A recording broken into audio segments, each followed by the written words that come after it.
Hello and welcome to the final part of Pied Piper. Xenosaga Pied Piper, that is, not any Pied Piper. The best of all the Pied Pipers.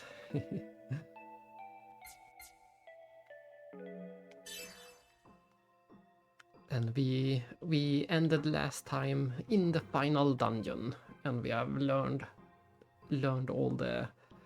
all the big things. We finally learned who Voyager actually is, or what he is, maybe you should say.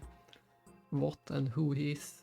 And yeah, we made it to the final dungeon, but I decided to cut the stream in two and finish today instead.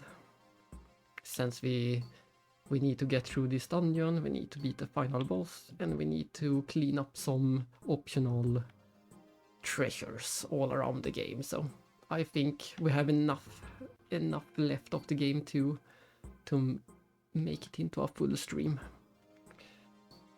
And I also plan to show off the original version. This is the fan remake, so I also plan to show off the original version after we beat this game, depending on time of course, but I have set it up so that it should be possible to switch to the original once we beat this.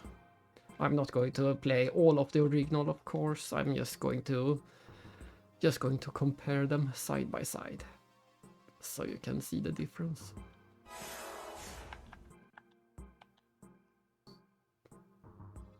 Run, it's after us, run! Let's see how we play this game. It feels like forever ago.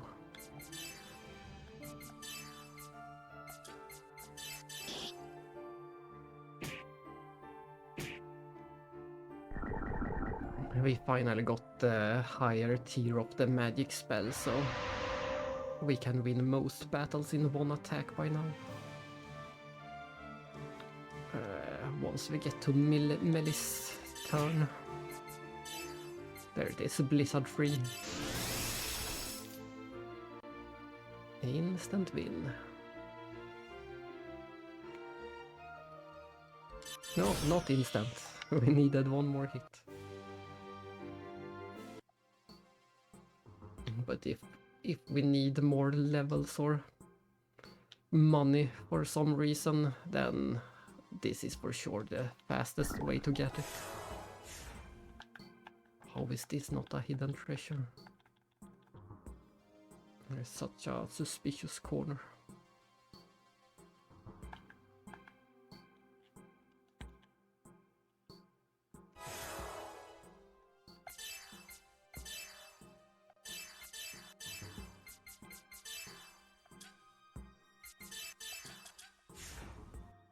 Let's cure that poison.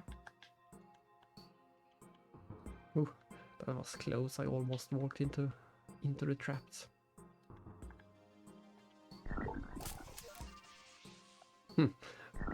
How odd. There was a chest with 2 items. I think that's the first time we get 2 items in one chest.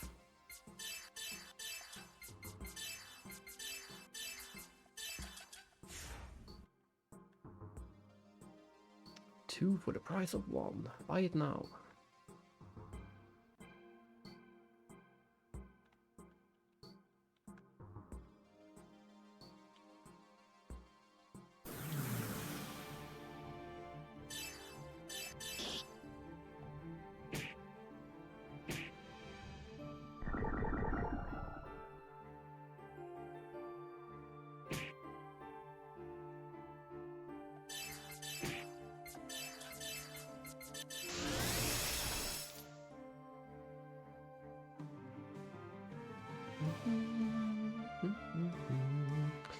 Having to remove the poison constantly is a bit annoying.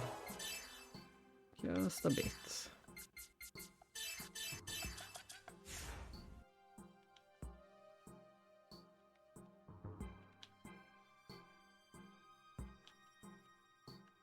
Where are all my hidden treasures at? They can't hide forever. This must be... Yeah, this is one for sure. A bit sad that it was only a ether pack. We're still missing a few decoders and a few decoder doors, so I'm starting to suspect that I missed them in earlier dungeons. Oops, I should have hit the aliens.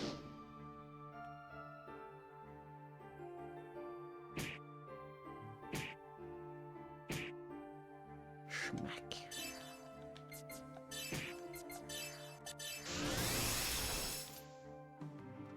And as I mentioned before, the targeting system is a bit off for some reason.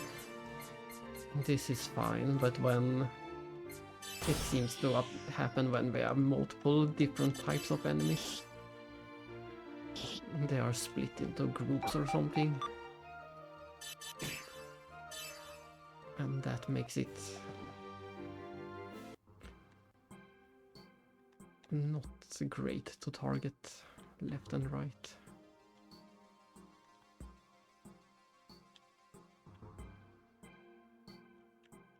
Nothing there. Bapsal.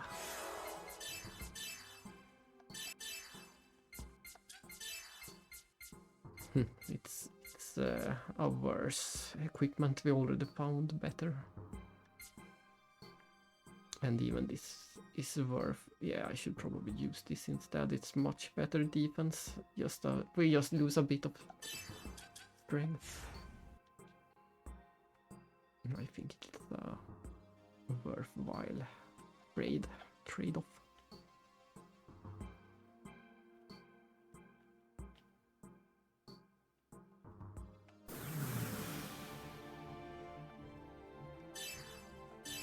But like this, I want to hit push left to target the left enemy, but no, you can't hit left, you have to hit right, and there we go. It's not what you expect at all. Right takes you to that realm, and right again takes you to the next. So the order is a bit messed up.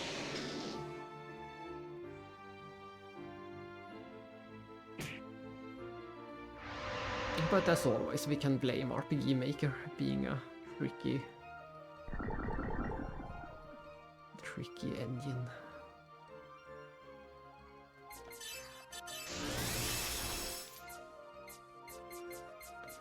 Oh, I guess, yeah, if you do it like this, it's also easier. If you look at the bottom, this is easier.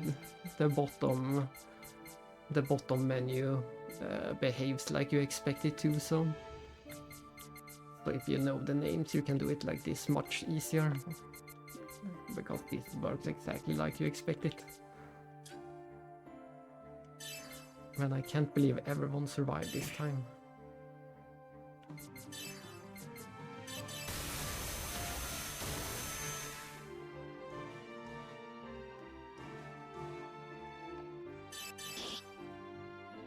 And I can't believe we keep missing them too. Stubborn enemy. But seeing as they should be the final enemies in the game, they are pretty easy to deal with.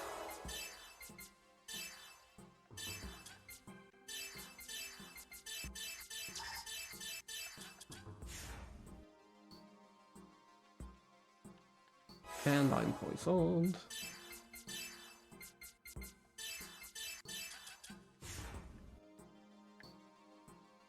Constantly. Let's save. It's a bit too empty in here. Yes. Eric. Eric. Answer me. Are you trying to protect us from Voodoo? Eric, please just tell us the truth. Becoming Voyager wasn't really what you wanted, was it, Eric? I don't know. Maybe I just wanted to run away. Run away? Udo showed me visions of the end. I just wanted to flee from that. That was the loneliness I've always felt as someone born with a disability. A solitude that exists at the farthest edge of loneliness.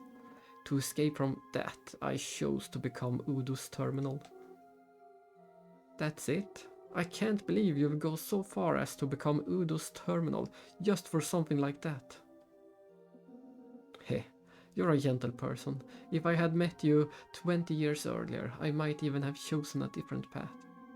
But fate is cruel. I met Yuriev before I ever met you. You and Yuriev, you both shared the same goal, though your reasons were different. Yes, I felt my existence was fading away into the network. What I feared most was merging with the collective unconscious, to lose myself, to scatter apart. Dmitry Yuriev, he was my only companion, the only one who truly understood how I felt. Your only companion? What about me? Wasn't I your companion too? Bugs, you have so many wonderful friends, don't you? You're too good for someone like me. Now, it's time for me to vanish. It seems I have begun to move. I intend to use the blood of the people of Zohar to finally complete my contract with Udo. What are you saying? Aren't you standing right here? The version of me you see here is just a fragment of my consciousness. To put it in simple terms, it's like a fragment of my conscience. Maybe, when the other me awakens, this fragment will probably vanish entirely. One final question. Is Udo the embodiment of the end? Well, its meaning can vary greatly depending on who perceives it. At least that's what it is. That's what it was for me. In a world dominated by emptiness, the only thing equally granted to all of us is death. Voyager exists as a means to escape from this.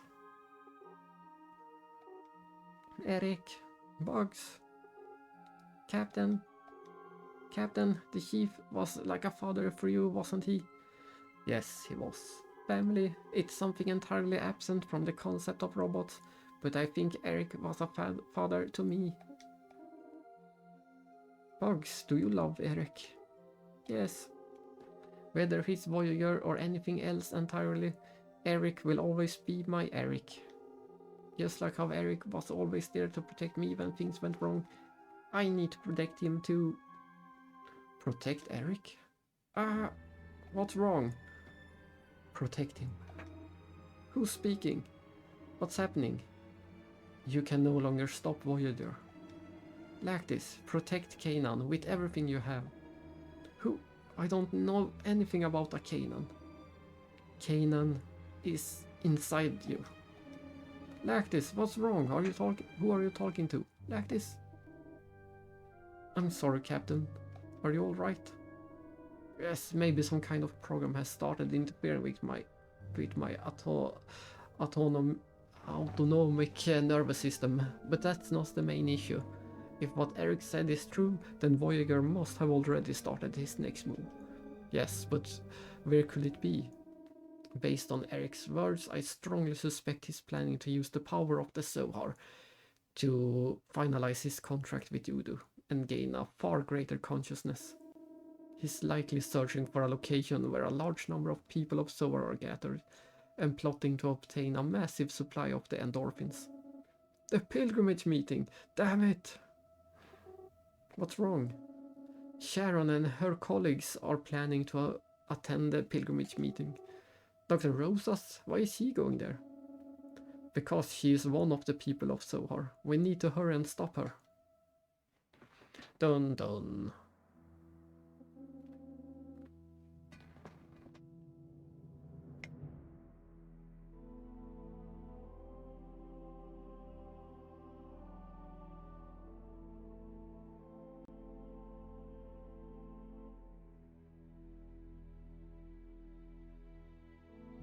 Let us begin to pray, O people of Zoar, God's chosen ones. When our prayer reaches the ears of God, the Zohar will reveal its inner eye. The brilliant light from that eye will pierce through the wretched souls of the vile Federation. It will purge their filthy consciousness completely. This prayer ritual? Surely the Patriarch isn't trying to brainwash us. No, that's not it. This light and this sound, it's faint, but I remember it. That's right. Long ago, we were... Mom! Joaquin, I told you to stay home with the babysitter. When Dad's not around, it's my job to protect you. That's so sweet of you, but once the prayer ceremony is over, you're going home. I call someone to pick you up. Hello, Empress. As promised, it is after lunch. And we are going into the end of this game. We have some final exciting turn of events to see. Yes, it's officially summer again.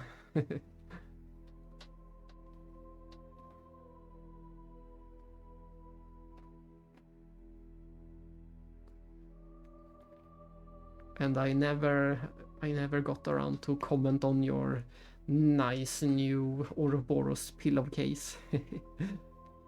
You can finally decorate in style.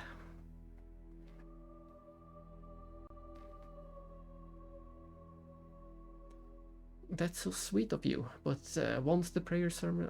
we already said this.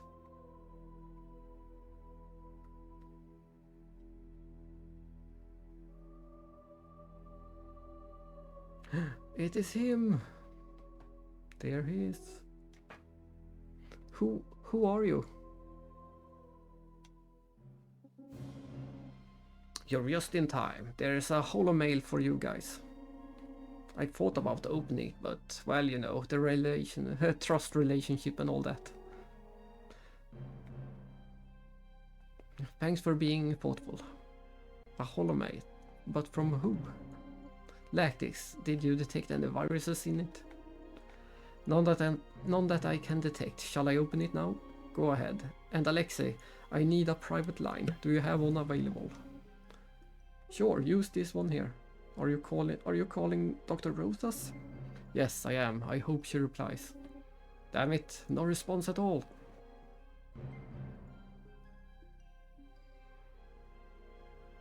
Oh, nice. A very, very local market then. You never know what you find.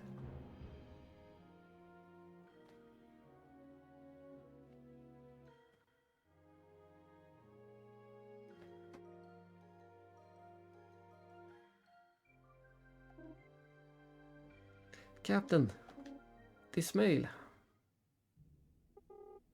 It's from Eric. And the vial was poured out upon the great river Euphrates, and the water thereof was dried up, that the way of the kings of the east might be prepared. It's bet not to miss the pilgrimage meeting. So, Captain, what's your move? What the hell is this? He's challenging me. Sharon and Joachim's lives are at risk.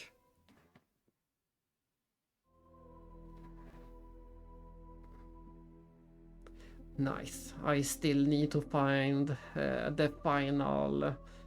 I think it's... No, it's not the final. It's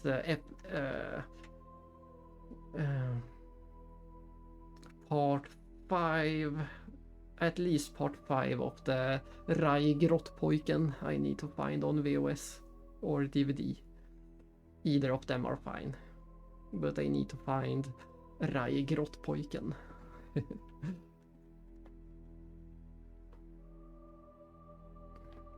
That has to count as the first anime I ever watched.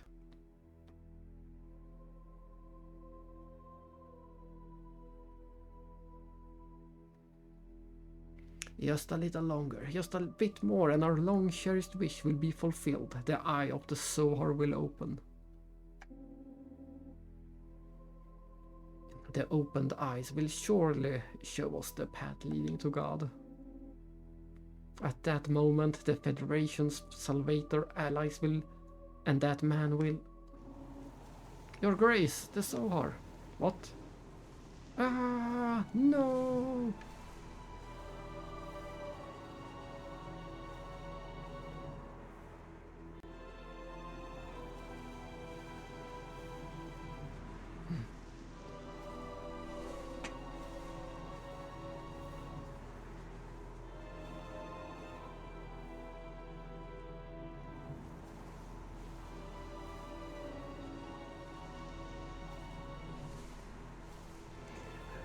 $199 kronor.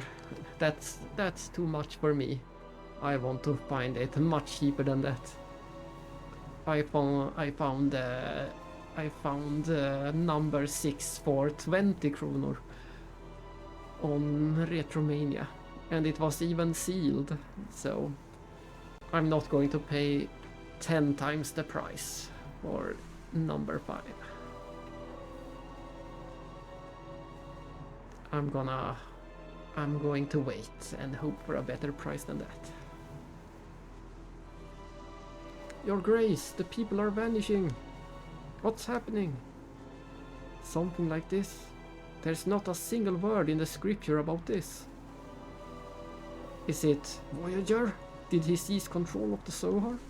No, that's impossible. Only we pure-blooded beings are capable of wielding the Zohar's power. It can't be. Could Udo be?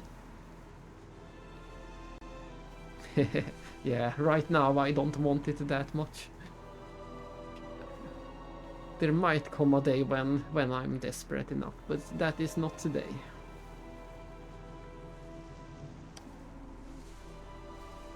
Has Udo allied with Voyager? But that's...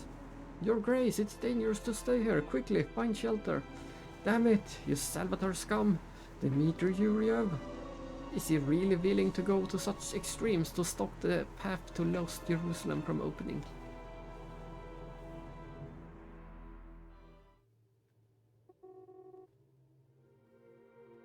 What's wrong? You don't look well. The Zohar, it's been activated. I can feel it. No way, are you saying Sergius opened the way? No, that's not it. The way is still closed. Voyager. He awakened Udo. What a fool he is. Voyager, at this rate, the entire universe will dissipate.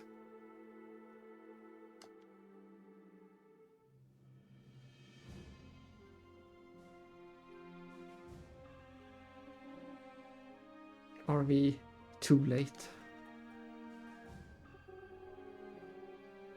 It can't be. There should be tens of thousands of people gathered here. And yet, in such a short span of time, everyone is gone. Where's the Patriarch? And Sergius, is he missing too? He either escaped or got caught up in the disaster as well. Is this another one of Voyager's schemes? Where is that bastard? I can't detect anyone else around but us. How is that even possible? What's going on here?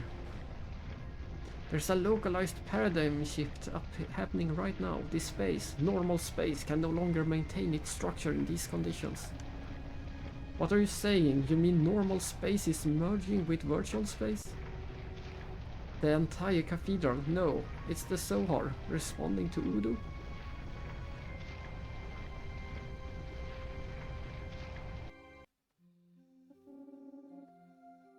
It seems to have calmed down, but still. Dr. Rosas and her son. Yeah, no, for now we need to focus on capturing Voyager. What are you even saying? No, what you should be prioritizing right now is Sharon and Joaquin. If you were so cold-hearted like a mechanical person who only thought about tactics in a moment like this, I could never follow a captain like that. Melis. Thank you, you're right. I'm lucky to have such a good subordinate.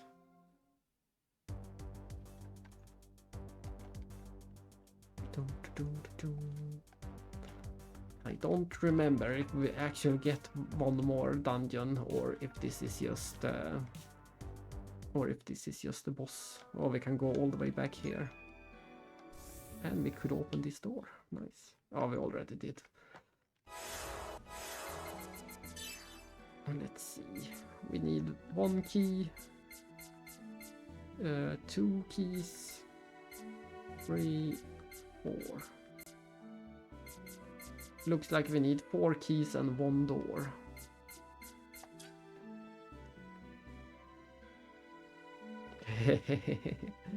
Hello, DJ, and good morning.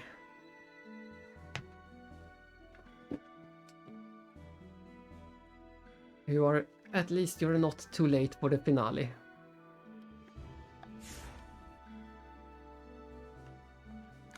We just finished up the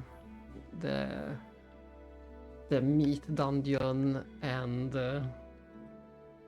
realized that Voyager is as the players we already knew, but the party also realized that Voyager would be at the pilgrimage meeting, immigrant meeting, so... But of course we are too late, he already vaporized everyone with the power of the Zohar.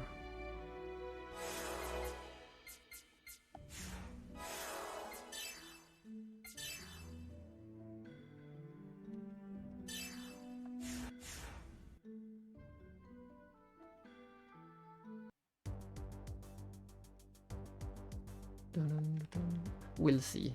We might be at the final save point right now. I'm not sure. I don't remember if we get a dungeon or not. I think we do not get a dungeon. I think this is it.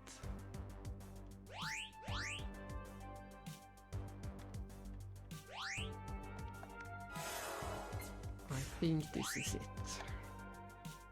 No, there is a dungeon. Alright, of course, there is a teleporter dungeon. Every RPG needs a teleporter dungeon. Now I remember. That's how it is.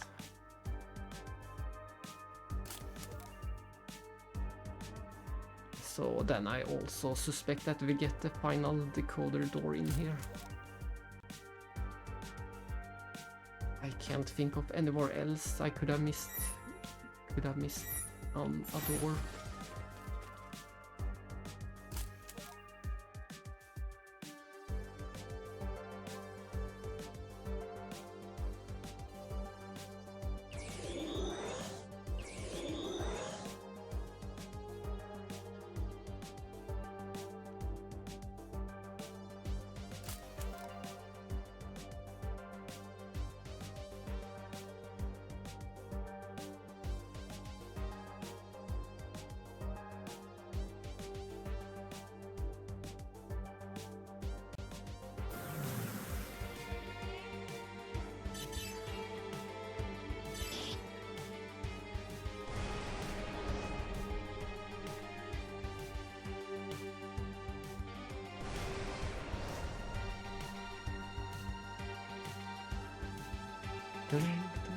I'm still surprised by the choice to have different kinds of combat realians. Oh, these are called terrorists for some reason, but I'm still a bit surprised by the choice of enemies in these final dungeons.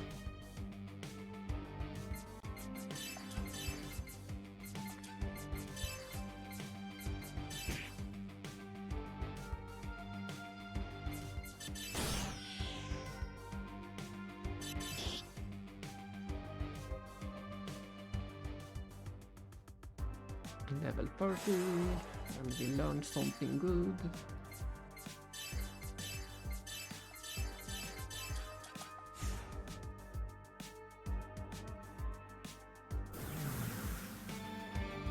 Yeah, here are the realians again.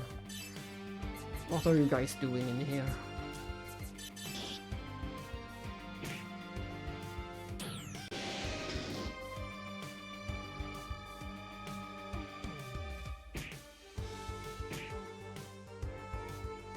But as always, I'm glad we get the final dungeon music keeps going in the battle, so that's always nice.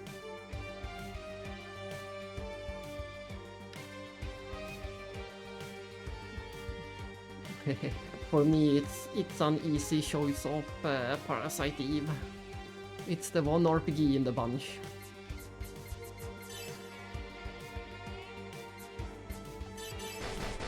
And I forgot we learned this ability. I should be using this constantly.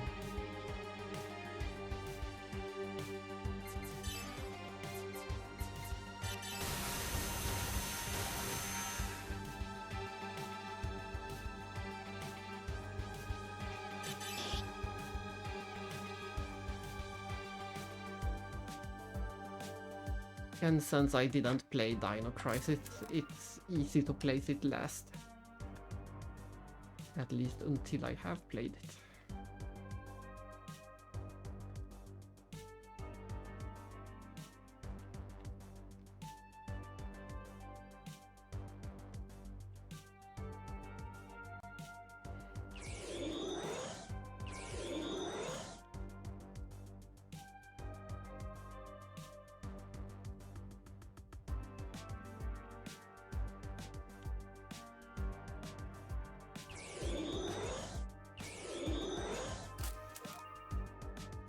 Vector cross. That's one teleporter we never have to use again.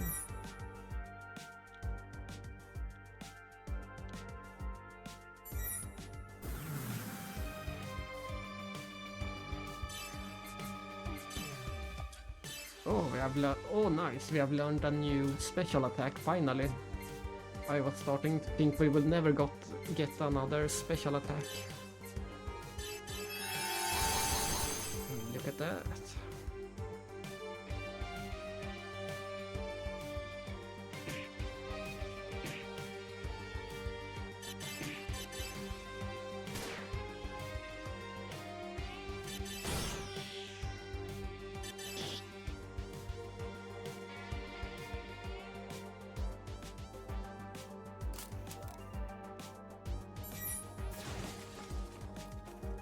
Keep forgetting that we can destroy some of those. There might be items inside.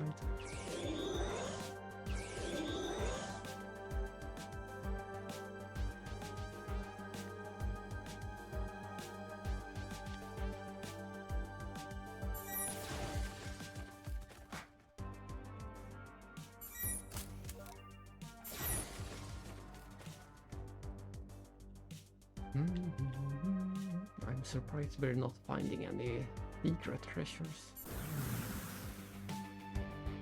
Uh-oh, back attack. It has been a while since we got a back attack. In fact, we might never have gotten one, maybe once in the beginning.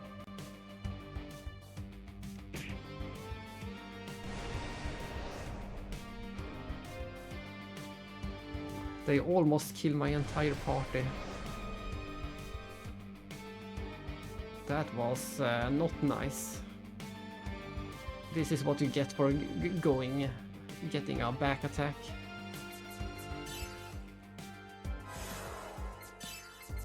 Let's heal up quickly.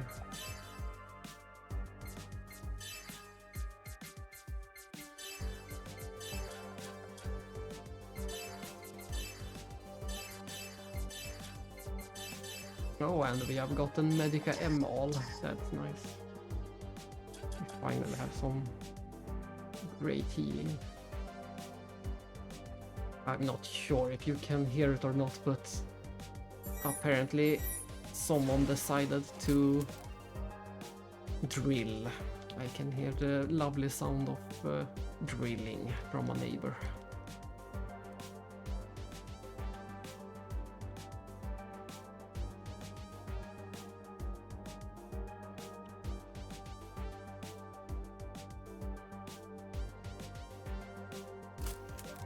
Uh-oh, I hope this isn't a back attack. No, it isn't.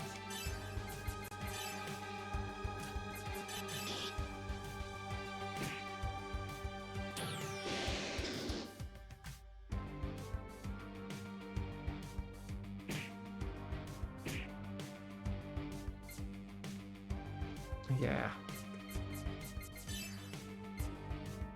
Oh nice, Siggy has also gotten it. But I can hear it, that's bad enough.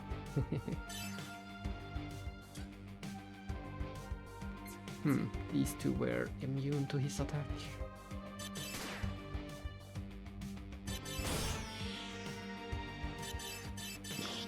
Let's see, I think it counts as fire.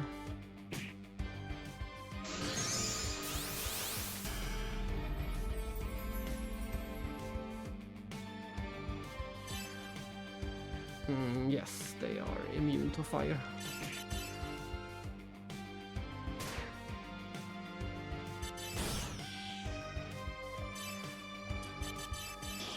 Weak against the beam.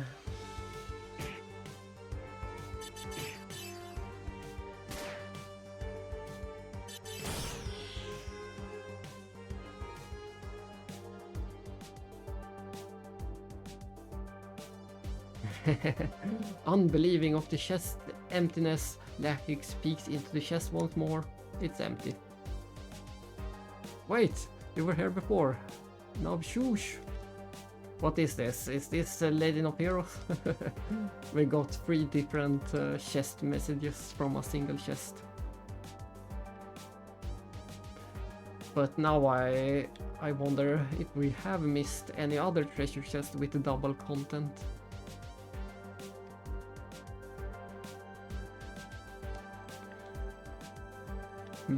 I wonder.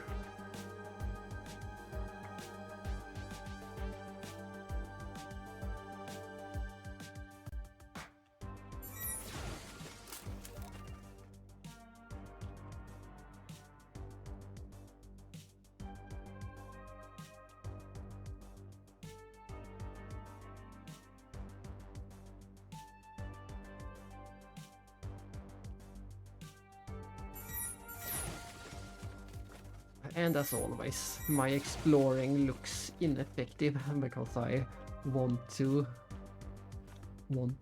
check every tile for invisible chests. So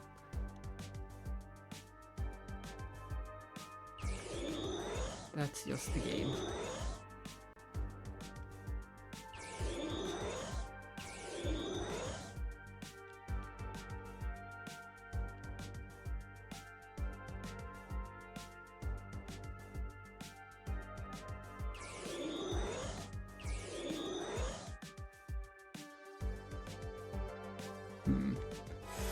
Are we there? I'm sure I missed a few paths.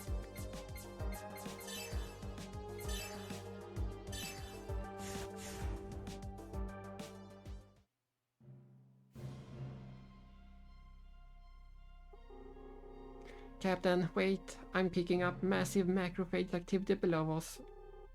And they're unusually large. What's wrong? This isn't like you. Wait, these readings, and here as well. Sleipnir, Adhumla, Baldur, Garm, Eagle, Loki. This group of macrophages seems to be the ones we already defeated. Damn it, that's so many of the massive units. Would show up at once. Yeah, we've taken them down before, we can handle them again. Besides, Sharon and Joachim might be down there. Let's go. Great, so now we get to refight every boss again. Of course. But most of them should be really easy.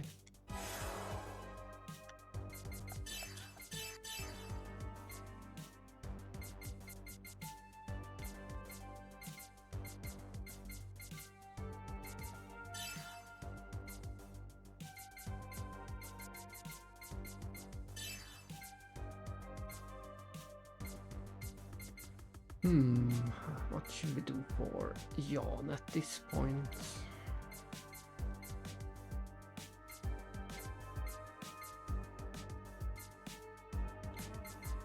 I suspect this is the best option. Going for the Heaven Tackle too.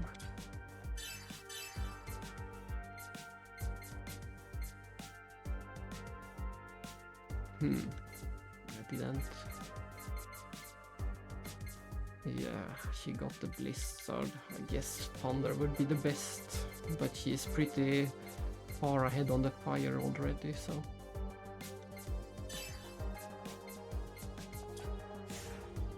Let's go. I don't think they are upgraded, I think they are identical to the first.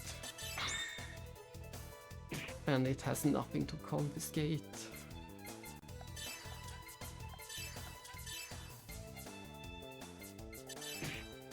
But I don't think it's upgraded, we'll see.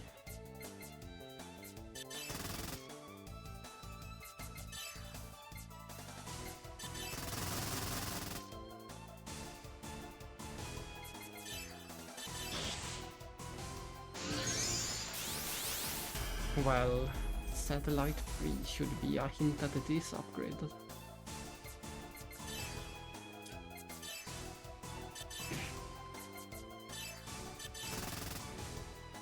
But it is almost dead already, so...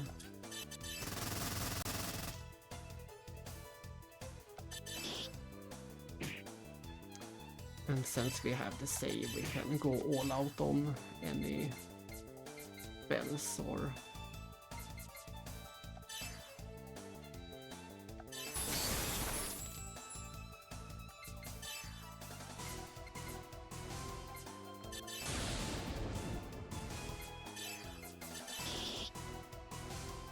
That's one boss down, and we got 10,000 experience.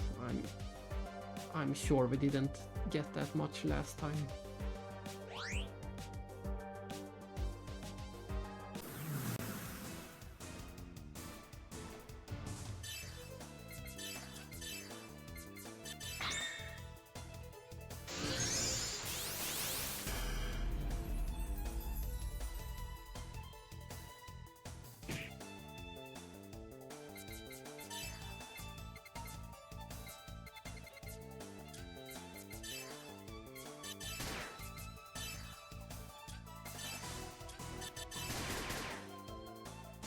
Oh, nice crit power.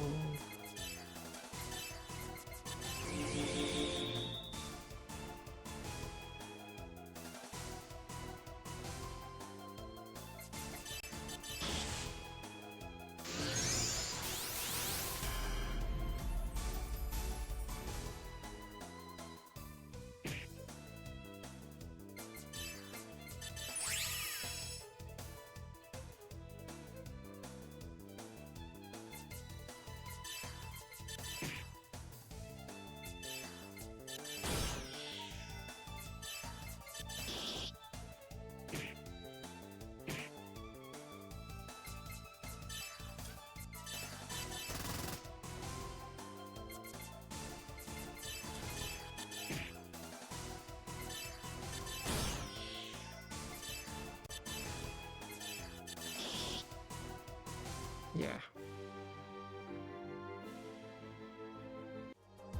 Levels for everyone. They were... This place is so confusing. It's good thing that you can see up in the corner that we are floor 4, floor 5. They give us a save between each boss at least. And I will do an action save.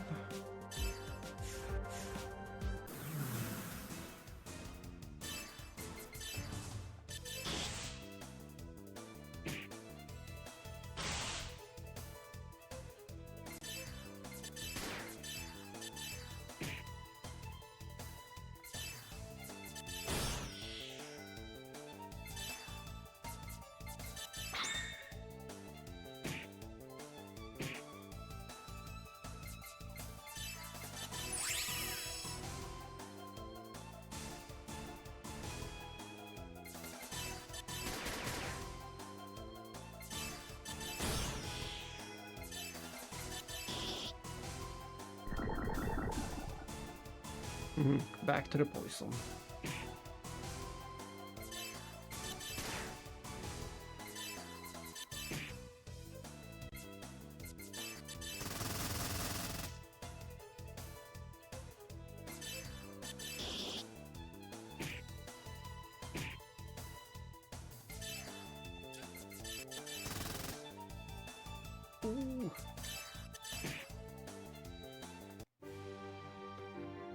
That went fast, and we get a full level after each boss too. Floor 7, floor 8.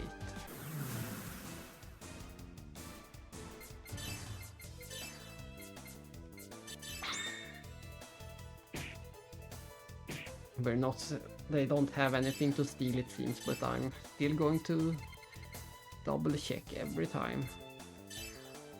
It's weak to beam.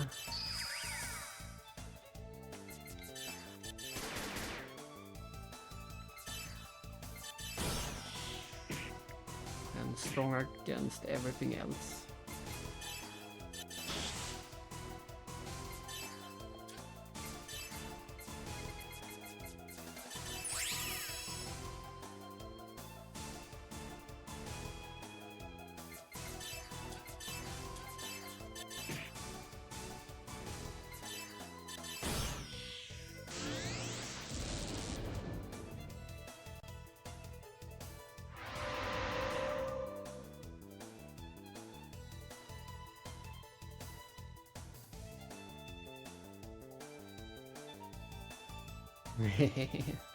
A stellar port of Stellar Blade. But you are back at it once again. There has to be something.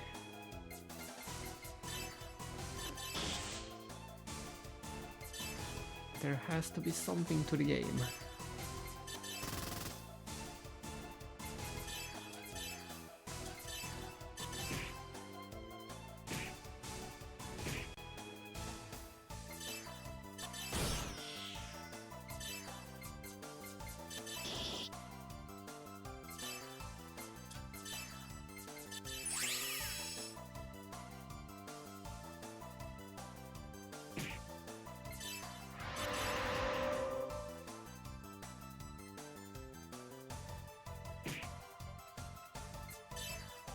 Alright, this was the boss that kept debuffing us constantly, and I kept rebuffing us.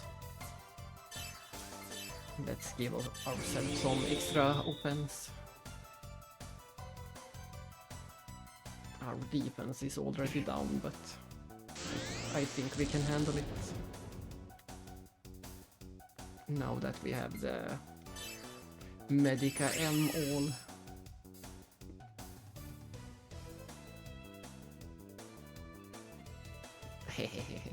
Yes, look at all the attention you need for this boss. Daybreak will have to wait.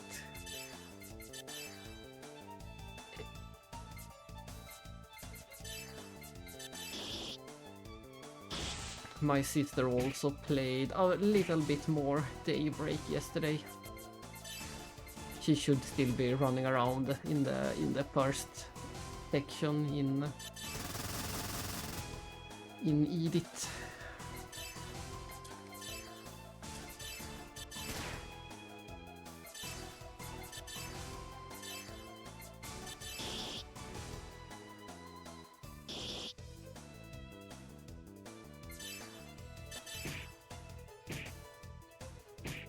That item that gives Lactis the chance to act again is really nice. And it triggers more often than I expected it.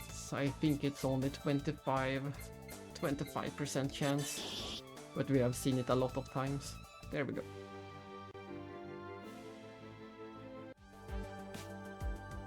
Another full level.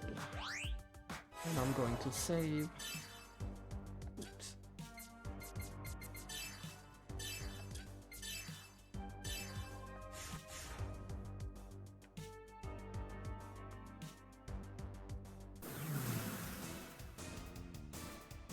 It's Eagle. Eagle. Oh, and after this we should only have Loki, I believe. So we are getting close.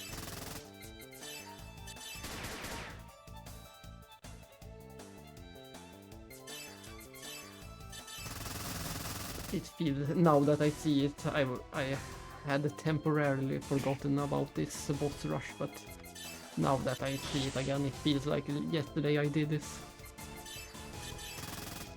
even though it has been a year.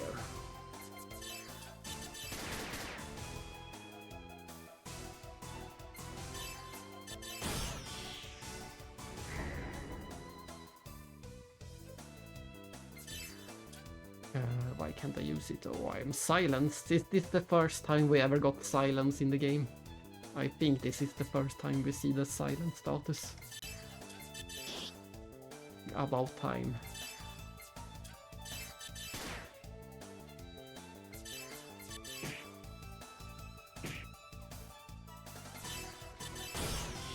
But that's only a minor inconvenience.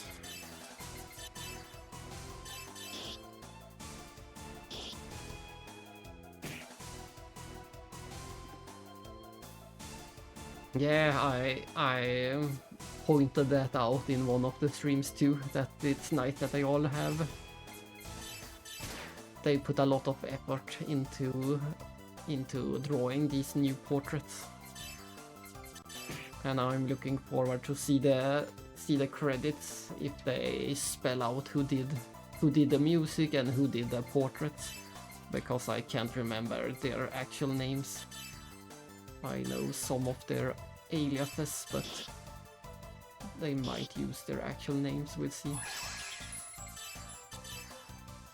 Oh no, it healed for a lot.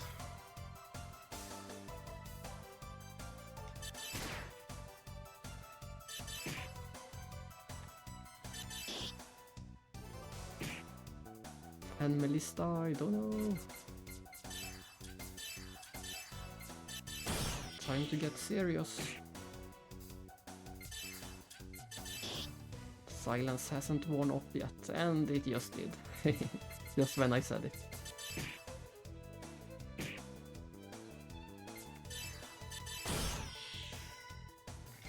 Now Lactis can do some actual damage again, so there it is.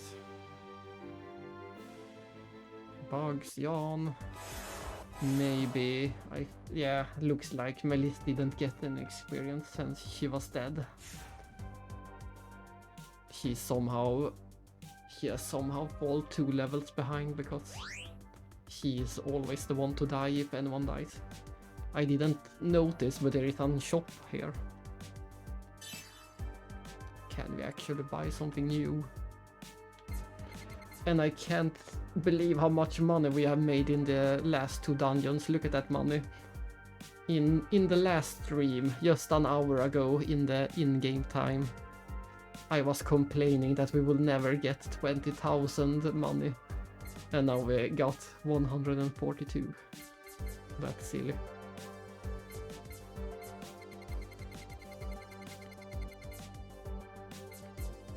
Ooh, look at that. Half physical damage. This was the really expensive item. Yeah, we're rich. And this is the really expensive item I try to save up money to get. I can buy 5 of them. And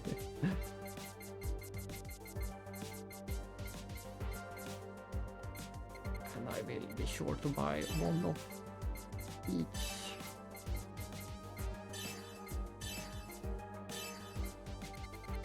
Yeah, I think we got everything we can buy in this game. I don't think there is anything left to buy. And we still have a lot of things we can sell, like this, and this, and this, and this. And 25 of this. And also 18 of those.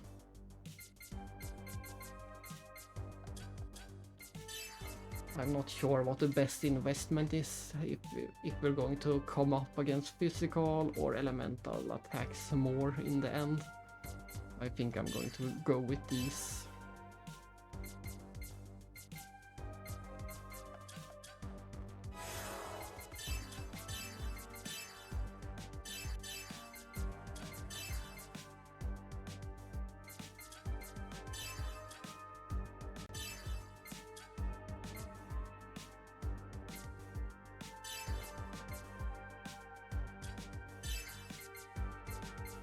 Ooh, that's nice.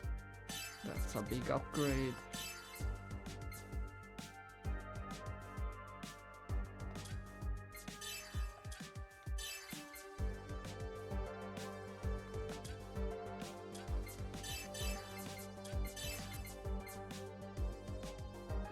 That's a big upgrade for attack.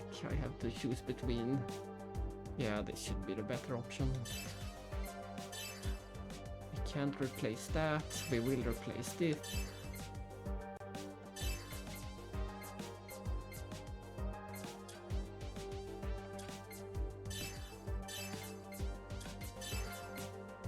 Sig skeletal.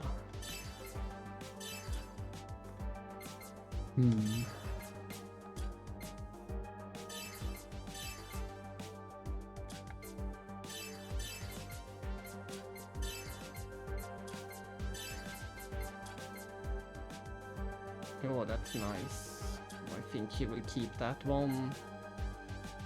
And that one.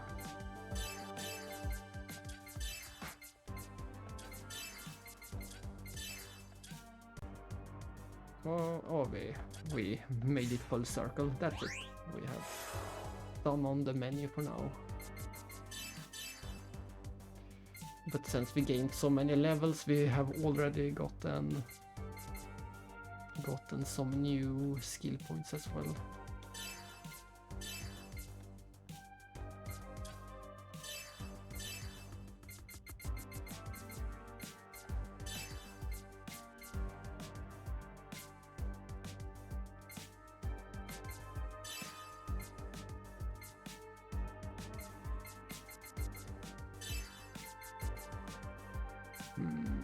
Where to go next? I don't really need these two at all, so it might just be better to do these two.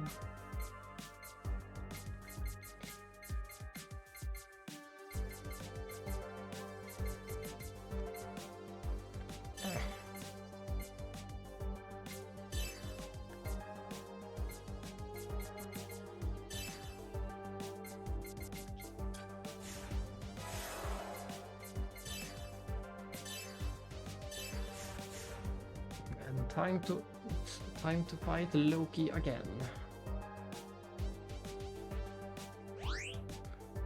A bit silly. It's Loki 2, but it's a new color scheme. I didn't have this color before.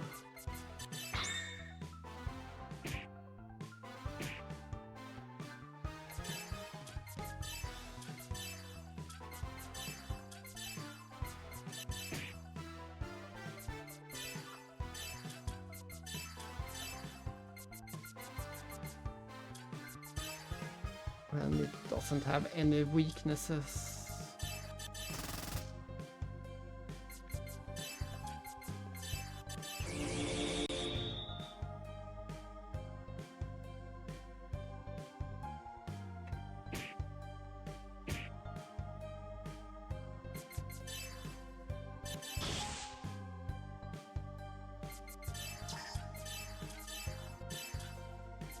Which one is the better?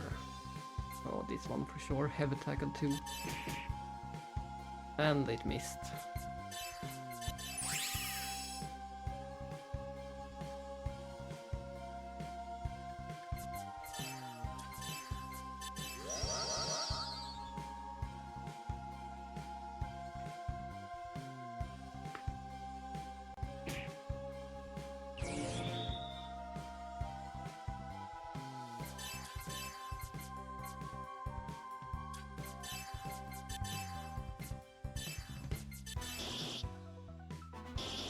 I can't believe that great damage, even with the boss having upped its defense.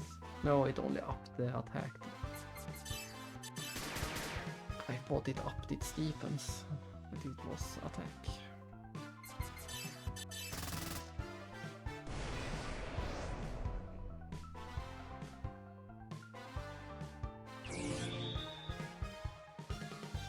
Yeah, it's only offense it ups.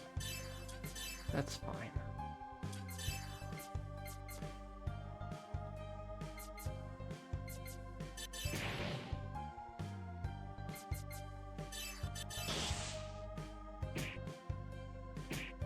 Ouch.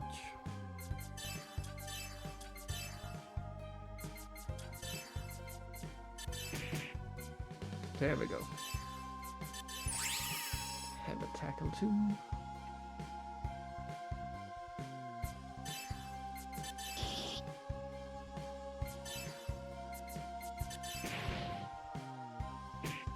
Just one more attack and we win. There we go. No problem. I would say all of these bosses, even though they were somewhat upgraded or changed, they were still much easier than the first time we fought them.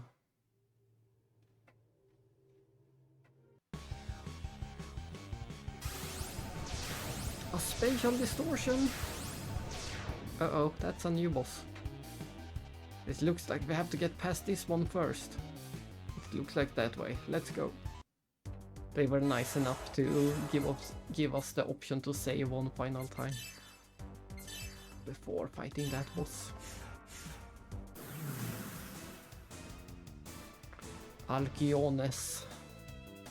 That doesn't have anything with Norse mythology, I wonder. It should have something to do with Norse mythology, but I'm not sure what or who that will reference. Alkyonius. It doesn't sound like anything familiar.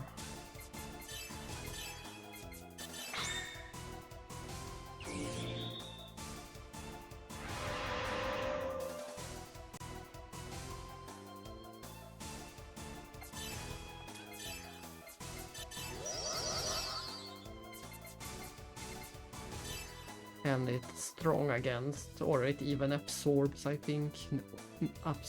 No, it nullifies every element except the beam. So we will focus on more physical attacks.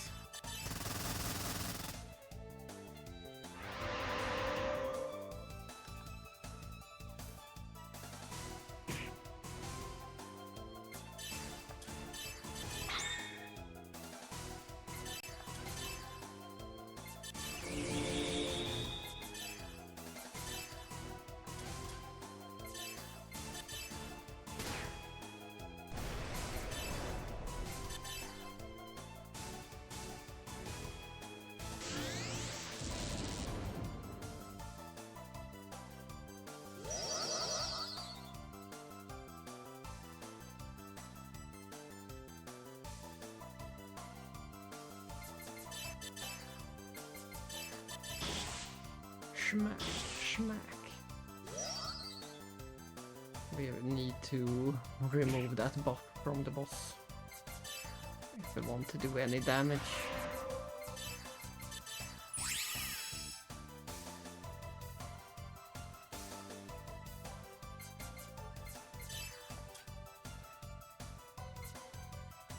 But it is still ether defense up.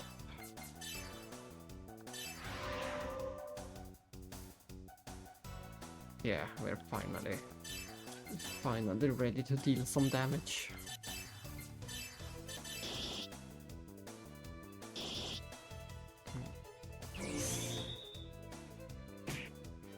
Still not very impressive.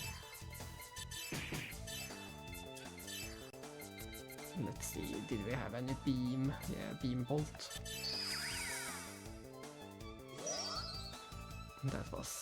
This will be a long fight. We don't have any attacks that really do much.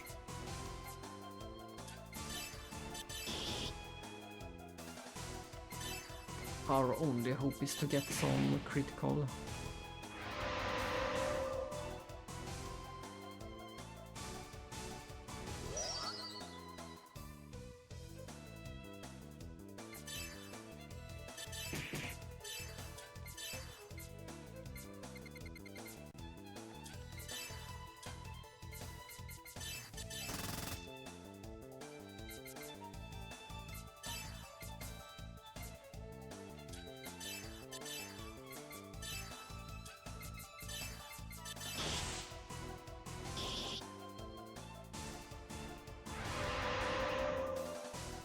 Getting critical attacks is the only way.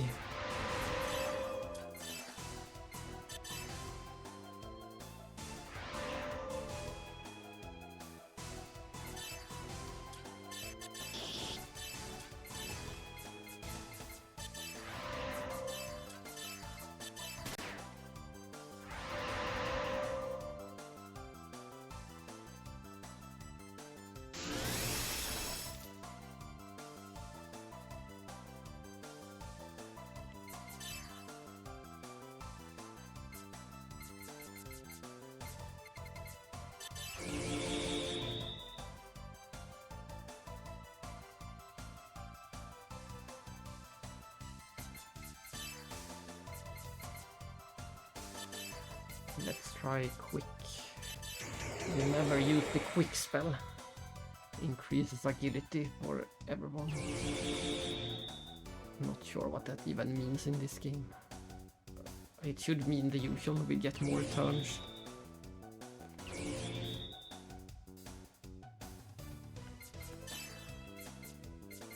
Oh, there's the...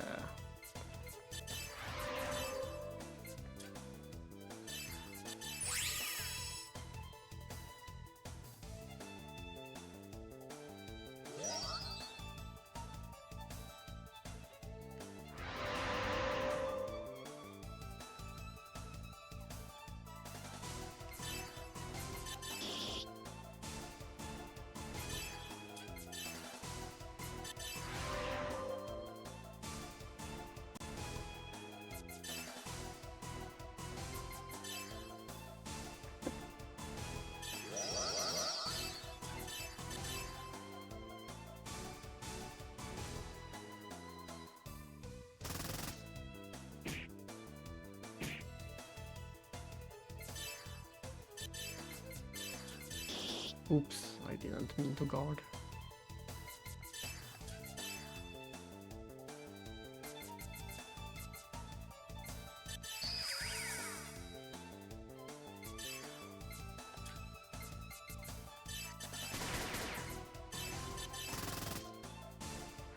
And I probably should have healed Melis. Yeah.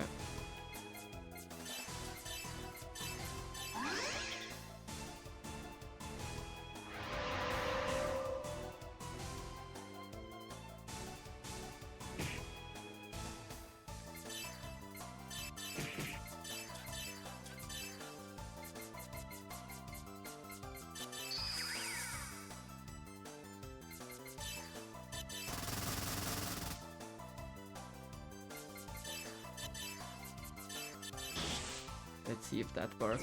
No, it didn't work. I couldn't fool the game.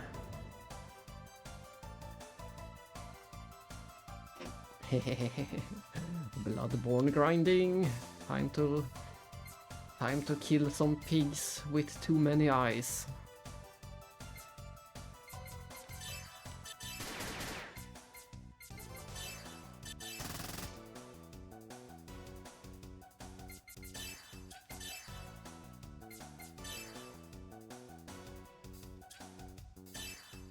Not even the DLC will have any better spot to grind than the pigs. They remain the best. And once you figure out how to kill them without dying yourself.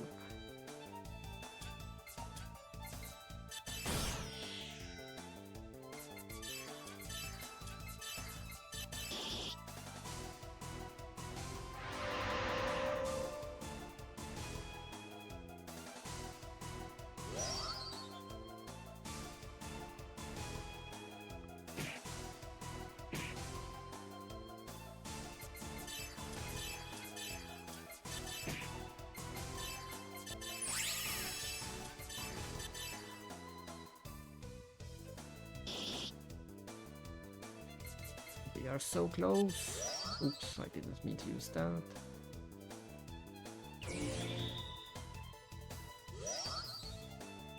I don't even bother with all the status effect anymore. I just want it dead.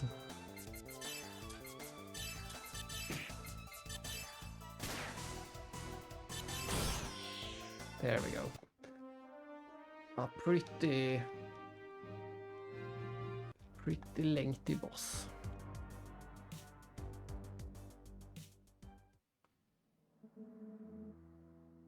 So this is the Zohar. It's magnificent. What a fitting place to accomplish my ultimate goal. Hear me, souls imprisoned in the depths of my consciousness. Behold! This majestic light. We are about to transcend into an existence beyond imagination. Preparations are complete. Witness this, great lord, almighty Udo. By this covenant, grant me your power.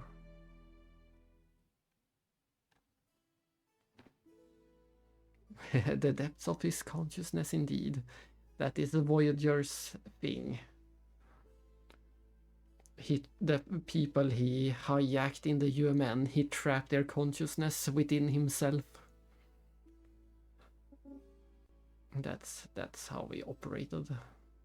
He had the ability to trap their consciousness inside of himself.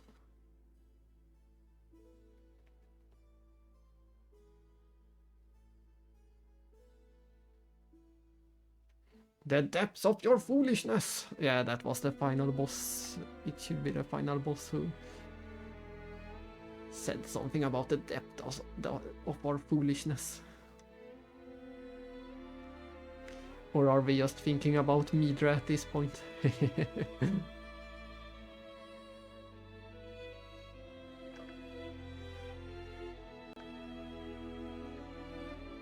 Sharon! Can't you hear me? Damn it, Sharon! Please listen to me, Sharon. Midra says it for sure, at least. The depths of your foolishness.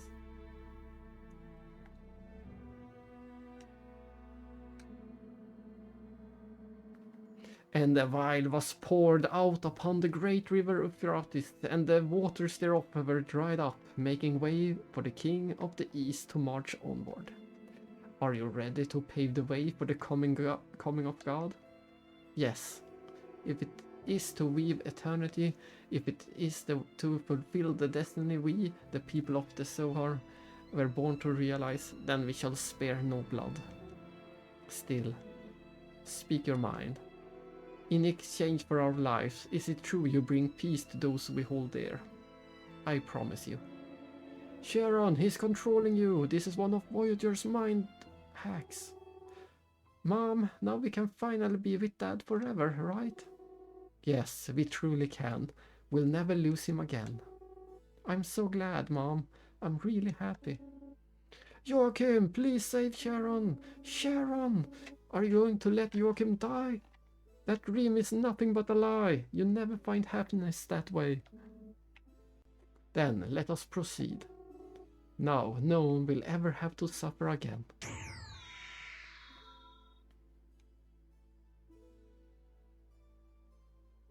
Oh no! Sharon, Joachim! Oh, how now they are cheating again using the great music of episode 3. Of course, they remade the music themselves. They didn't use the actual music of episode 3. But they did a great job covering it. Or their own composition of it. Well, Captain, you didn't make it in time, did you? Why? Yuria betrayed you. You don't need to extract the endorphin programs for him anymore. Yeah, this music is great.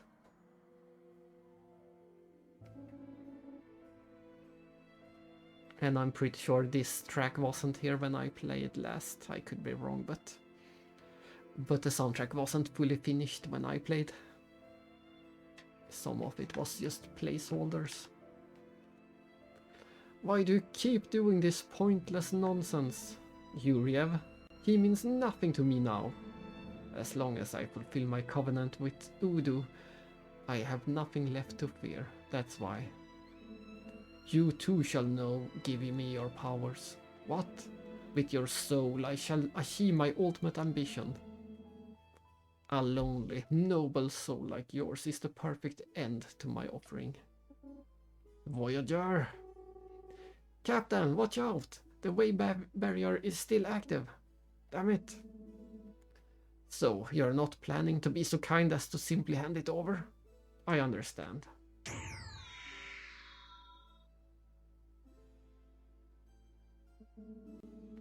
This might get a little rough, but it's time to settle this personally, isn't it? And why didn't I save after the last boss? But there it is, final boss time. A Voyager emerged. this is the final boss, but I will still go back later and do all the optional decoder doors. So this isn't the end of the stream, even if I win the fight.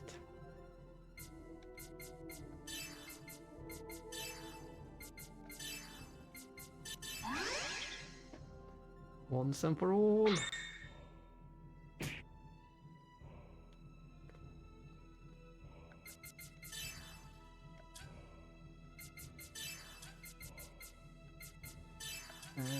Let's see. What can we do? He nullifies every element as expected. He has no weakness.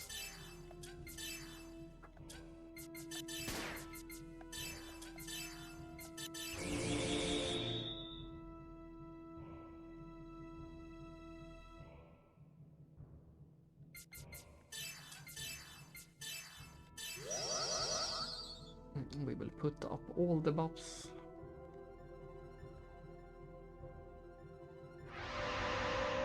And of course he instantly casts some debuffs.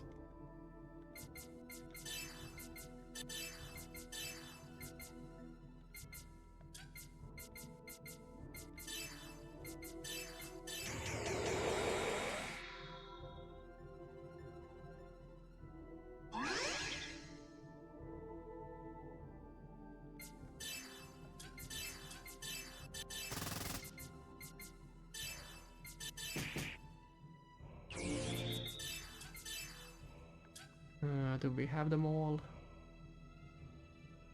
I think we're missing one, but...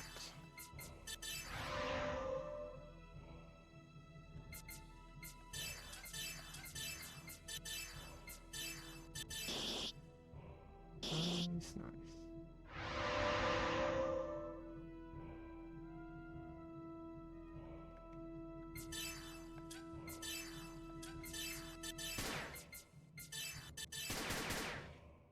Pew pew pew.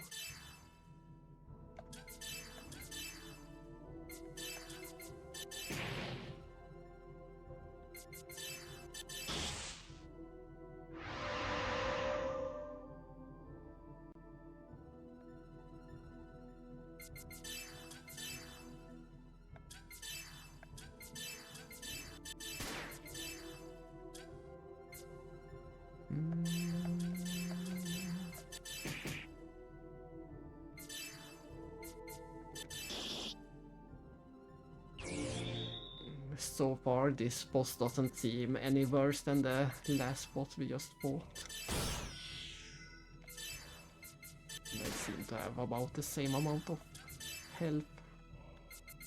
Was there a scan ability to see the actual numbers? I don't think we have a scan ability, or we might have a scan item. No, not that either. So we can't scan enemies. About time we found out that.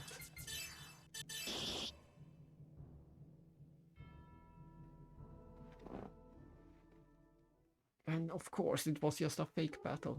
Eric! Please stop this! What's the point of this madness?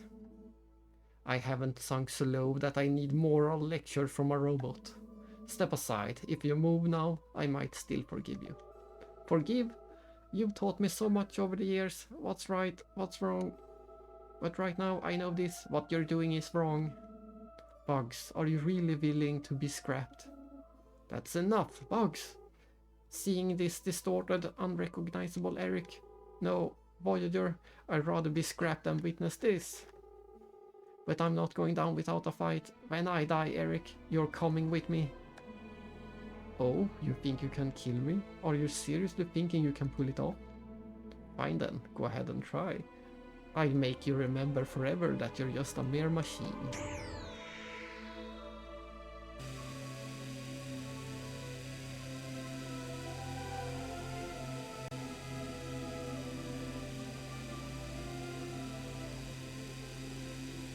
Goodbye, everyone. What?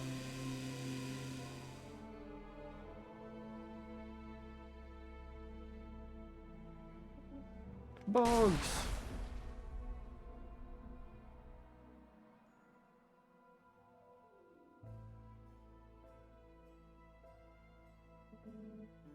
How utterly foolish. What could a mere support robot possibly hope to accomplish against me? Yeah, Bagusu!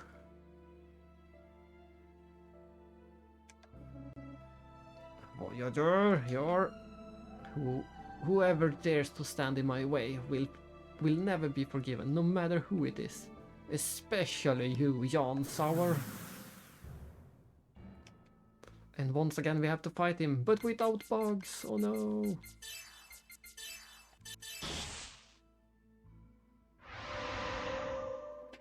Not Bugzoo. The poor little robot.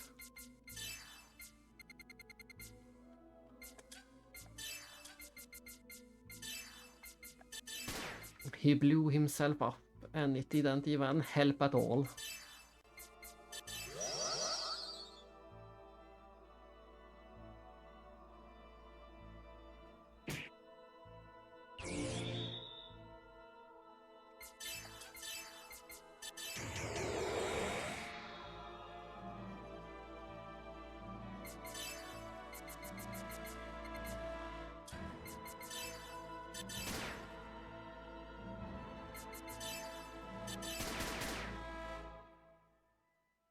No, we don't have a... I see. We don't have a HP meter for him, so I guess we're going to lose. I'm not sure if we need to deal enough damage or if we should lose completely.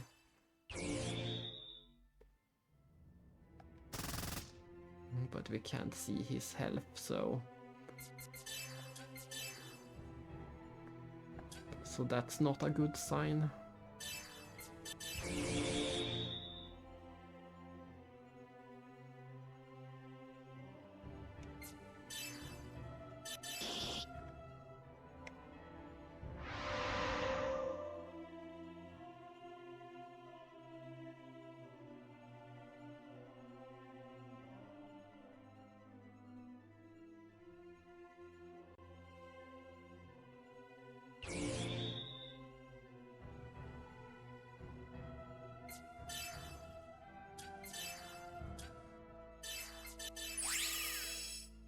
It's always so tricky to know.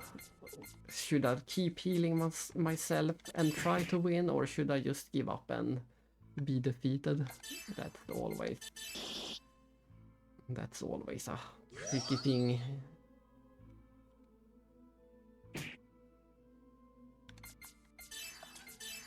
You never know.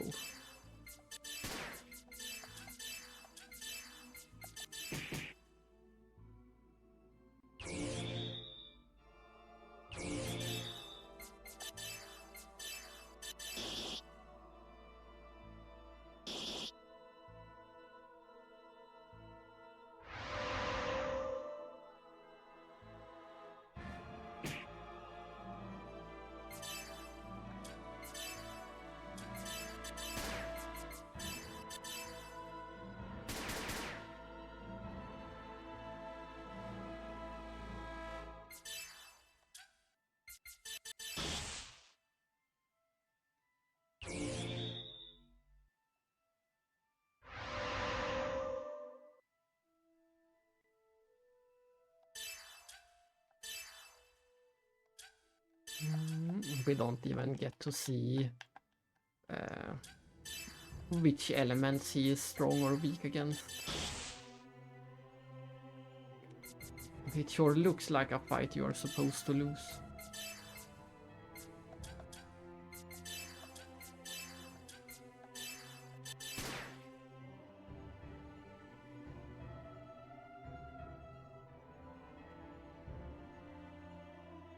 Oh, so that was the reward for visiting the brain.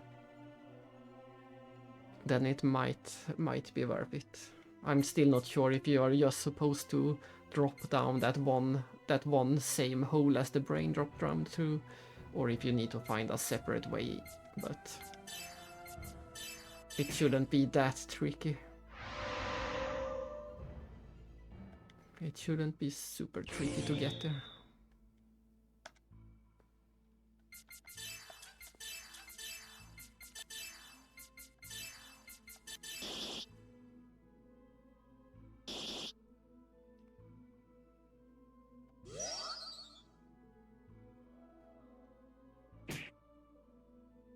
But it is a bit annoying not knowing if I should win or lose this fight. I can keep going a very long time with my resources.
Elements do. Oh, we won.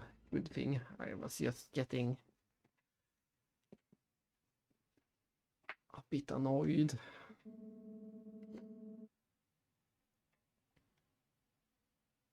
You delayed me long enough. Oh Lord, the time of our contract has come. Appear now. What's happening? Lord, answer me. Udo! Udo! And suddenly, from somewhere, Wilhelm. It's pointless, you know. He won't answer, no matter how loud you shout. Who are you? He's already achieved his purpose. Achieved his purpose? I haven't achieved anything yet. He realized the truth, you see. The idea of eternity is not essential for existence. Eternity isn't necessary, then... He learned this through your existence. He only sought confirmation.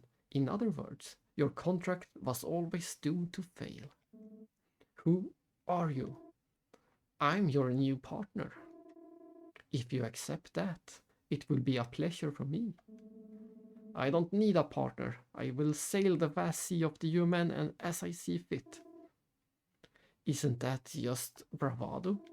I don't think these are the words of someone who was not only betrayed by Yuriev, but also had his contract terminated by Udo right in front of him, in front of me. Why will you do this? If I offer you if I offer you what they couldn't, will you consider joining me? What could someone like you offer me? I've been observing you all along, the brilliant light of your consciousness. Indeed, we might make a great team, don't you think? You must already understand, right? Soon you won't have to worry about your self-doubt anymore. Let me show you something. A world beyond anything you ever imagined. That existence, is it even more powerful than Udo? That depends on you. If you choose to work with me, I can at least offer you assistance. Now, I believe the answer is already clear, right?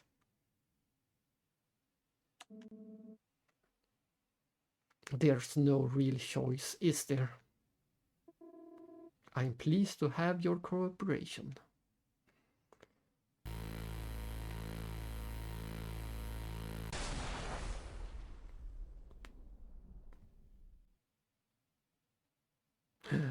And that is how the white Voyager turned into the black Voyager that we know from episode 2.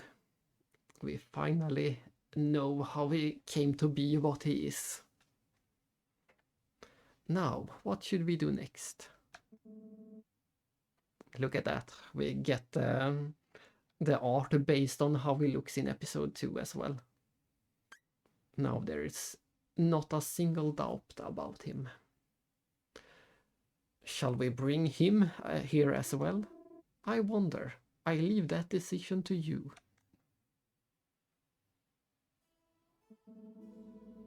Now, beyond sour, the power I have gained, I shall show it to you as well.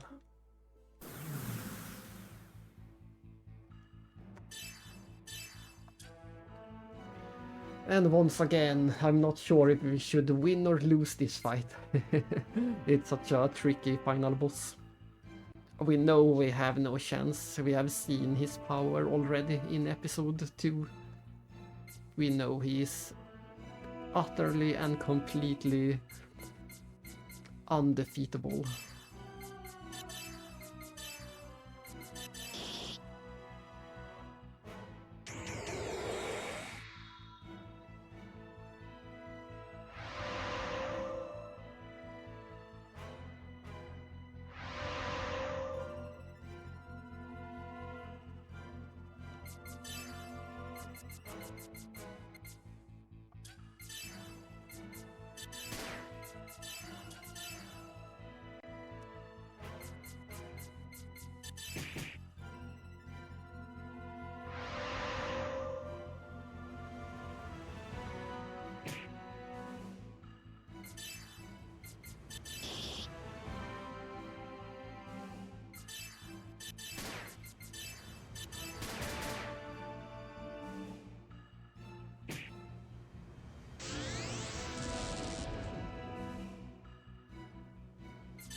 Oh, nice crit.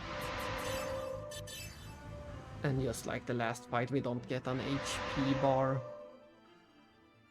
or any weaknesses.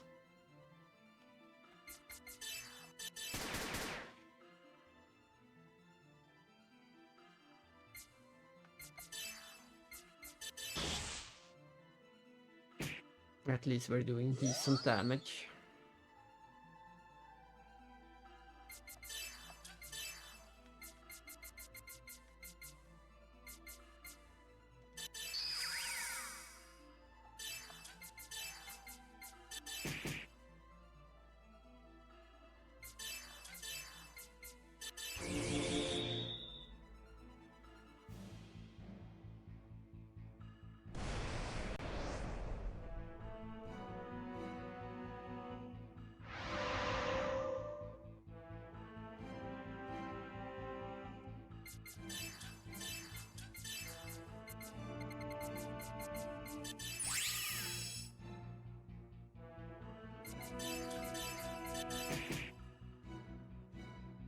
Miss.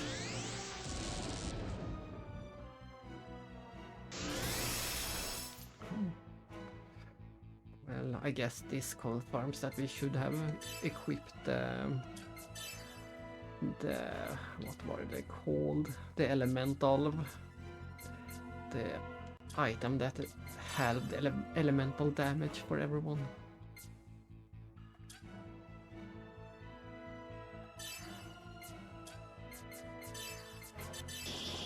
He's doing a lot of elements.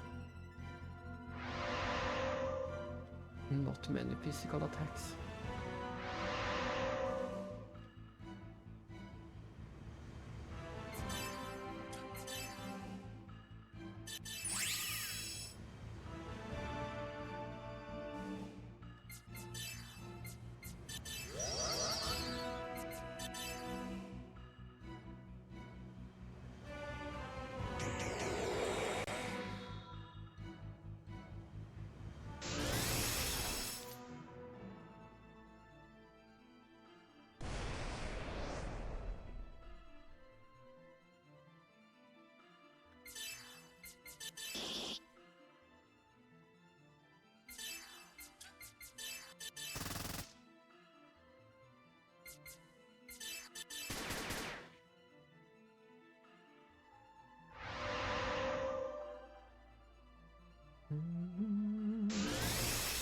We need to bring down his defense again.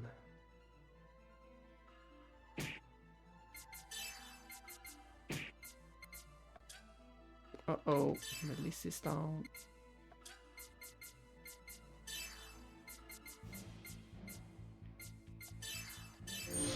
Revive him!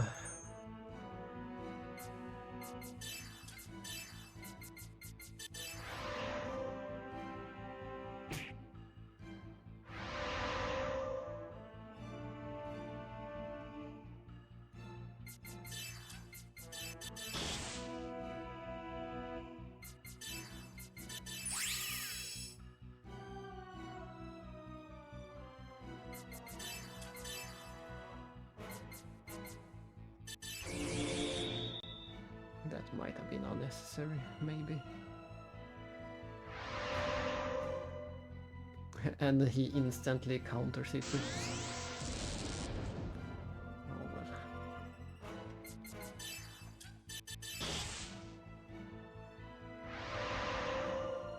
We will just keep hacking away and hoping that the battle ever ends.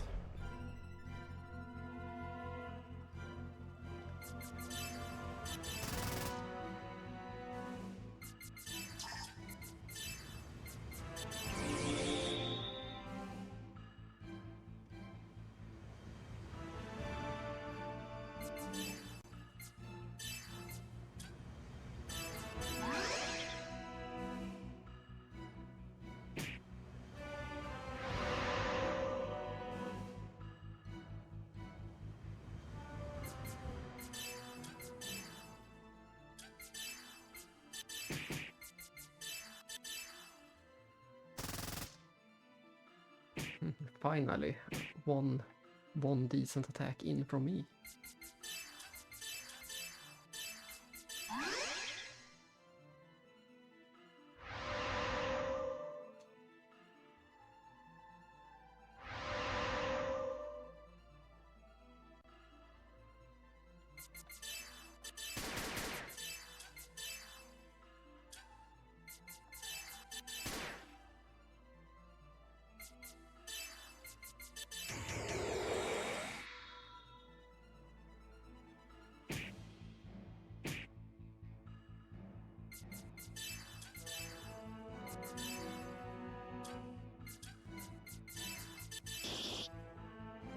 Nice.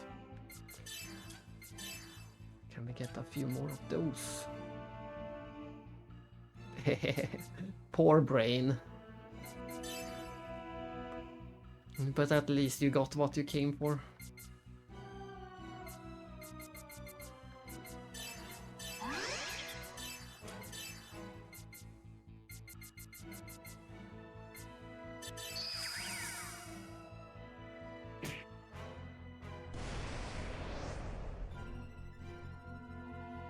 It is quite a disturbing brain. Someone put a lot of eyes on that brain.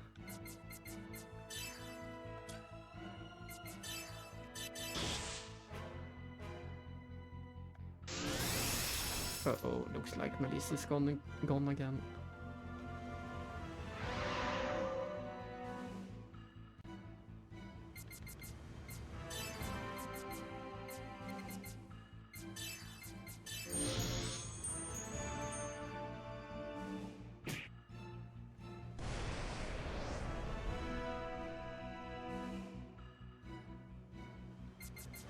He is getting a bit too dangerous. Ah, that's true. What's another brain filled with eyes? It's every day in Bloodborne.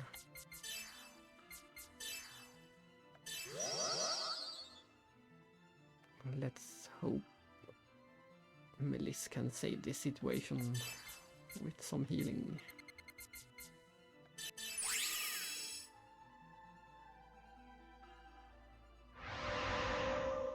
She is the only one with the revive spell, but she is the only one who ever needs the revive spell, so that's unfortunate.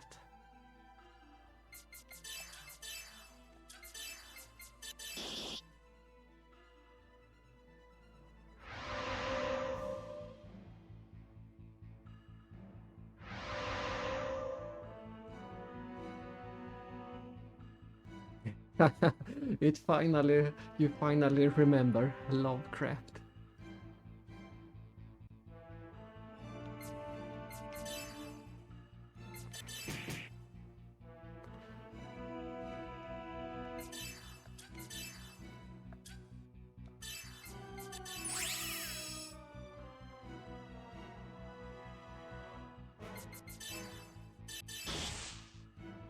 Nice.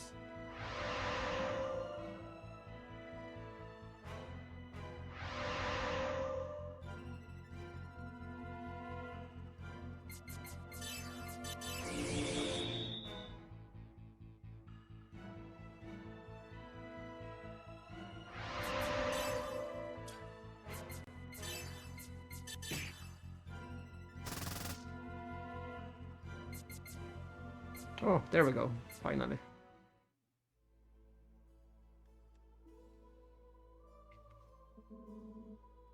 So, Jan, this is the end of the line. And no one should face the final curtain call alone. No, stop this! Heh, it seems you finally remembered what you must do. Kanan. Kanan? Lactus, what? Who are you? You're not working with Voyager, are you? No, of course not, Captain. No. And of course we got this song as well from... It's a spoiler, but there will be a scene very, very similar to this scene in episode 3, where this music will also play. No, what's so different about it? You can't fool me anymore. Didn't he also order you to find humans with the factor? Yes, people like me and Jan Sauer. Me? Captain, don't listen to him. Those are the words of Voyager. Even if you deny it, your instincts. No, you don't have any instincts. Your core system are screaming it, aren't they? Sauer is no longer necessary.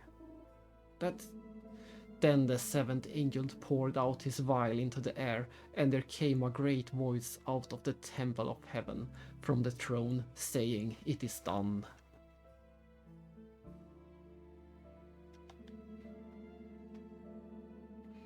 And there were noises and thunderings and lightnings, and there was a great earthquake, such a mighty and great earthquake as had not occurred since men were on the earth. Now the great city was divided into 3 parts, and the cities of the nations fell, and great Babylon was remembered before God, to give her the cup of the wine of the fierceness of his wrath. Then every island fled away, and the mountains were not found. And great hail from heaven fell upon men, each hailstone about the weight of a talent. Men blasphemed God because of the plague of the hail, since that plague was exceedingly great. Ha! My pact with God ended in failure. Now those words are just a requiem to send these souls into their prison. So, what will you do now? There are only 2 choices left for you. Fall into my hands or take his offer. And? You want me to make the same choice as you? I won't force you, but I assure you, you'll transcend the very concept of death. The decision, of course, is yours to make.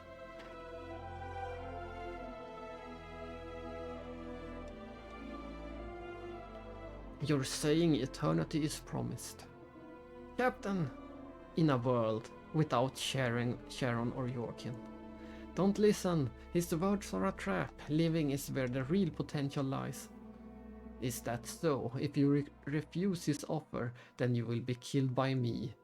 The choice is for you to make. A choice, you say?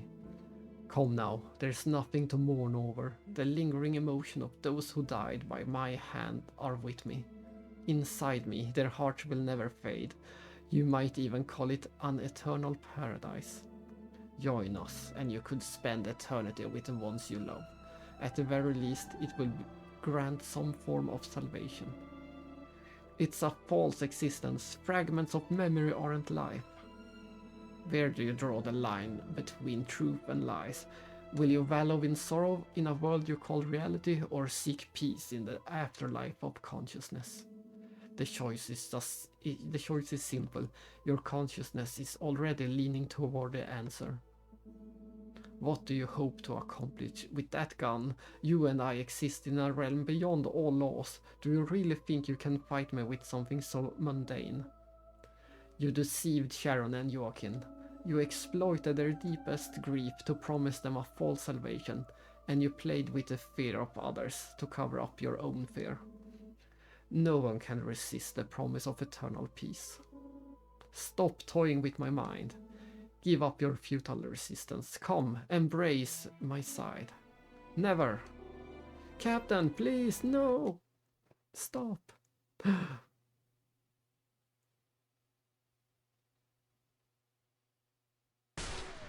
No.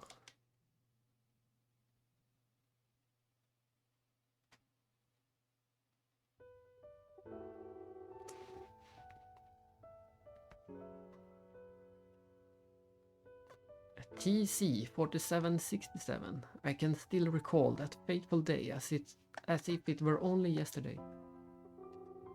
Voyager vanished from the network that very night. The Federation police declared that the culprit behind the incident was a former member of the Special Investigation Unit, Eric Weber. As the only witness, I endured relentless questioning day and night until they sent me to rehabilitation, citing severe psychological trauma a week later. In short, no one believed my account. Lactis was recalled by Vector due to an alleged defect in his neural system. And yes, once and for all they do refer to Lactis as a male. As it should be in this case. Even now, I have no way of knowing the real reason behind the recall. But when I last saw his eyes, he didn't seem like a real alien with a flaw in his brain stem.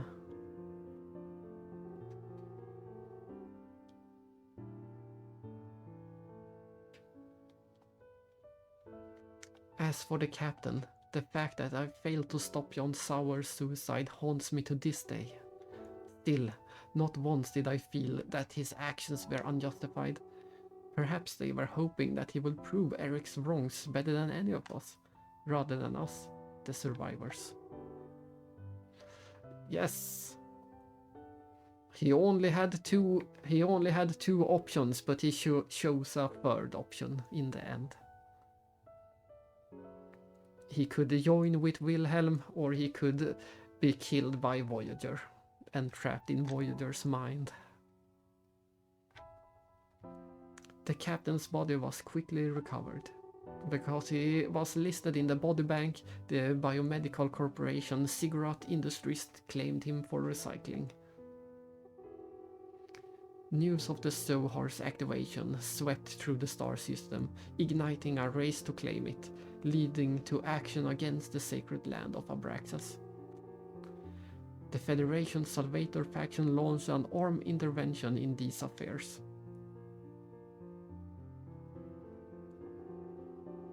It wasn't long before the riots broke out, until, on Yuryev's advice, the Federation ordered a military sanction on the immigrant fleet. Patriarch Sergius 14 went on the network to publicly accuse the Federation. The delicate relationship that Patriarch Julius forged between the Galaxy Federation and the immigrant fleet was completely shattered. As for Yuryev, it seems he left the political stage to establish an institute focused on researching Udu. Also, planet Abraxas was renamed to Mictem and placed under strict surveillance by the Federation. I've come to see all the cutting-edge technologies of the UMN as nothing more than a useless burden. I believe I understand better than anyone else that finding truth among all the information out there is like searching for a needle in a haystack. And of course, all these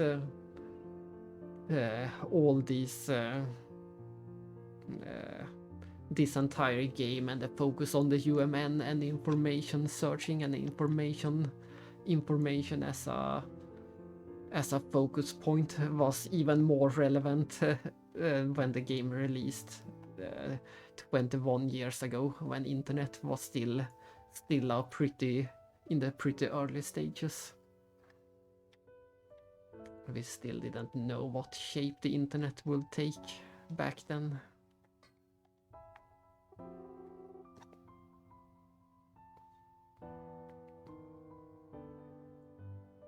It was Alexei from Veritas who taught me this. I longed to uncover the truth, so I chose to leave the Federation Police. Yeah, exactly. This was released in 2005 as a side game between 2 and 3.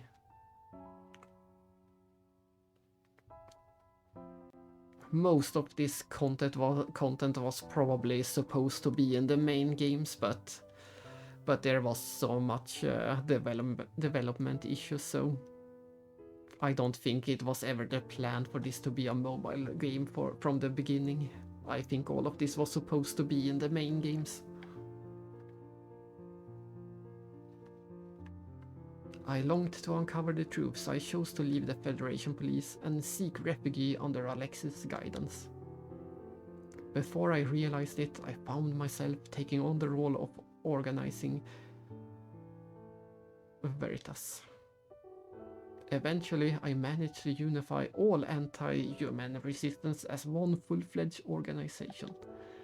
My long-standing desire for organizational strength has finally been realized. I have named this organization that I have created myself Scientia. The truth will set us free. But through this incident, I learned a lot. Before you seek salvation in the truth, you must first question what truth really is. It's a strange tale. Once I was part of the Federation Police, but now I lead a resistance movement of millions of people across the entire galaxy. I often wonder what Eric was truly searching for. What did he glimpse in the end of the world? What exactly did he see? Was he perhaps a preacher, as Alexei and others have suggested? The teachings he spread, because we failed to pay the price for those teachings, he became the Pied Piper of Hamelin. They finally said the title, or the reference at least, with the tale of Pied Piper of Hamelin, of course, being a classic tale where the flute player, yeah, it's I won't go into that, but you can see the resemblance between the original Pied Piper story of Hamelin and this story, where with the core of the story is everyone following the tune of the flute. Yeah, exactly, the rat catcher. And in this case, of course, Voyager was the one leading others on, or maybe you could say it was someone else leading even Voyager on. It's a matter of definition who you want to call the actual player of Hamelin in this case. Did he lead himself somewhere else as well? Perhaps the captain's soul, which so firmly rejected the call of that flute, is also wandering out there somewhere. If that is the case, I will prepare a better world for when the captain's heart is freed from the Pied Piper's enchantment and returns to us all. Returns to us. And there we go. I hope that my former comrades will agree with my decision. GC 4669, Melis Ortus. That's the game! Woohoo! Woohoo!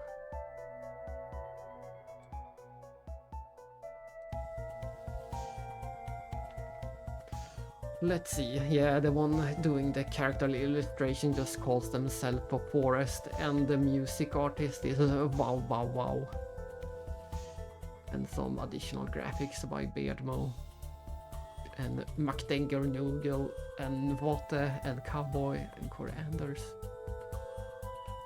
And localization was done with Valak Turtle.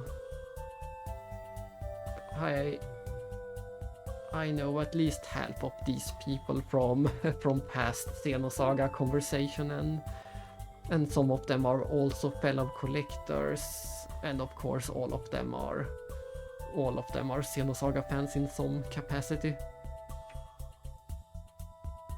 So let's thank all of them for doing such a great job of bringing this game to the English public and making it a much more nice experience than playing the original.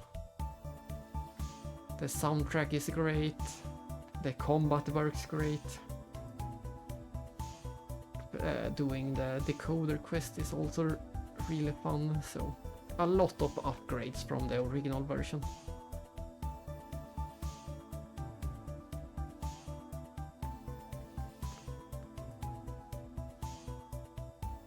And thanks for sticking around to the end, even if a lot of it doesn't make any sense if you didn't follow along from the start.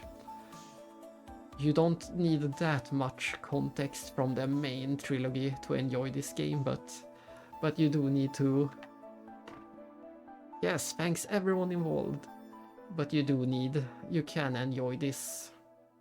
You can enjoy this as a standalone police mystery saga of some kind. But it adds so much. This adds so much context to the main trilogy. Ziggurat 8. There he is.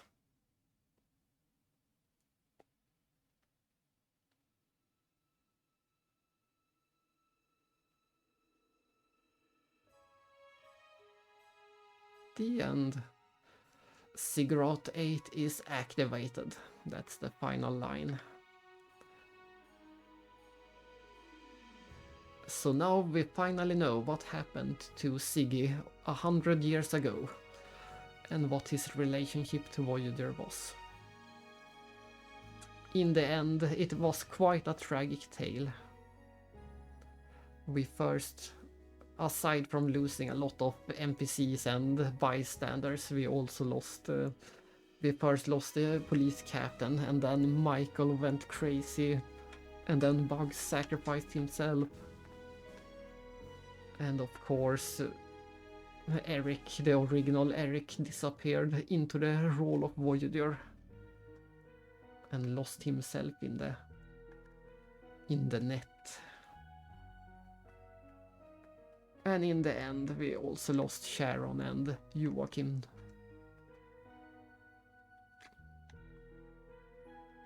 The only one truly surviving was Melissa. Yes, this should be called episode 2.5, truly. One of my favorite stories ever. But first of all, we're going to try to...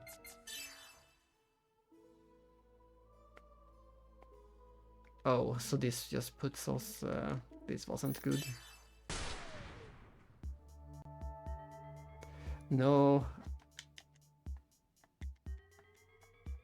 No, we in episode 3 we can read a short version of this game. There is a short version of this game in some text documents in episode 3. But aside from that, we don't get any mention of Melis. Only in the database and in text documents. Yeah, exactly. Since episode 3 will be 100 years later, there is a fan theory, I will get back to that in episode 3, there is a fan theory that she is actually still alive in episode 3 and have changed her identity to another character, but I would say that's just a pure fan theory. There is nothing in the game that actually indicates that it would be true. But the organization that she ended up creating, this Gientia organization, will play a pretty vital role in this game. They already say that she have millions of followers or members of the organization. So sadly, we never get that deep into it. Radagon Ismailis! We need to equip the correct items and have the correct stat to get to know the true identity. I didn't mean to play the credits again, but that's what happened when you choose the continue option. I should have chosen the load option. That was a mistake. Oh well, at least all these nice people got another chance to be on the screen.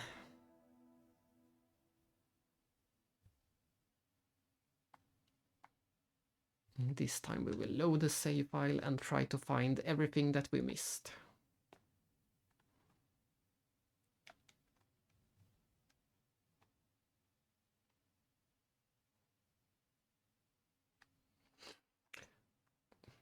But yes, this game makes us a lot more.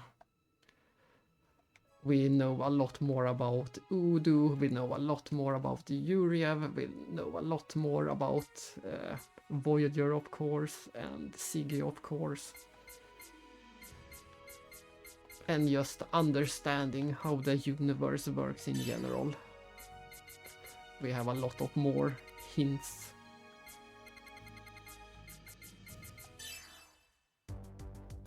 Yeah, so we saved right before this boss. We won't beat that again right now.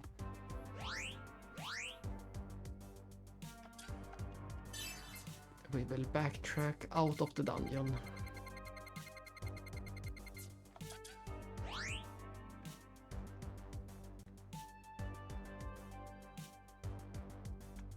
We will backtrack all the way out. No, I will do that last. I plan to show the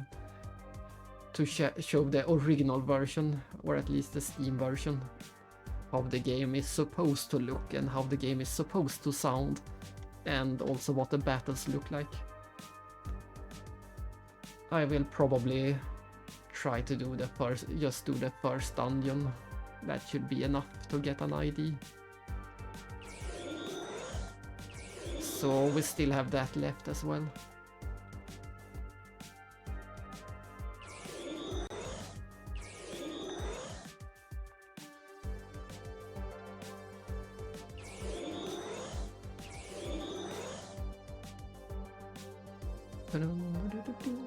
This dungeon took a bit longer than I expected. I had completely forgotten about the entire boss rush. But I think we will still have the time to do everything that I want to do before moving on from this game.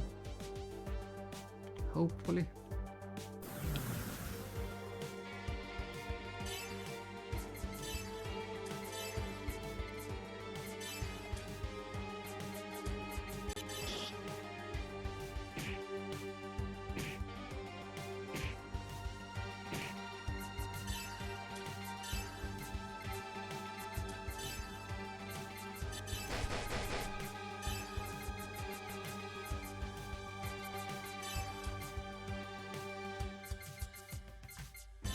No, that's not what I wanted to do.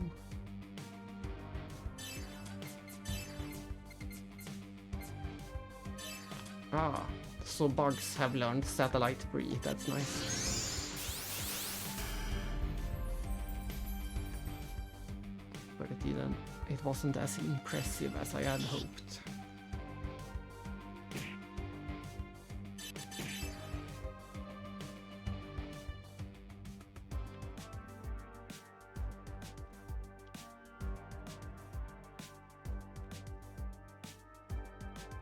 Just double checking. I already got that.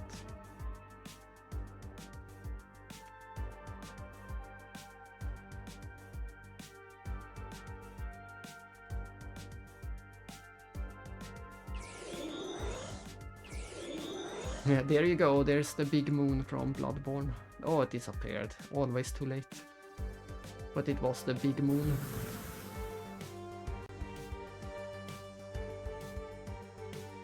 Alright, you can stack all of them.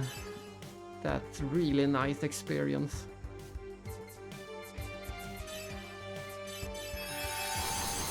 That's amazing experience for the pigs.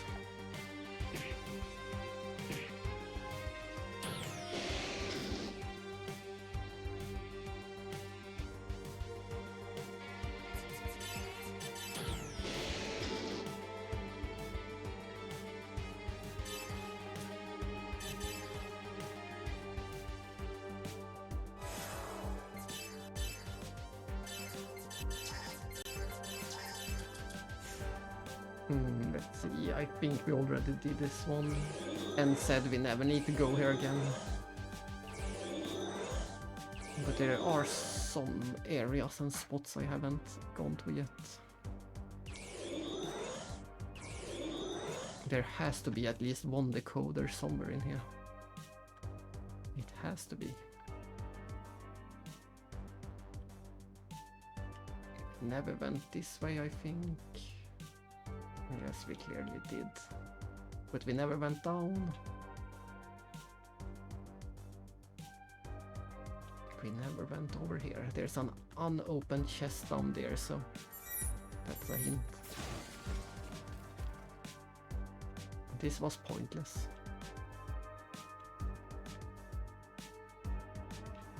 But we need to get that chest.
I think this is where we came from the start.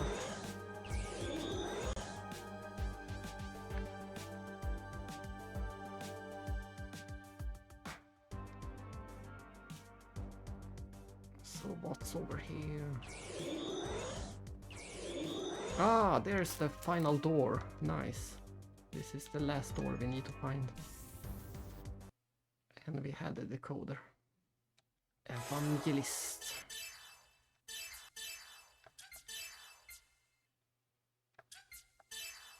There it is. Oh, a lot more experience, lots more money. It's a great item. Who should have it? Siggy will have it, or Jan.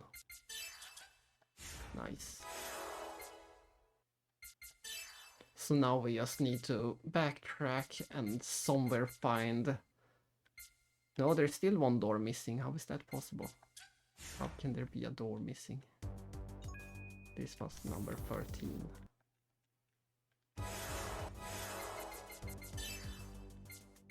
So we're still missing a door.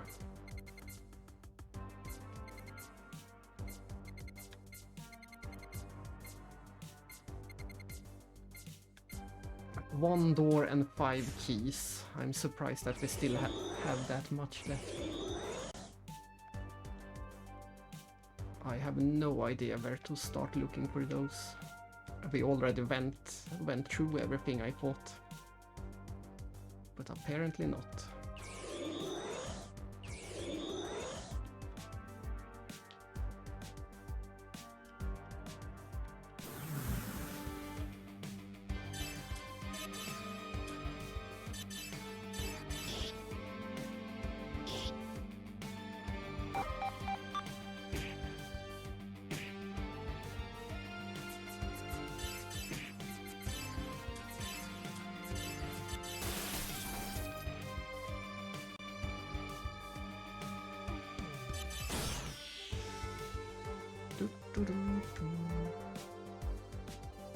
Some nice dynamic music here in the final dungeon. This should be the one we said we never meet. Oh, this is just this one again. I think I might a bit lost.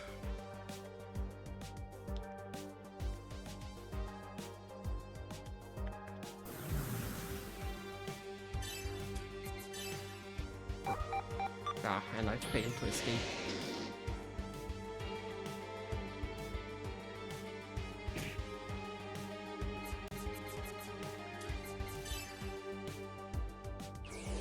I didn't want that either.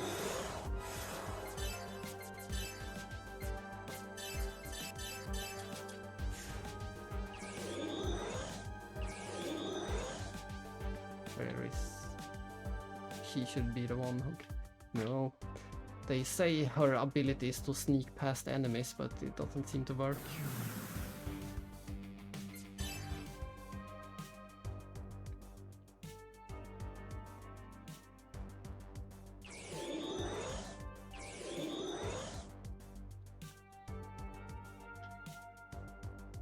But that seems to be the only way I can go.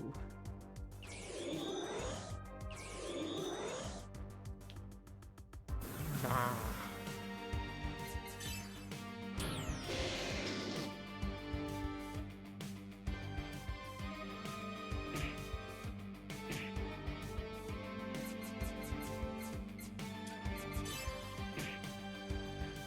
How annoying.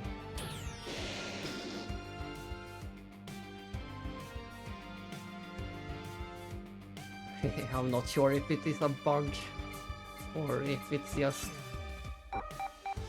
And I can't escape from these enemies. Finally.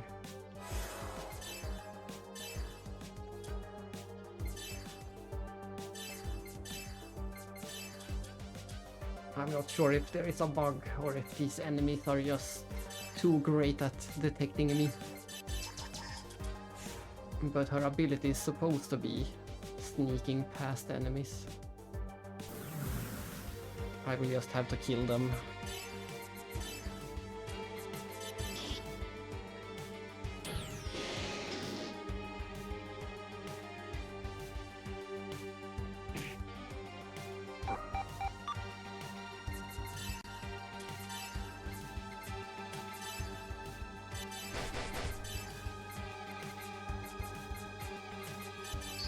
And I keep messing up, I keep doing the wrong attacks. I'm too impatient. I want to get out of this dungeon.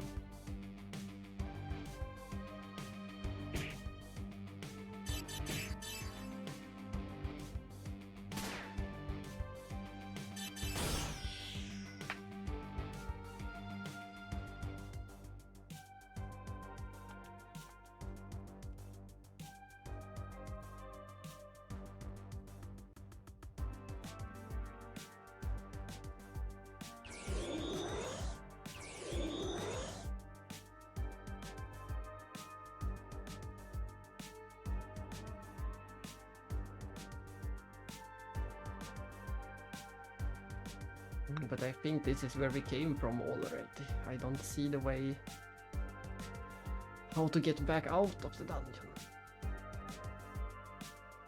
All of this should only lead back to where we were at the boss. Yes. But from here we could also see the door, so I should have noticed that if that was the case. This might be a new path.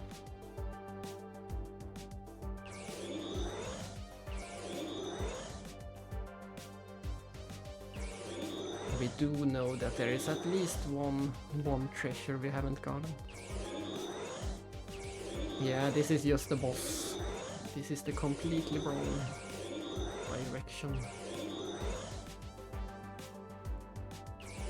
It was easy to get into the dungeon, but hard to get out. I'm not sure why I didn't notice that door before, last time we went past.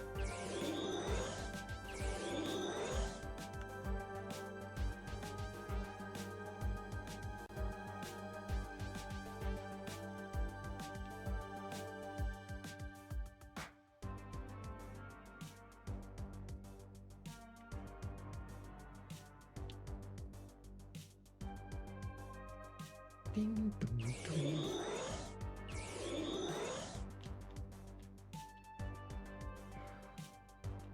I have to defeat it again.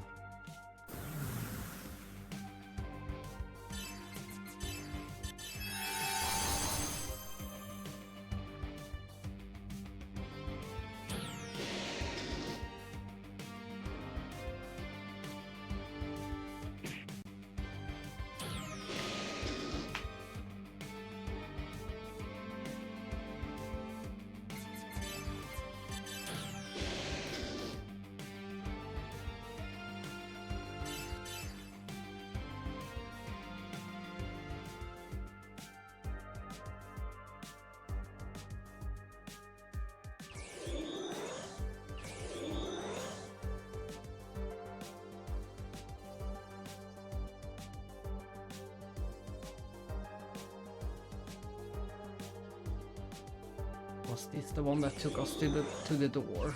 Yes, it was. But I thought this was a dead end. I'm pretty sure this is a dead end.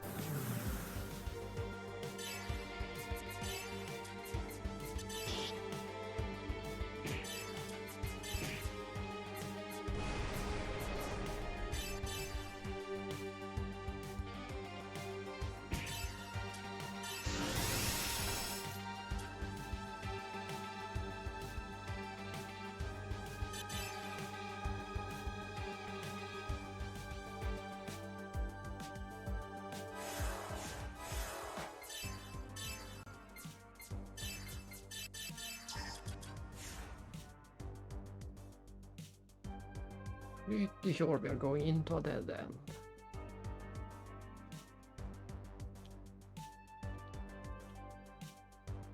Or maybe not. We'll see. No, it was... Oh, maybe. Yes, this should be the way back, finally.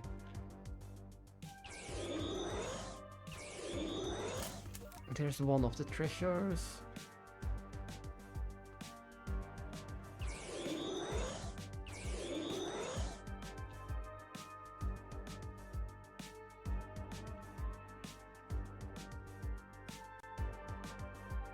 No, there's the other treasure. But it is a dead end too. We still haven't found the way back then.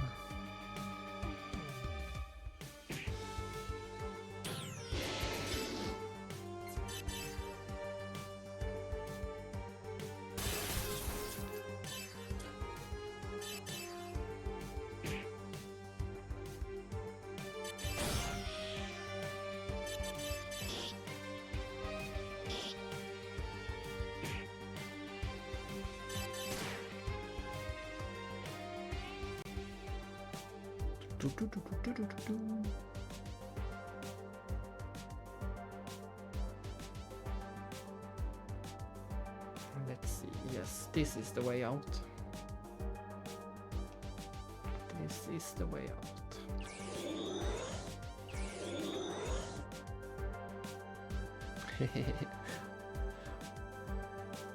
Exactly. We can never know which it is.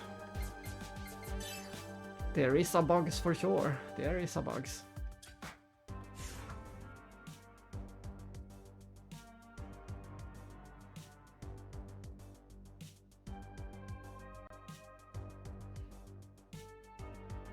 Oh, so you could actually buy the golden hunter's marks.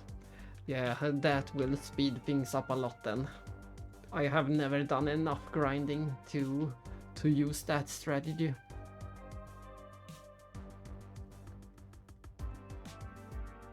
But that sounds like the ultimate strategy right there.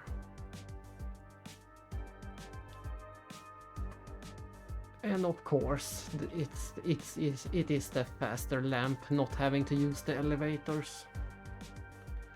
The elevators get pretty annoying after a while. So even if it would be faster, I would rather not use the elevators. I always avoid the elevators if I can.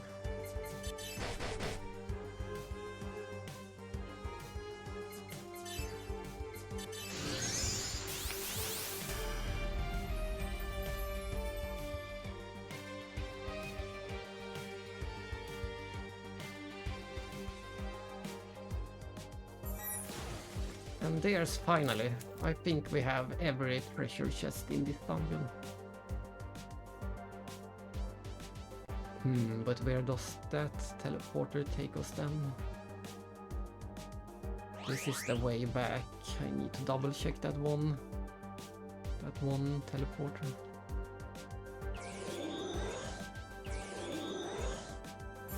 Aha! The final door.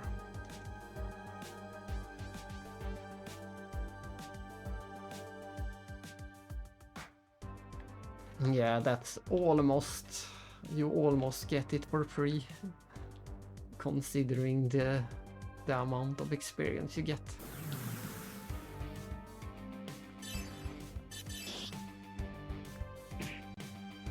So the amount of time you save by using the mark is better than... Yeah, it's the better option.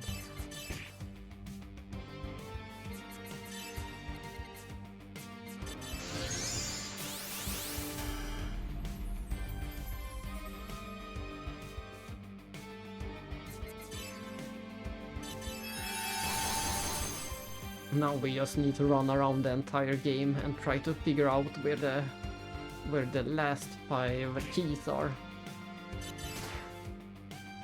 I really have no idea where they can be. Barbello Knuckle.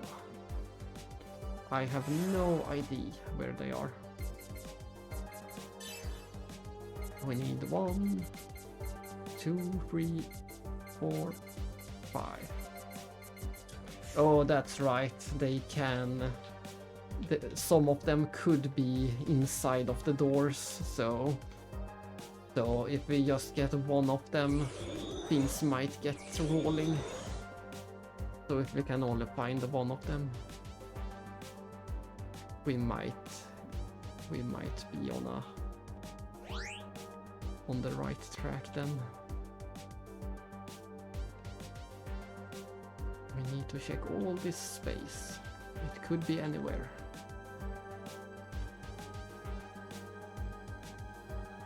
But it doesn't look like it.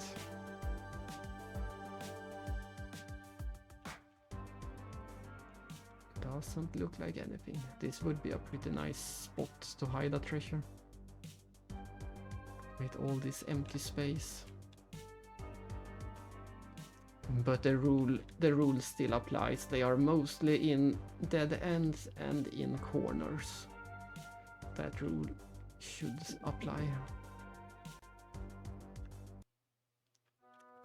Oh, we finally made it out. Let's save.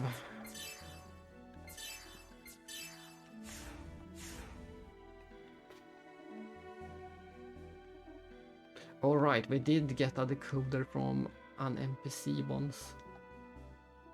I don't think there are any more NPCs we haven't spoken to, but...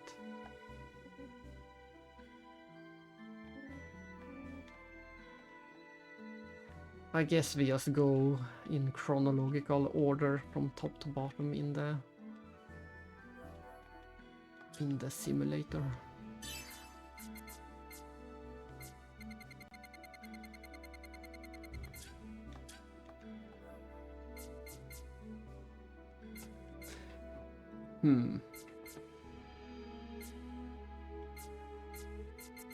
Yeah, I think we just need to go through it all again. It's annoying.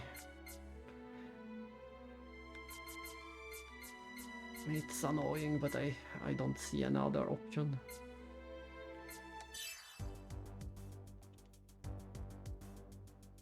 We already did all of this, or at least I thought so.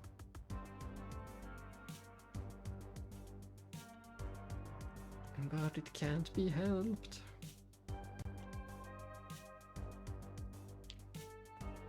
If I can't find them... If If I can't find them in an hour, I might try to look them up if anyone has made any guides or not.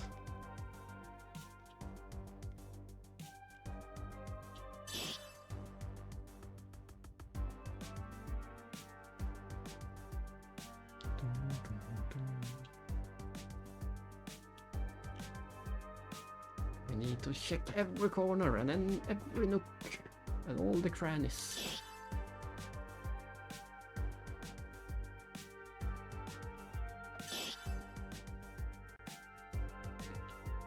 At least we don't have to fight any enemies in the older dungeons. They are already. They will instant die if they bother us.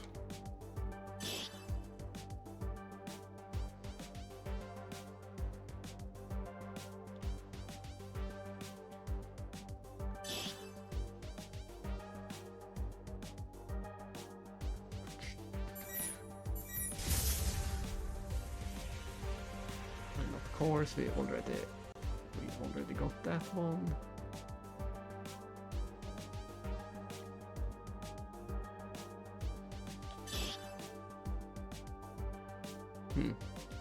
This was a bit suspicious actually, but nothing in there. Exactly, it is always the best strategy.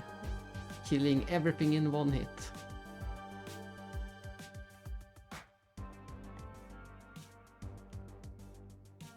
But no, I didn't expect there to be anything here, and there wasn't anything here. It needs to be more suspicious areas.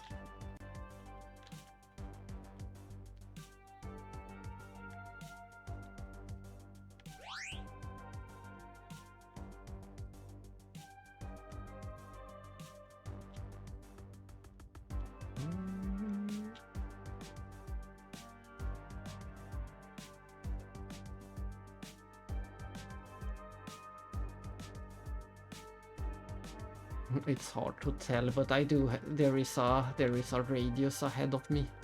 I can see.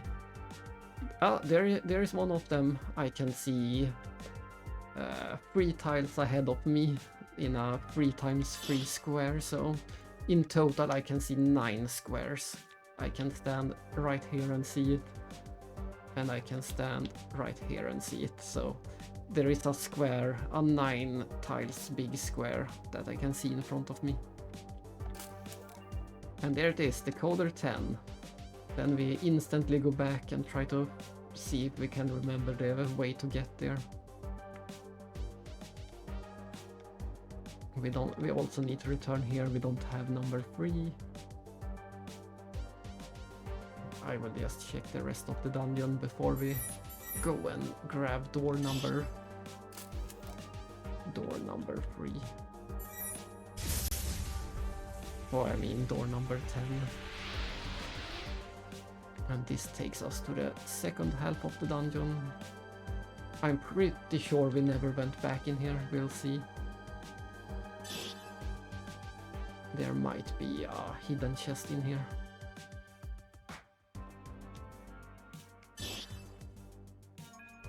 We already opened this door. I wonder, can there be... That would be evil if there is a hidden treasure chest inside one of these rooms. If that's the case, we need to go back into every room as well. Let's make a habit of that. If we see any red doors, we will enter them for safety.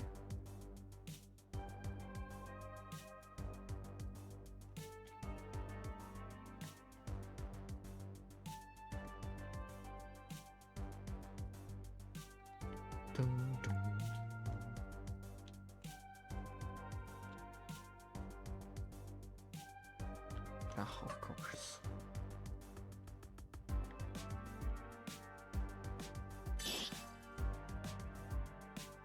Nothing there. I'm still suspicious about the fact that we could do this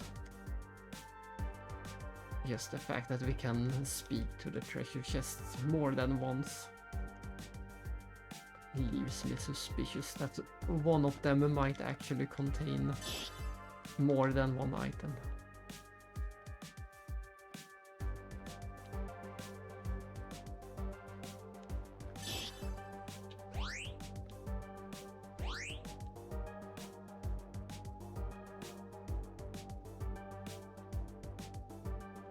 This is a very suspicious room as well, but seems like nothing. Yeah, nothing.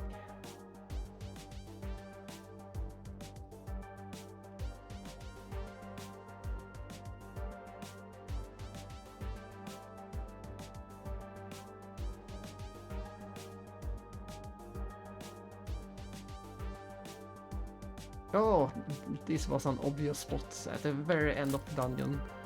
There's our number 15, so we already found 2 of them. That's a great start. That's a great start.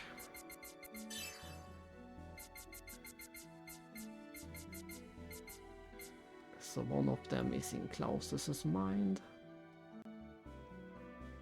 and the other in the final dungeon. Let's do the one in the final dungeon.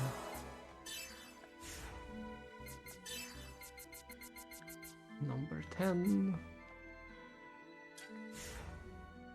And let's save, just in case.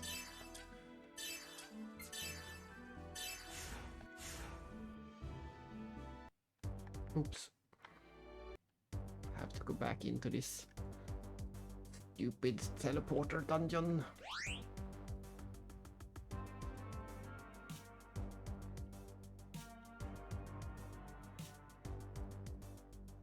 It might be that one. I know it was pretty early in the dungeon at least.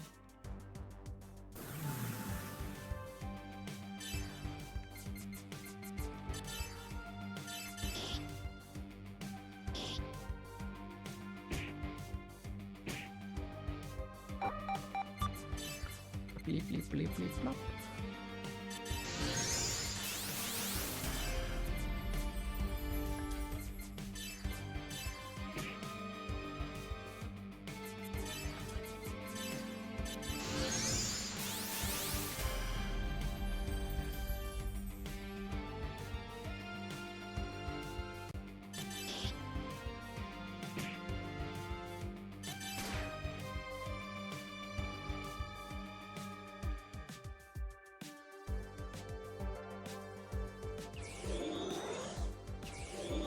Yeah, this should be it. Nice.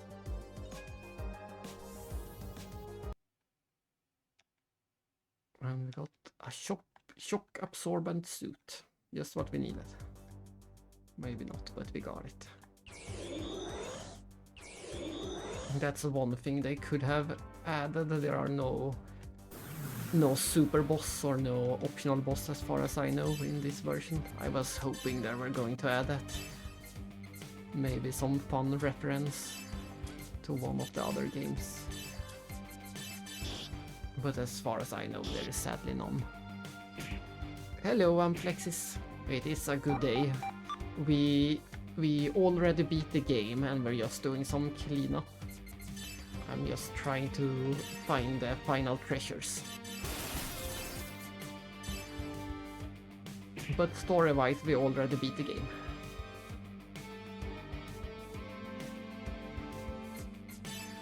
And once I have found the final items in this game, I'm also going to show the difference between this fan version and the official version. Just so you can see the differences. I thought that would be a nice thing to do.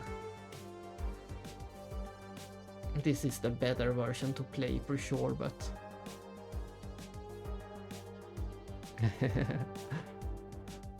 He did say he was a zombie, so I'm not sure who you should call for zombies. I don't think the Ghostbusters deal in zombies, maybe. Maybe. The Pokeballs might also work.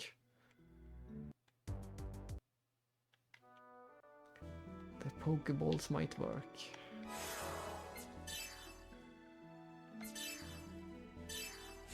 Nice, then we go to Klaus's mind.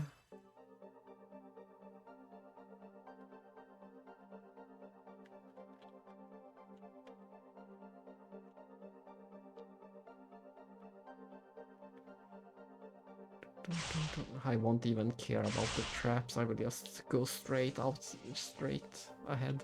I don't think the traps can kill you. I hope... Oh! Was that the one? I expected it to be further into the dungeon.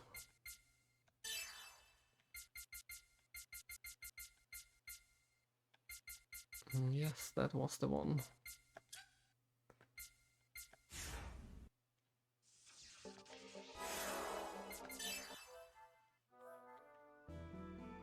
How is there not a normal save in here, by the way?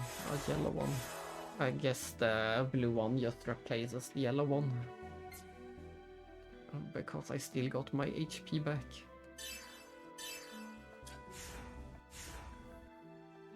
Next we go to the training mission. This will be a quick one. Oops.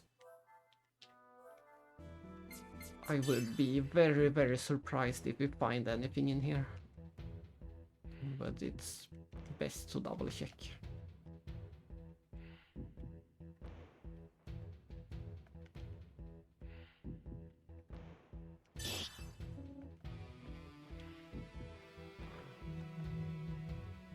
Yeah, we got that one.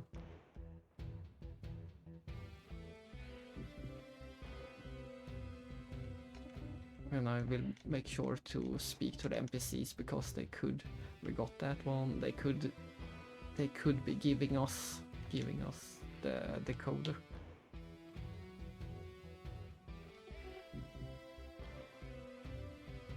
Nothing on this floor. Check the next floor.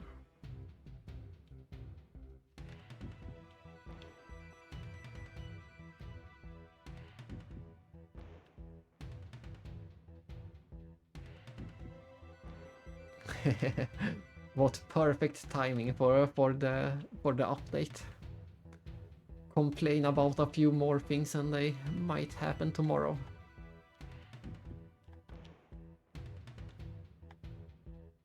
Instant updates.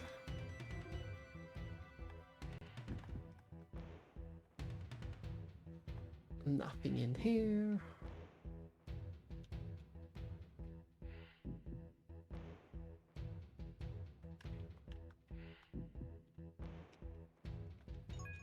And as I said, we will double check inside of the red doors in case there is something hidden. Yes, maybe you should be worried. Instead of happy, you might be worried about the updates. They have spies everywhere. Nope, nothing in this dungeon.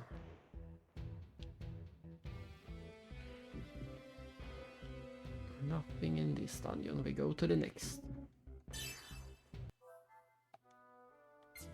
Which is the Dropper virtual reality.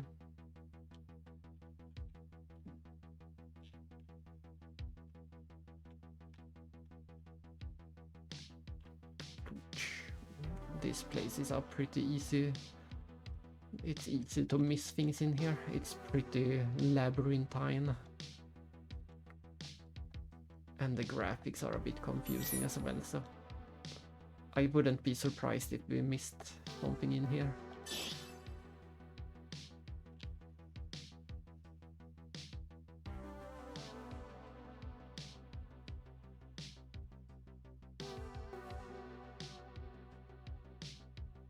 Oh, so he shared I see, the footage of my collection, the video footage in Swedish. Yes, thank you for taking the time to watch it, even if you don't speak the language, you still took the time to watch it. I know that you could auto-translate it, at least some subtitles, but they are not that accurate. We saw a lot of funny mistranslations when I tried the auto translation. They are not official subtitles, they are just the auto-generated YouTube subtitles. So they are pretty inaccurate, I would say. Exactly, you still get the point and you still get to see the collection, which is the important part. And you can still see my passion.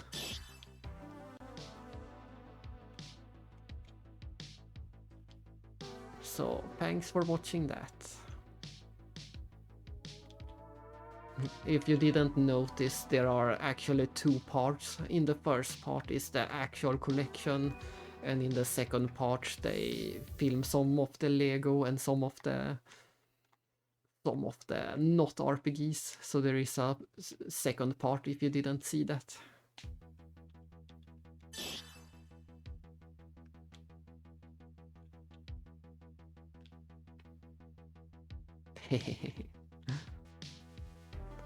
Thank you again.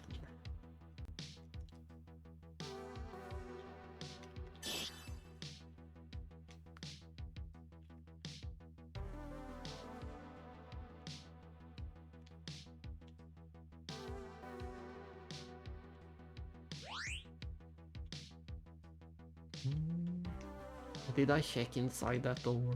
I have to double check. I'm pretty sure that I did.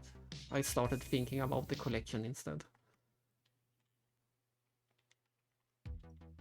There haven't been any major upgrades or changes since they filmed that last year. It was filmed last summer, and I haven't really changed that much since then. Oh no, not the cleaning dice.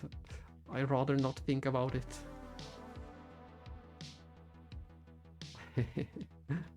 Oh, we got that one.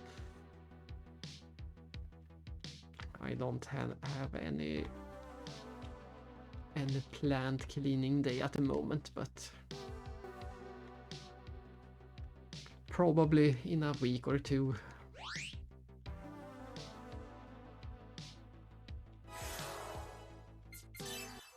Next dungeon, the Oriental City.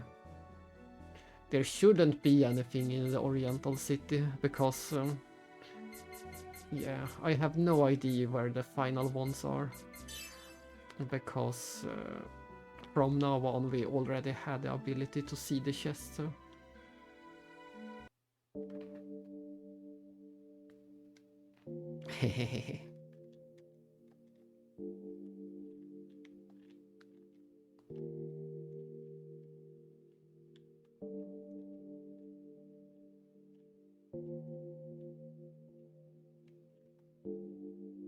I really have no idea. We might reach the point where I will try to look up the final keys, because I have no idea where we could have missed them. I thought I was very thorough with searching these areas.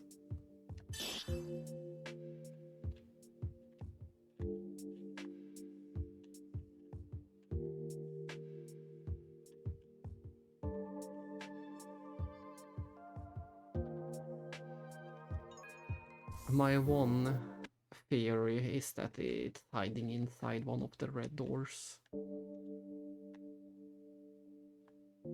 One of the older red doors before I had the ability to. But no, I'm really not sure where the final keys are. Oh no, not the laundry too. I have enough of all those things.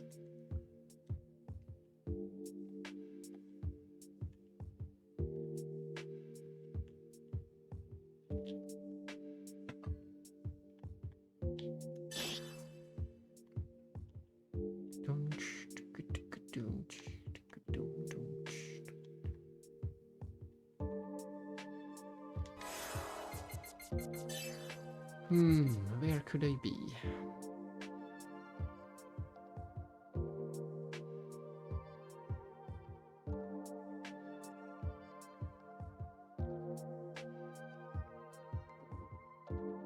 Oh, nice. You can afford to make one mistake. That's a nice milestone.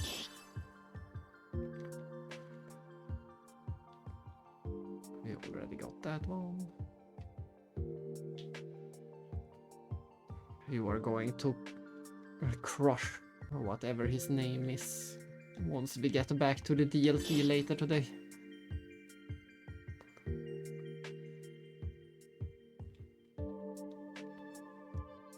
Even if you're also at a point where levels doesn't make that much difference anymore.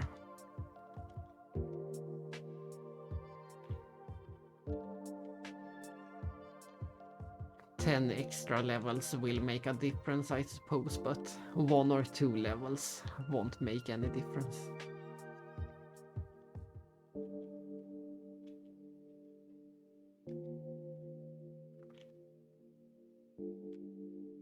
Nothing.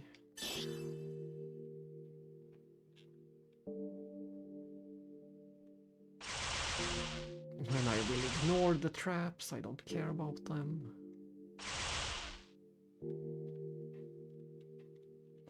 I thought maybe you could make your way inside, but not possible.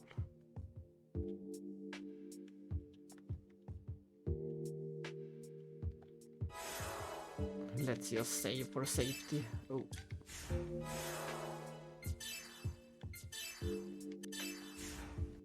In case the traps actually can kill you. This is the first hidden treasure we ever found. This is where we got the tutorial. Oh, we can die. That confirmed that the traps can kill us. We'll see if it can also be a game over. We'll soon find out.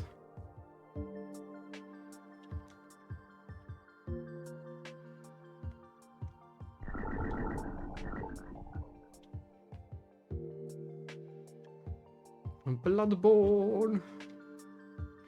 DLC, the DLC and the final boss is the only thing left for DJ.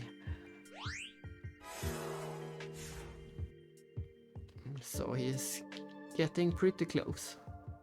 But we'll see. The DLC, so far it has put enough some resistance for him. Yes, we got to see it yesterday. The legendary moon sword.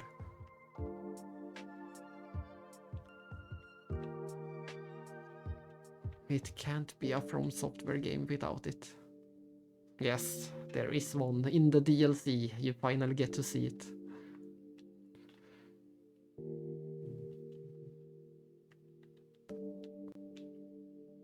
Sadly, it is in the possession of a boss in Bloodborne, so...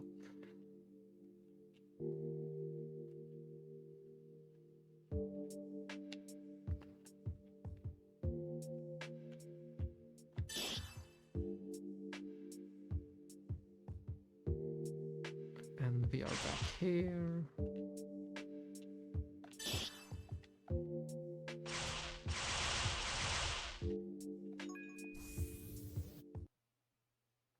Nothing. I really want to enter these doors, but none of them are actual doors. It's a bit sad. Alright, we can use... where is it? We can use the elevator somehow.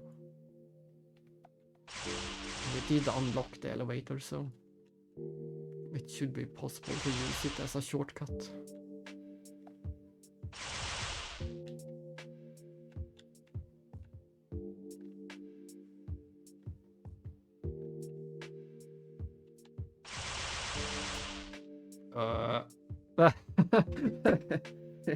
Look at that. You can get a game over from walking on the traps.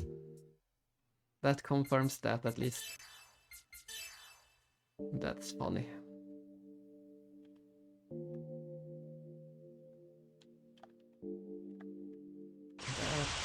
That is funny.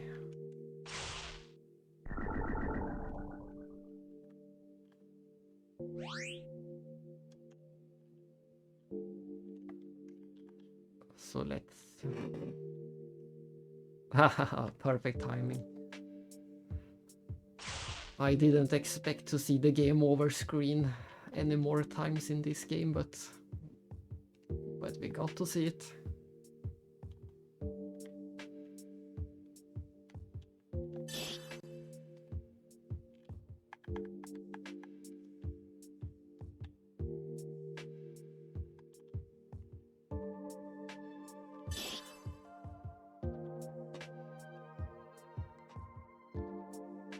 Yeah, it will never stop hurting getting body slammed by the giant pigs. They give that amount of experience for a reason. They are very dangerous.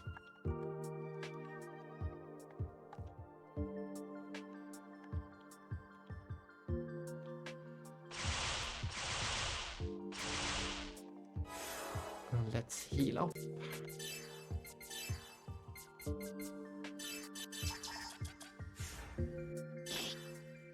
Can I destroy this?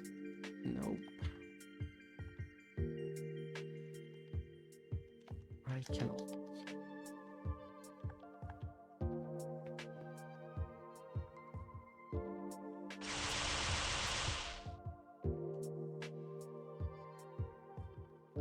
This place was bigger than I expected or remembered.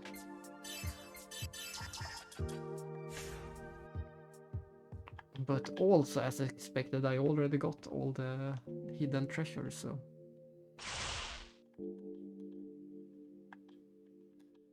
Yeah, all of them are opened.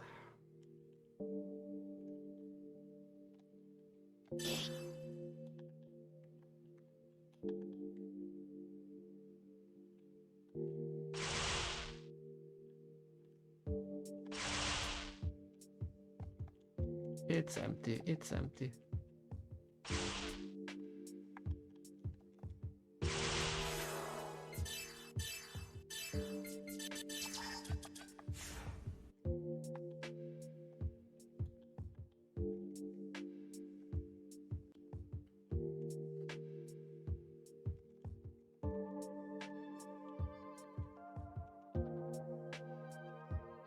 I already did this. Elevator activated, elevator activated. I'm just not sure where the actual elevator is. I thought it would be a shortcut, and this should be the... Oh, now it works. Let's see.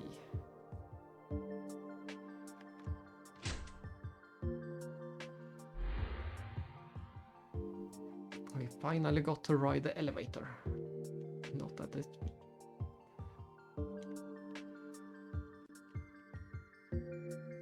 It didn't help us at all, but... Yes, it's paid off. It finally paid off. One more treasure. Decoder number 3, and we know where that is. Woohoo! We only have 2 more left to find. Yippee!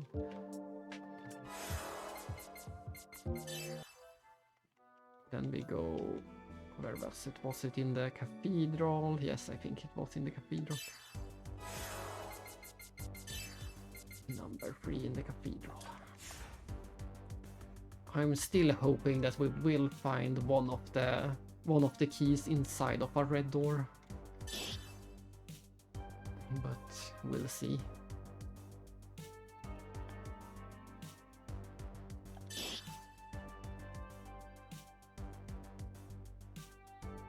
And I can finally do some effective exploring. This is how you are supposed to move in the tile-based games.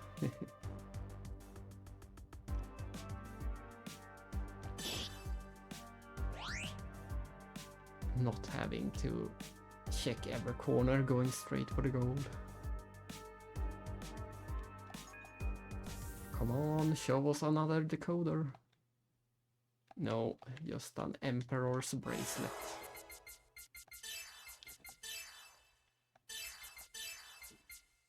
Ooh, nice. It has physical fire and ice.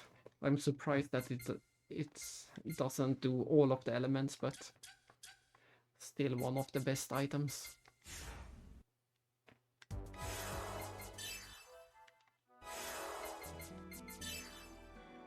And we save again. And what next? That one. And that one.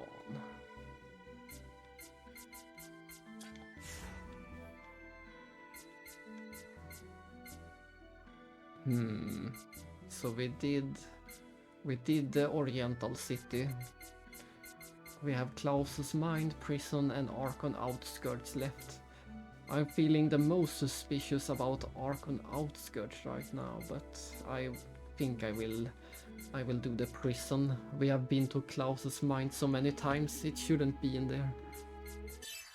Let's try to explore the Prison. That has me a bit suspicious right now. We did open one door in here. And there's nothing.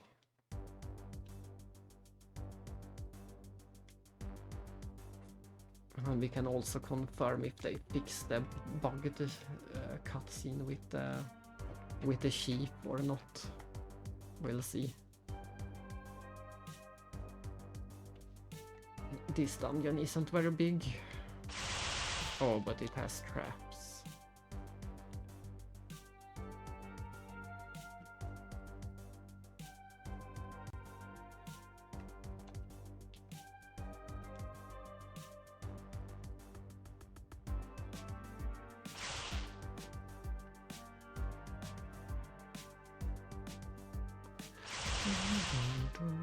We got that one.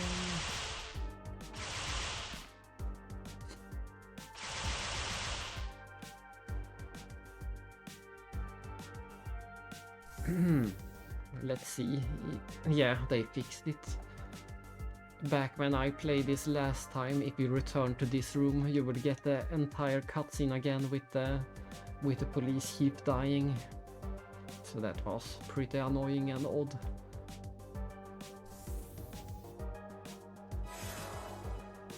Oops, people died.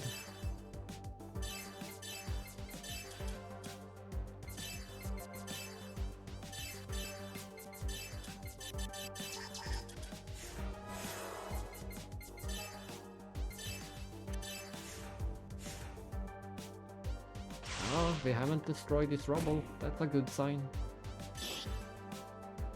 That's a good sign. Come on. No, I was hoping. But there is, yes. Oh. My hope went up and down and up and down in a short amount of time. My hope went up when I saw the rubble. My hope went down when I saw the normal treasure chest. And my hope went up when I saw the hidden treasure chest. And it all got destroyed in the end. We didn't get what we wanted. But we did get a treasure we had missed. Ah, this is the one we want to open but can't open. Oh, and this encounter is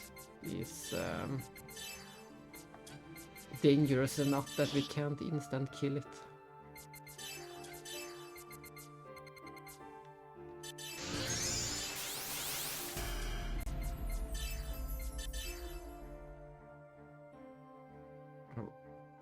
That was a total waste of an attack.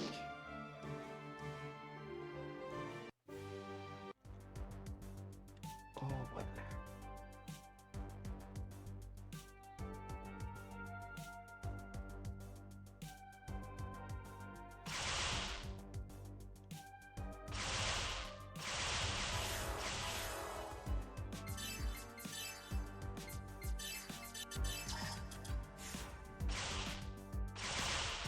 Pew, pew, pew.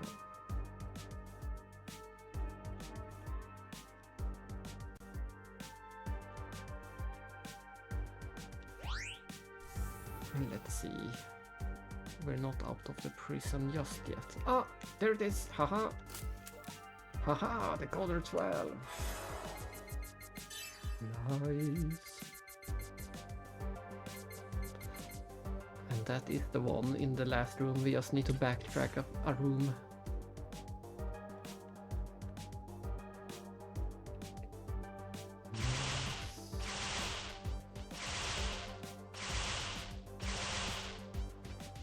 Very nice find. I think we couldn't get it last time we were in this prison. We couldn't get it because there was a cutscene and a boss fight in that room, so we couldn't pick up the item last time. You have to backtrack to get it.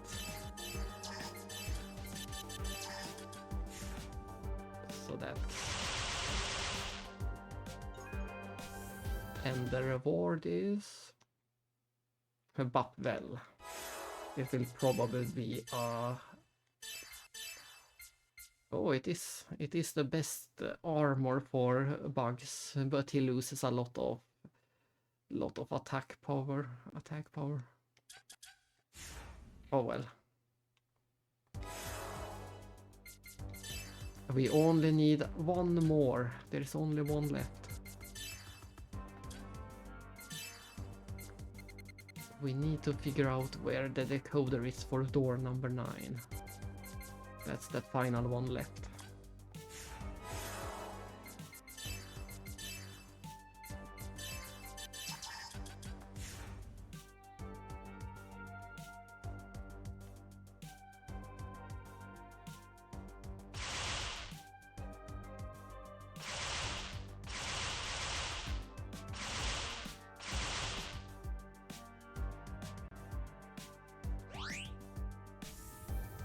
Let's see, this should be the end of the prison. Yeah, what a waste of time going back here.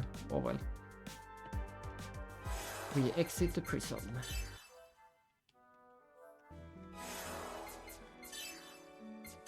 And we save. And then we go...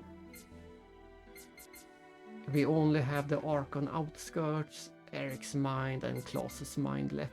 But I'm betting my money it's somewhere in the Archon outskirts. I'm pretty sure this will be the place.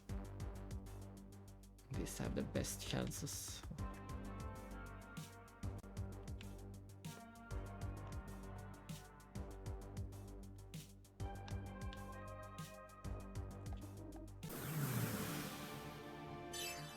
There is a small chance that these enemies might drop it. Since they are fixed encounters, they just stand around and wait for us to fight them.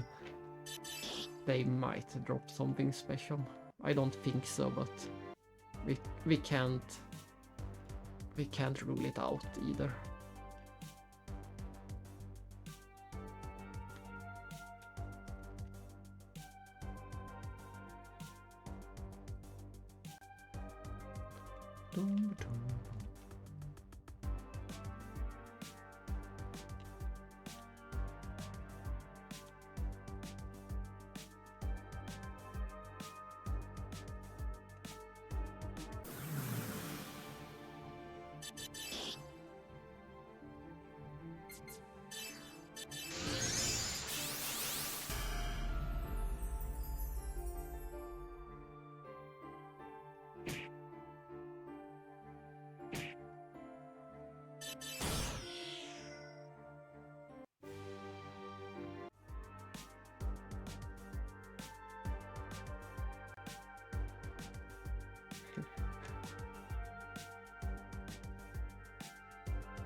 That should be everything in this area.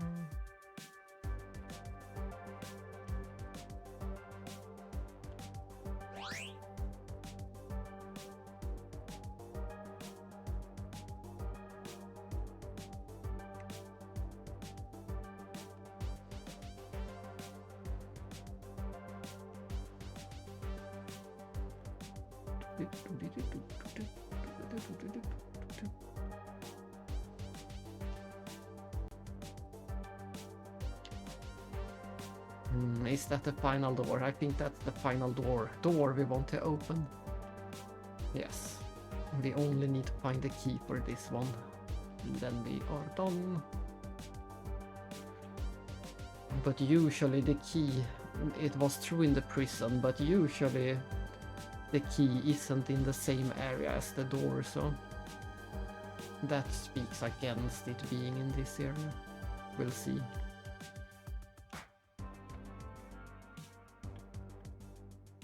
We'll see in just a bit.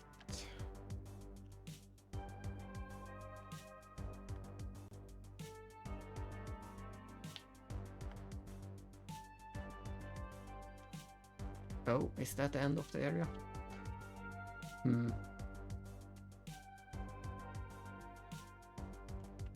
I was really hoping the key would be here.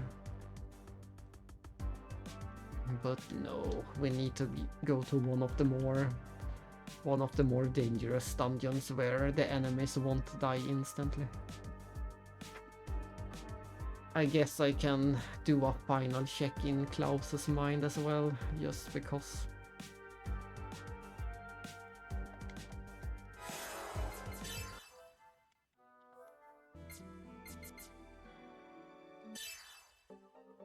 We have been here so many times. I'm so tired of this dungeon.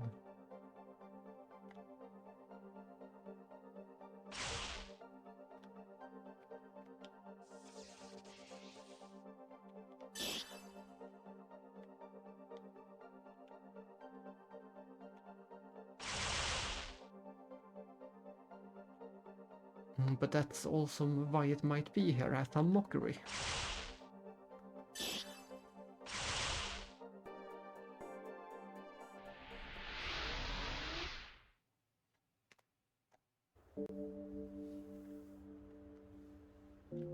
This would be a great corner to hide it, actually. This would have been a great spot for a treasure.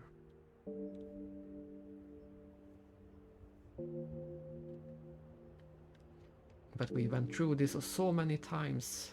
We played hide and seek with the children.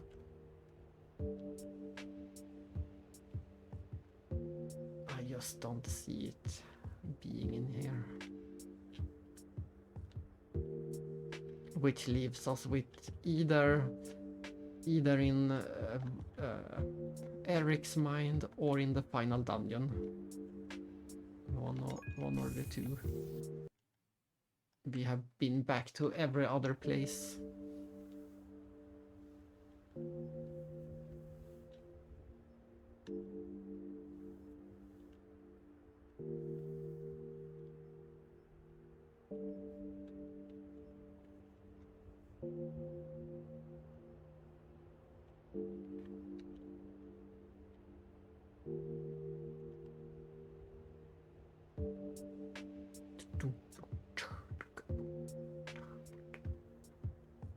That corner was also suspicious, but I can't get behind the trees.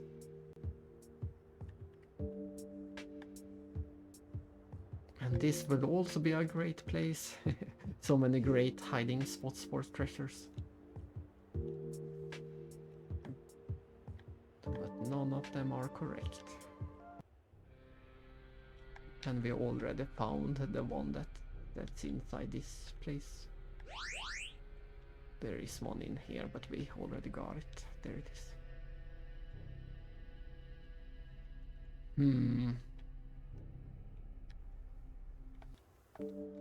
Well, then the only options left are...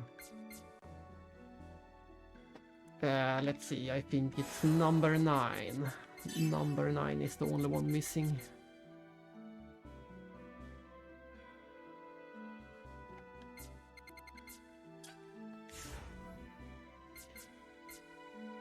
And the only places we haven't double checked is this dungeon and also the final dungeon, but we just came from the final dungeon, so I don't expect it to be in there.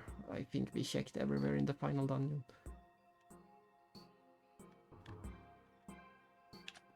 It might Yes, if you have the answer, feel free to tell me if you know. My suspicion is that it is in the boss room of this area.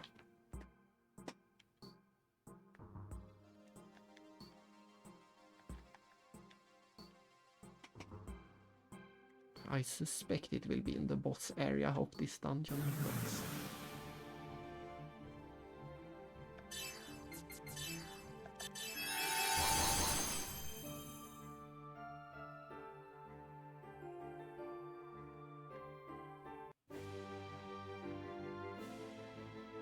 But yeah, what you are saying is the exact spot I was suspecting it to be, in the boss room of this area. And yes, you can only find it when you go back, and we never went back, so this is the first time we can find it. But thanks for confirming it. It will speed it up a bit, then we don't have to double check the entire dungeon, we just need to go to the boss room.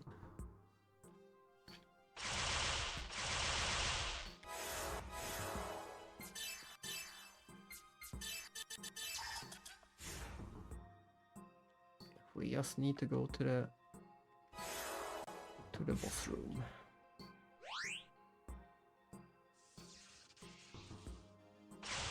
Oh, here's another one that we missed. It's not the one we are looking for, but...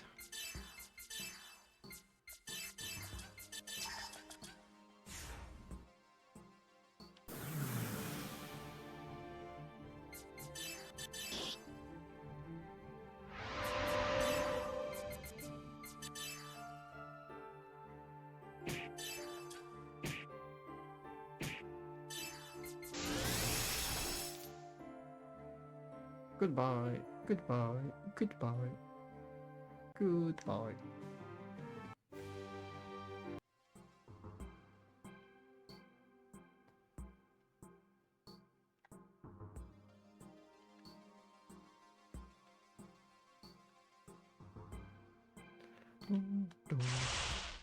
Then I don't feel bad when it turned out to be in the exact spot I was heading to and suspected.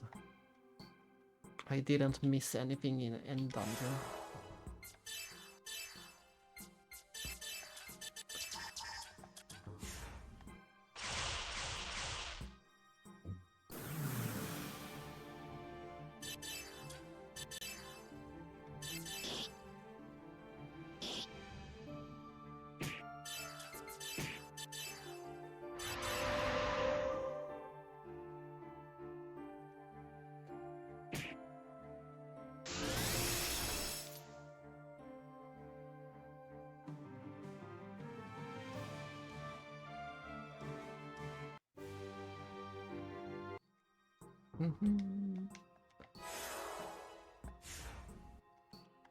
Oh, and since we can actually look at the trap, since we don't need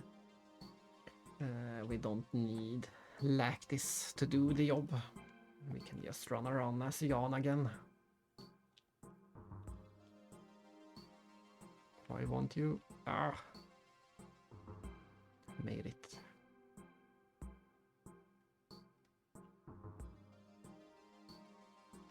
There stakes it. We are almost at the boss room.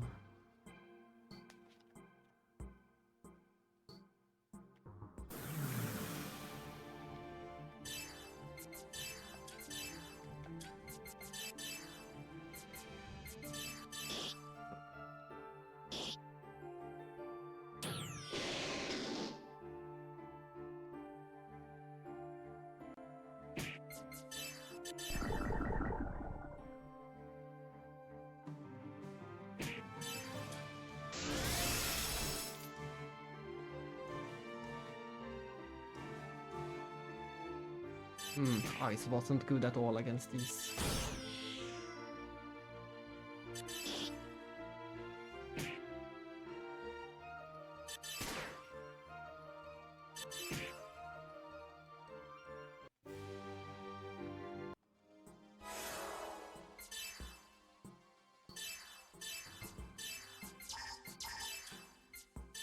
Oh, and we learned Medica, the last version of healing. We got the small, the medium, and the large healing.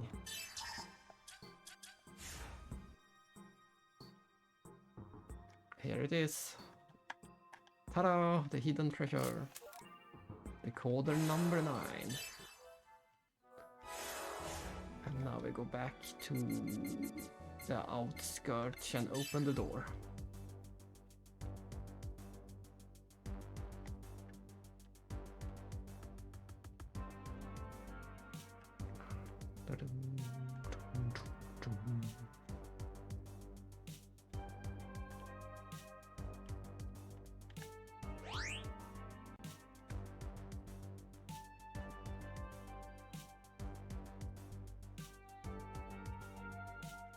And there it is, every door is opened. Woohoo! Have we got a top secret skeletal? That's what we get. The final item for the game.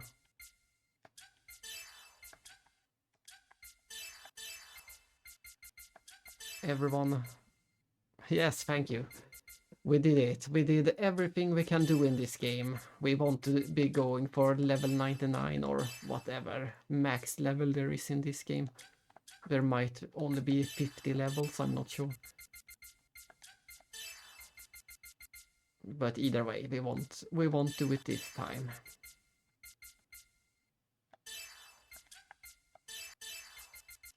We did get every item in the game.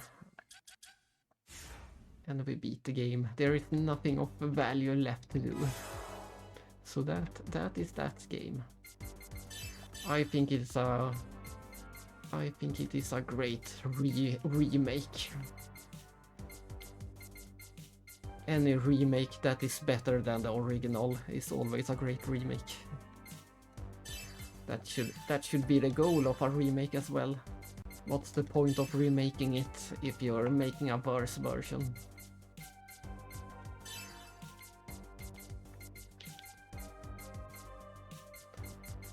Judging by the amount of skills we still have left to learn, I guess level 99 is the maximum. There are so many skills we haven't learned. No comment. What is the point? There are quite a few examples of downgrade.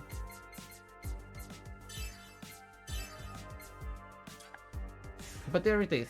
We beat Pied Piper. Woohoo! Let's see how long it took. I think we are at 11 hours.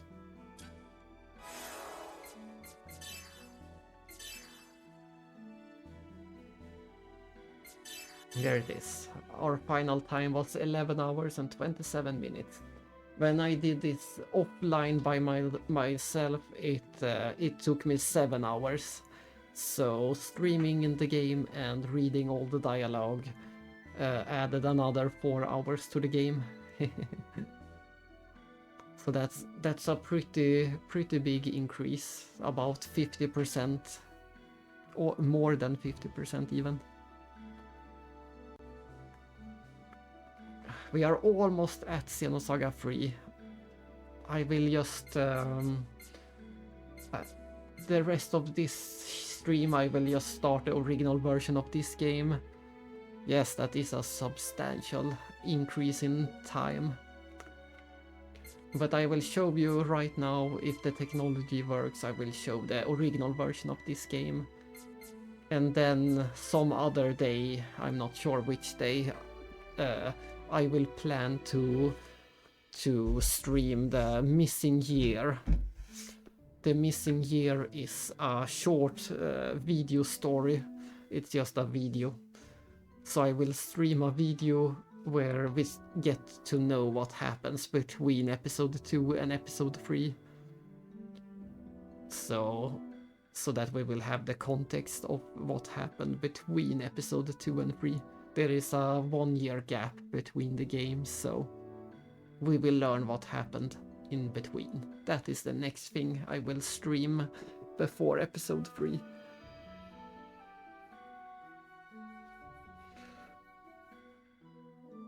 I don't remember the exact time, but I think it's just 1 or 2, max 3 hours long, so it will be a pretty short side adventure. But it is of course vital. There will be, especially when it comes to Shion, we will see she will have a very drastic change in her beliefs and in her mood, I should say, and in her determination as well. So that's what I will be streaming next time. Missing Year.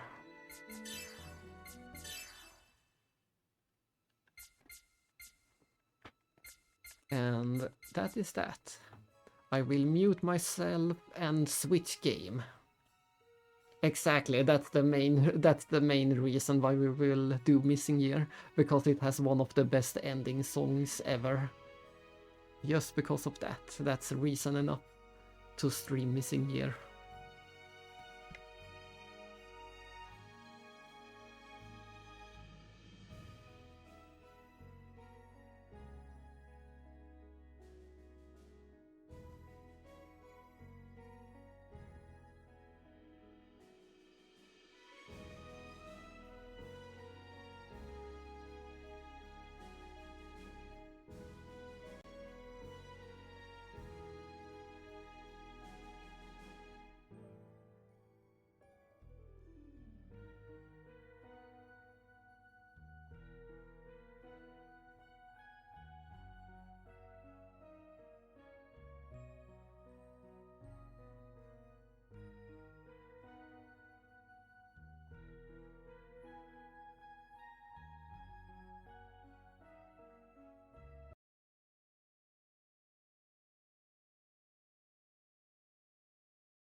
And I am back.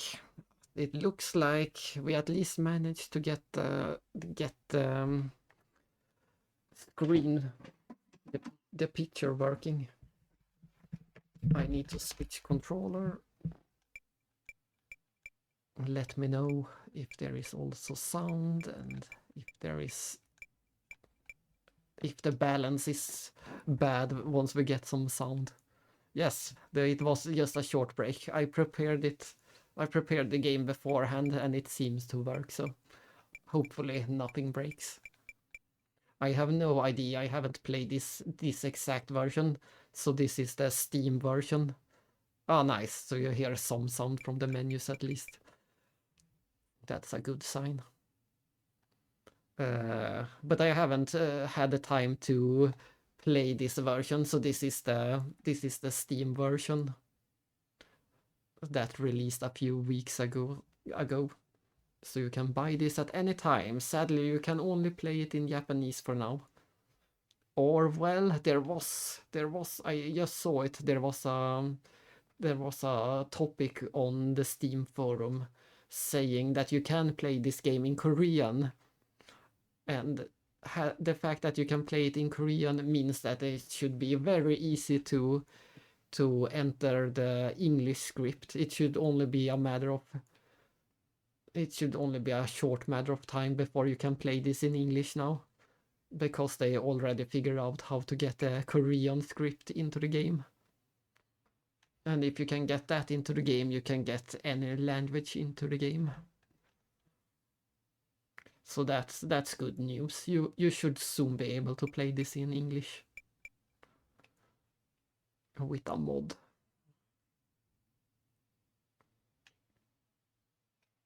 But let's go. I have no idea what the difference is between these options. Sequence 1, 3 different versions of Sequence 1, or 3 different versions of Sequence 2.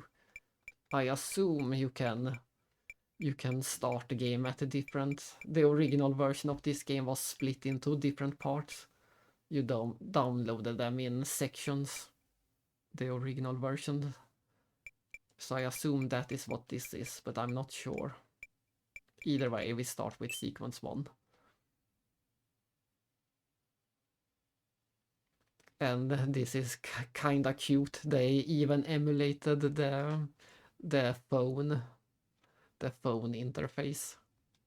So this is what it would have looked like on your phone. This is the exact graphic. This is the actual game and exactly as it was back in the day. Let's continue. New game. You can see my clock. The time is 17:22, my time. So it even syncs up the clock. TC 4677 Abraxas.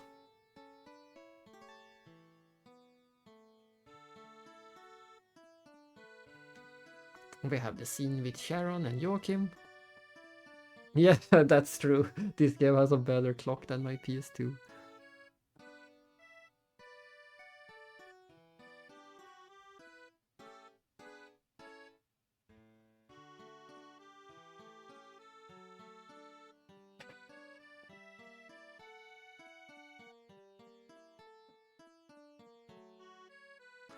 And we already saw these little cutscenes are still in the fan remake. They kept these for the fan remake.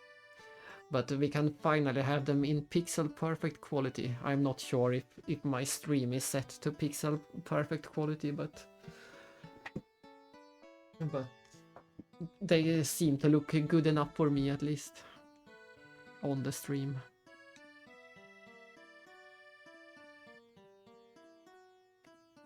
And this is the first time that Joachim dives into the human and plays with a virtual dog. And we also get to see Voyager for the first time. Speaking about the vials and the things that got poured out in the sea. Xenosaga Pied Piper, Sequence 1.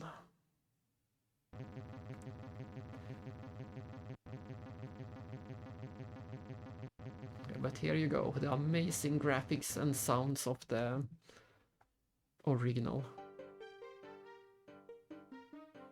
As you can hear, as we can hear, the music is very, very simple MIDI music. This is what an old Nokia phone from 20 years ago could handle. Or it was a Vodafone, I think. Vodafone was the one you had to use.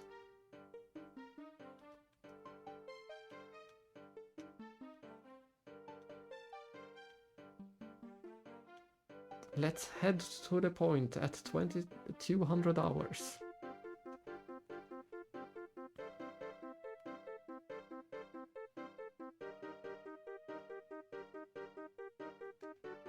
AAA encryption. Our friends in the police have already dived in without us. You hear a lot of this simple song in this game, since it is the music in your base. And you can also see down in the left corner the original portraits. This is what they look like.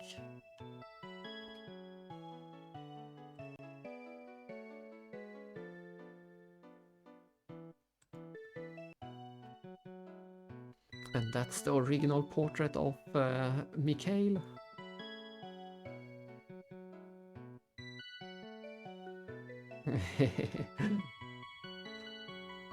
I probably prefer this soundtrack to the soundtrack of the DS game at least. I really don't like the DS game music. It's such a shame. The game itself is great on the DS, but yeah. And I'm also hoping to stream that one day. I said it before, but hopefully we can get a translation of the DS version of Xenosaga 1 and 2. And there's the original portrait of Eric. As you can see, he was always the bald guy.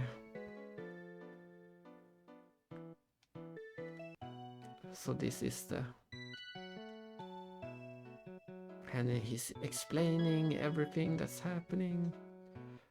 that we also need to dive.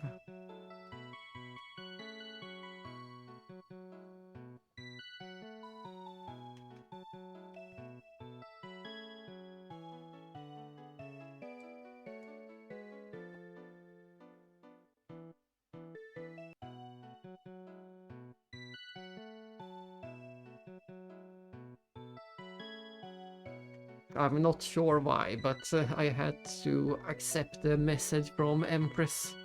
It got auto-modded for some reason.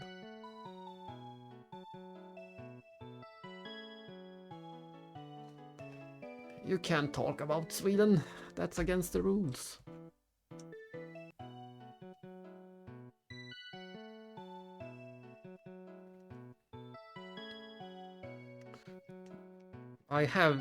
I've already mentioned this before as well. I guess that is the reason, maybe. It looks like spam. Stop spamming about. Shit, pommes frites.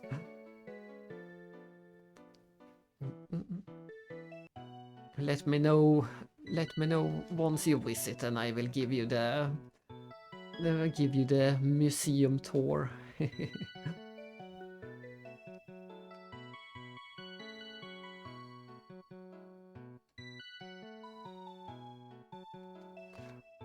I was trying to say, I have played the emulated version. This is the official Steam version that anyone can buy. You just need to go to Steam and buy it. But I have played the emulated version. It's the exact same game. The only difference is that the emulated version and this official version might have slightly different sounds for the MIDI font. They might use slightly different fonts.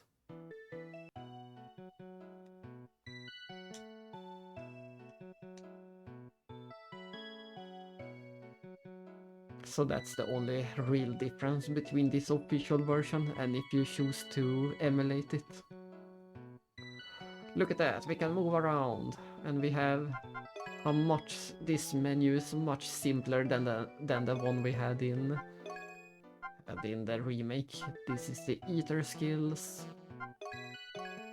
and here you can see, this reminds you, this is the same system that I used in episode 1, where you can set up different attacks based on different button presses. And this is the equipment. Should be the equipment, it's hard to tell. And this is party switching, options. There is also this menu is built into the Steam version, so this is the only thing that is new for the Steam version. You can turn on or off if you want the emulated phone or not. I find it pretty charming. Usually I hate things like this, but in this case I found it pretty charming. I'm not sure what this one does. And you can switch between some resolutions or play in full screen. I'm not sure what that is. Let's say no. And this should be quit to main. This is quit the game. This is quit to main menu. I'm not sure what this one is. This might be save state or something. This might be save state. Not sure. But that's the options, and you also right. Oh, look at it. You can. It's some controls and some tutorial. Get me out of this. Maybe this is... Yeah, that was close. And then we also get this menu. Where is it? No, not that one. Ah, there it is. Here you can have some... This is the original tutorial for the game. Sadly, there is no database, but this is this is the tutorial how you play the game. I hope everyone is taking notes so you know how to play. But yes, that's the menu for the tutorial. And now we go into the first dungeon. As you can see, the basic graphic is the same for the original and the remaster. And there we got the portrait, very nice portrait for Melis. And some new music. There's the original portrait for Lactis.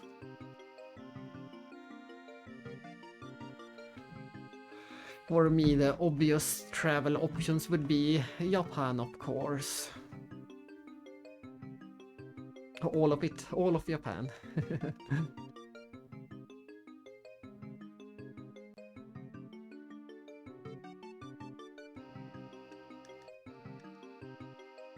Yes, sir.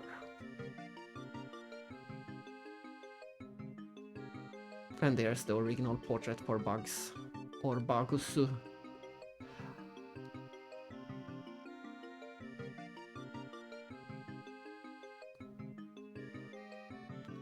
I like these. I think these original portraits looks fantastic too. Even if the new fancy ones are great, these are not bad at all. You get a pretty clear picture of how they look. I think I just choose yes to tutorial.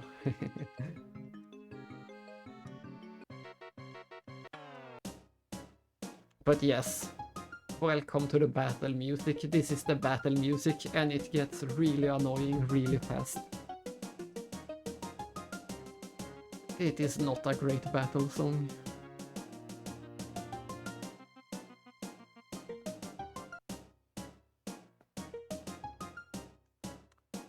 And as you can see, these fights are based on the Xenosaga 1 Xenosaga 1 battles in every way.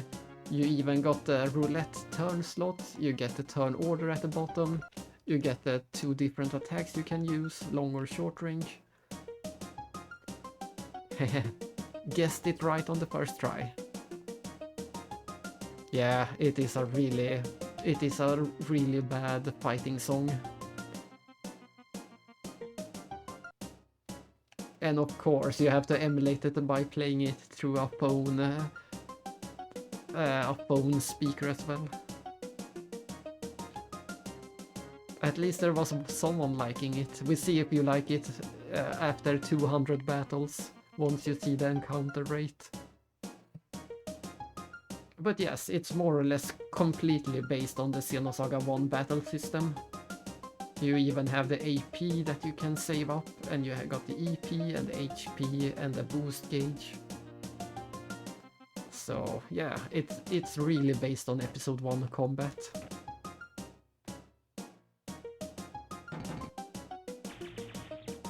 And these are all the original animations as well. So this is how the game actually looked on the phone. So that's the big difference between the fan remake and the original. The battles are completely redone.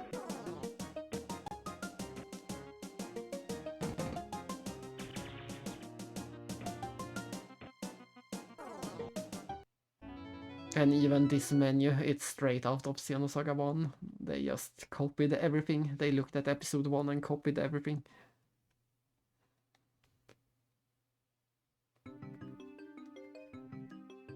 So that's the first. They explain how everything works.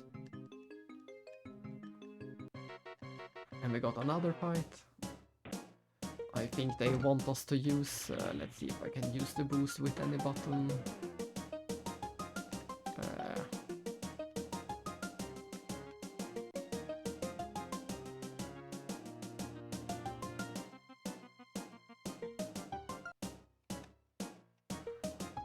Whenever there is I always miss it when there is any type of what are they called, any type of event, sky event, any type of meteorological event. It always turns out it's cloudy whenever there is something cool like that going on.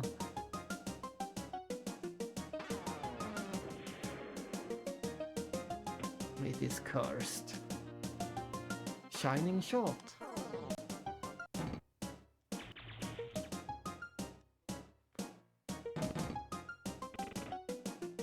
Any type of weather phenomenon.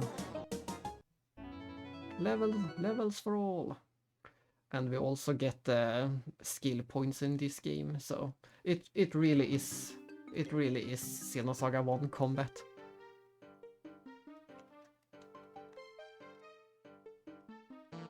And I think this version also allows you to save anywhere. I think that is the save anywhere option. It should be saved.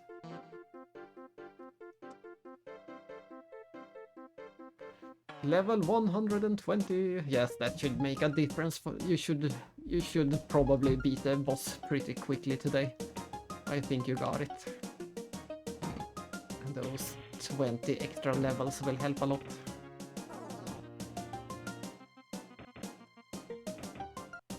And of course, knowing what to expect from the boss. I just want to see if I can... Oh, there it is. I push the R button, then I can activate the boost. So yeah, it really is episode 1 in every way. Almost every way. It's a bit simplified. There is a bit less options, but generally it is episode 1 combat.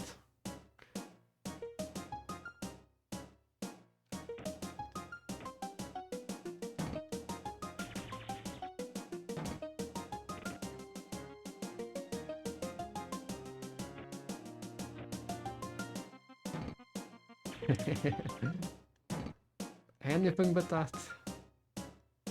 Yeah, I can't do... Anytime I play, I will also get hit. I can't avoid getting hit. It's too hard. And there's the treasure. But yes, we all remember this dungeon from just a while ago. This is exactly as it was. The only difference is that in the remake we had one encounter. For every one encounter in the remake we will have 5 battles in this game, so...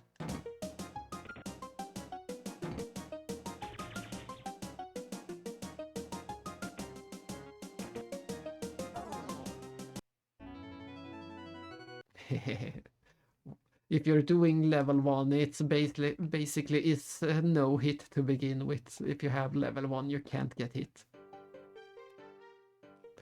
So it's a pretty nice overlap. Yeah, it is a nightmare.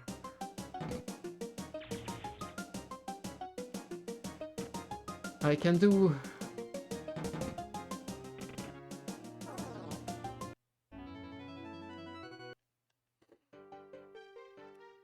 Let's see, can we revive? If I can find the menu. There's the menu. No, that's not the right.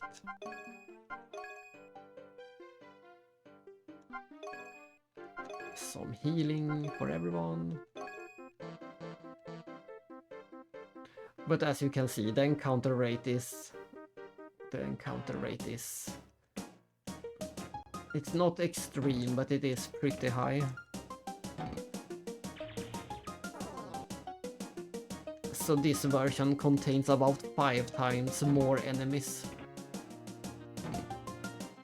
Since it is a short game, they had to have high encounter rate.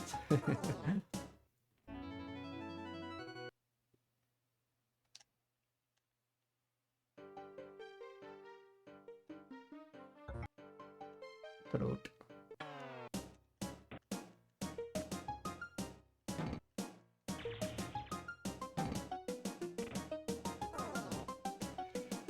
So, yeah, already it should be apparent that it is a much nicer experience to play the fan remake.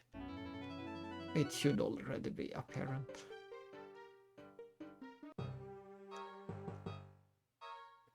And we get this scene where Melis gives the orders to the other police officers, but they think she is silly and just rushes in and they all get killed. They should have listened to her.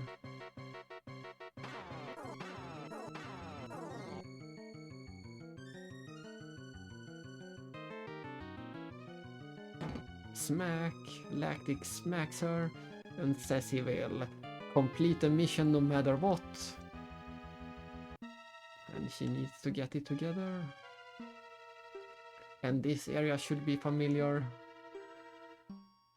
This is where we found one of the hidden gold treasures in the other version. But of course, in this version there is no hidden gold treasures. You can't even enter that area.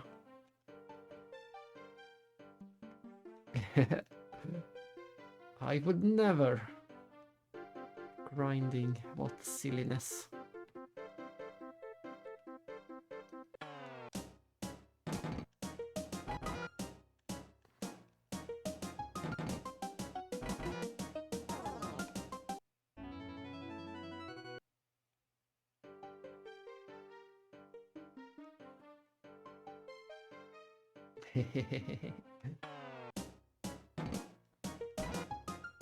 Dun, dun, dun, dun, dun,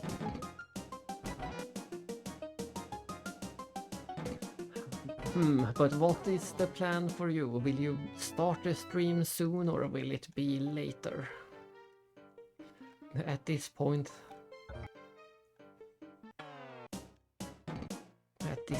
I am pretty done with my stream after all. It won't get more exciting than this. I just wanted to show the first dungeon how it looks. Yeah. Then we shall see you after the launching. Exactly. It was nice getting to show this version as well.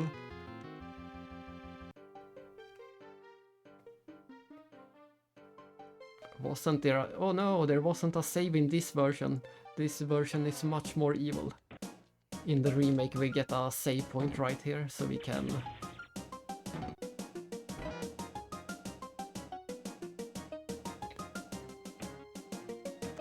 Yeah. I will eat a late dinner. I will probably eat dinner in an hour with my brother. So it will be a late one for me.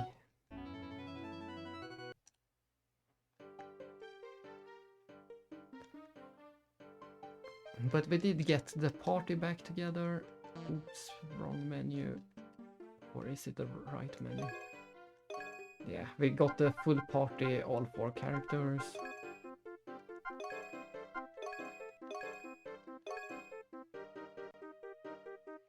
We haven't decided yet. Food is still undecided.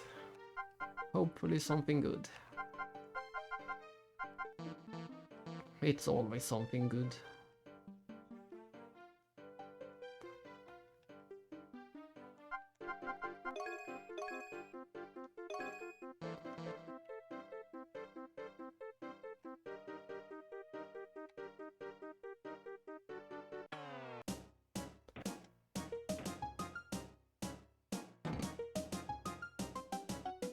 Yeah, there's the guard option, so if you use the guard option and wait for the next turn. Oops, just like in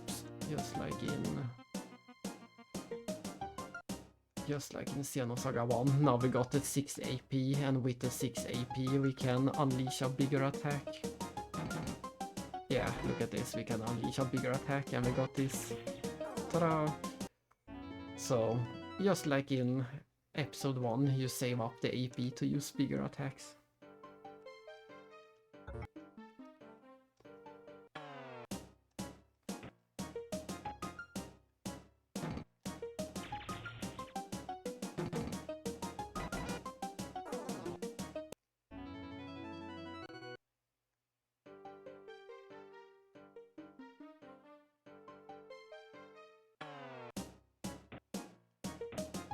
Dun, dun, dun, dun, dun, dun, dun, dun.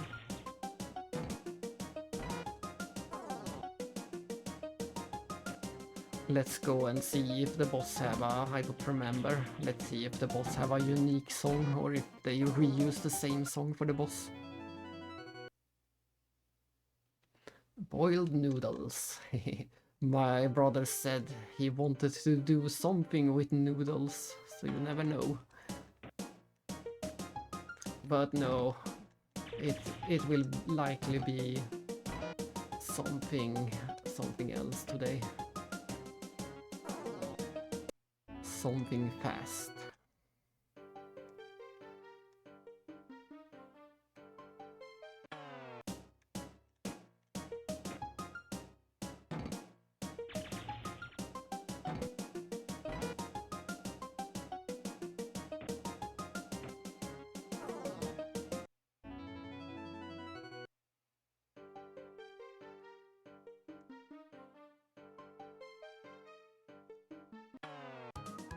Oh, nice, we do get a boss song. Let's see if we can beat the boss.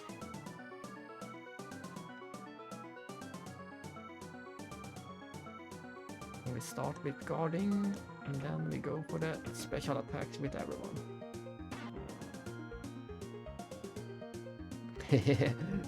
That sounds... that fits the bill of being quick at least.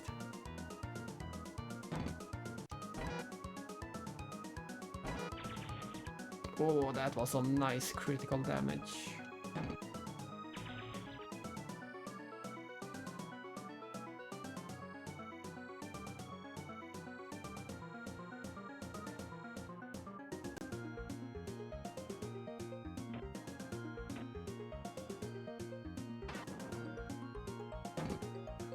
The boss song was a bit milder on the ears, and it was an easy boss. It was an easy boss. And Melis is sad and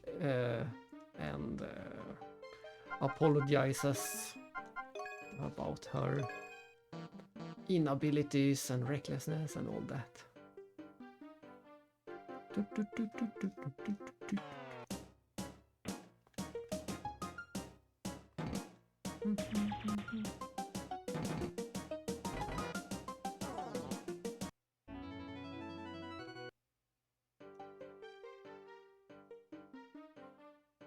Treasure. Oh, it's a SVD 18 BDS, of course. Sounds like something for Bagusu. If I can find the equipment menu.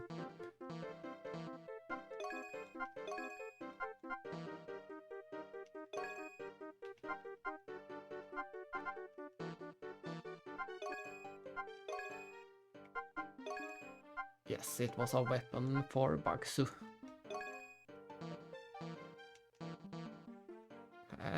As expected.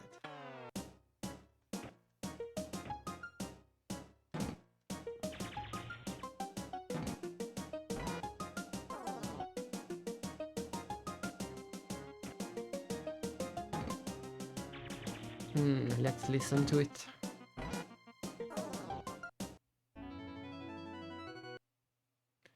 It's more of a fanfare than an actual song.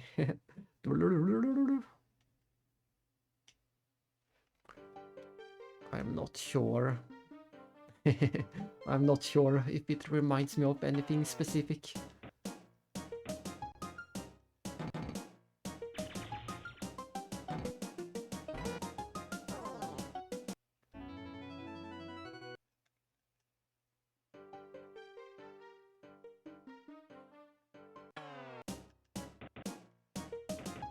At least the battles are quick, but they are many. Quick but many.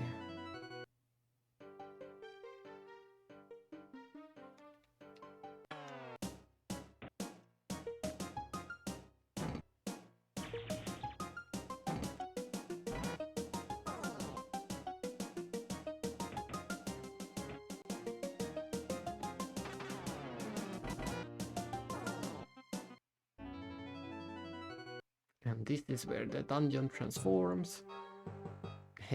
I don't mind random encounters, I'm so used to them.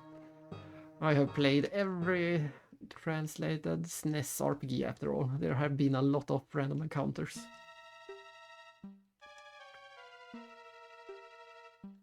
But yes, this game has too high encounter rate for sure. They do get annoying in this game.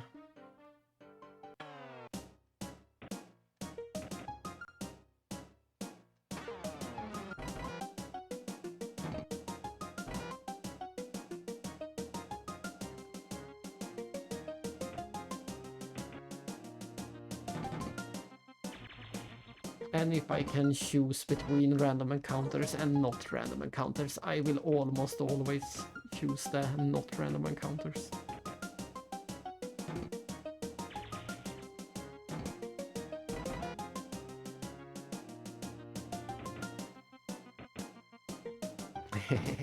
We have to listen to every airship ever, at least the games you have played.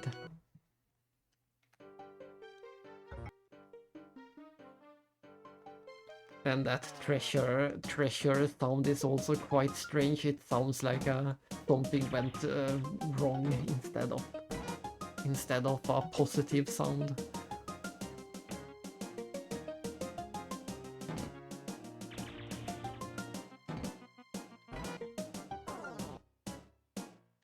Uh-oh, Siggy's down. But surprisingly, this game was more generous than the remake. In the remake you had to revive the characters when they died. In this game they return with 1 HP after the fight.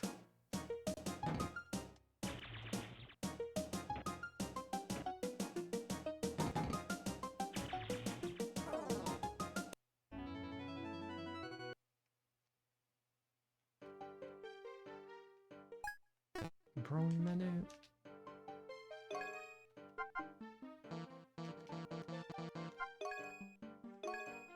Ah, that's the EP healer. Have we learned any healing? Oops, have we learned any healing magic? That's probably the scan ability. Ah, that's the healing ability, but we could only use it once before we ran out of EP.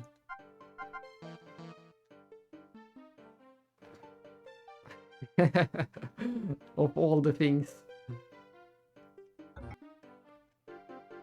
It has to be a reference.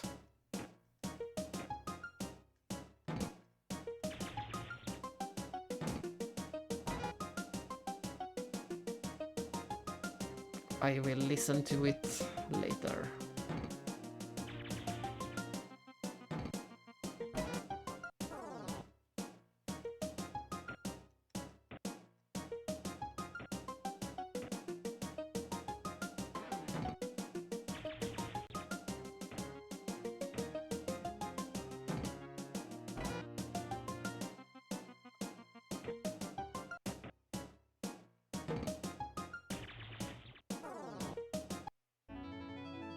Ah, yeah.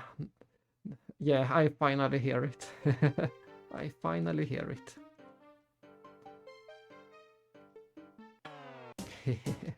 That is a bit funny. And I have no idea if it was intentional.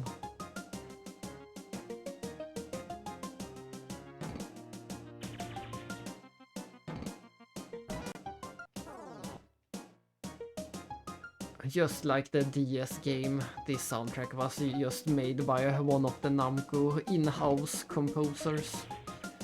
They didn't hire anyone specifically to make this soundtrack. They just used one of the in-house composers.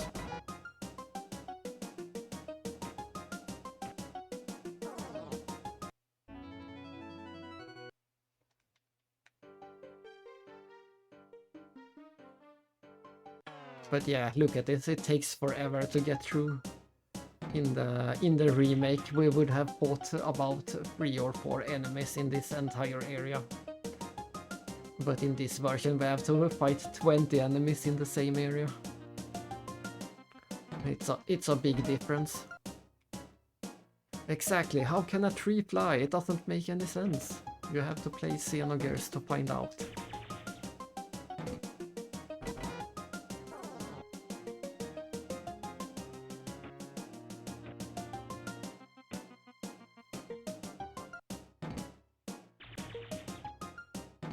It's the most absurd thing I have heard, a flying tree.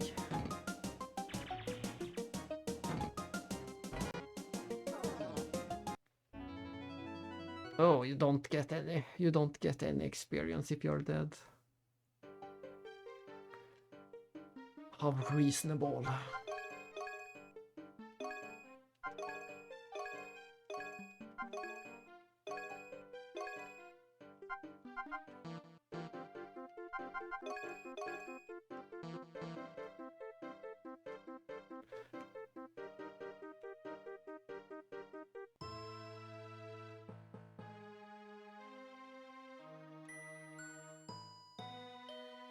It's one of the people who died, or got shot at least. He's blaming us. Or he's blaming Melis specifically. We already know all of this since we played the remake.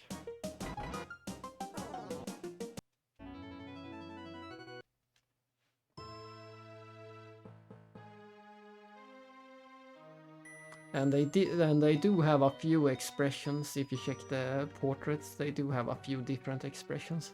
It's not just a static portrait in this game either. They had a few different.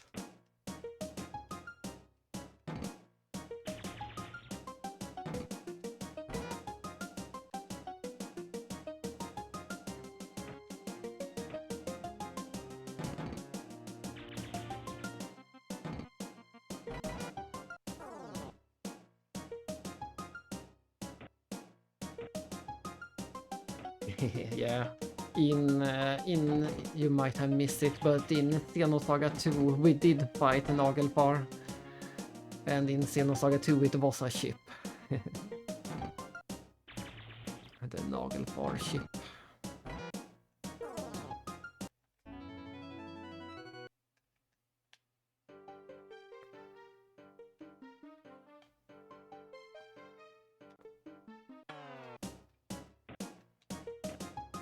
They use also in this game they use the Norse. No, sadly it wasn't made of nails. Sadly not. But in this game and also in episode 1 they do use a lot of Norse mythology names for enemies and bosses. In this game we did fight Baldur and Loki and some more of them. And Egil. Egil was also a boss in this game. So when it comes to naming monsters and bosses, they like to use those names.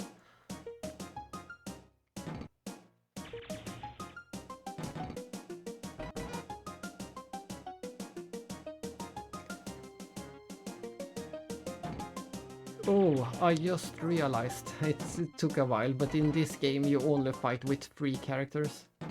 We haven't used the Bugsu yet. We need to switch him in for a few fights. We need to switch him in.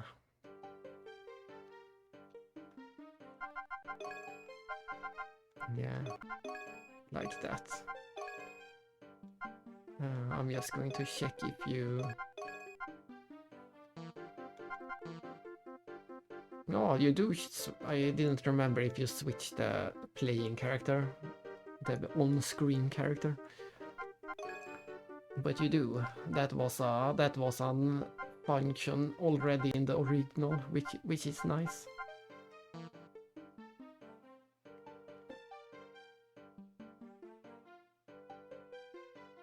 There was a boss with a similar name to that they might have used it but misspelled it or something.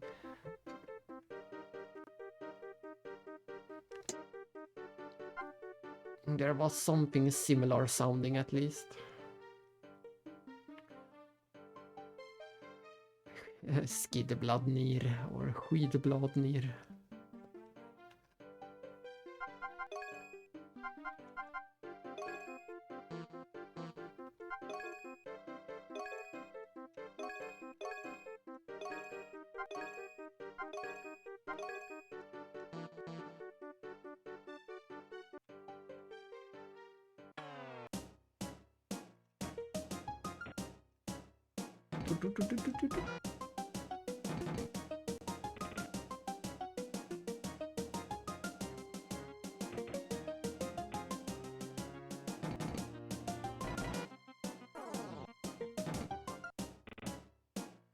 Oh, nice, laundry is done. Yes, I plan to end this stream and this game very soon once we get to the end of the dungeon.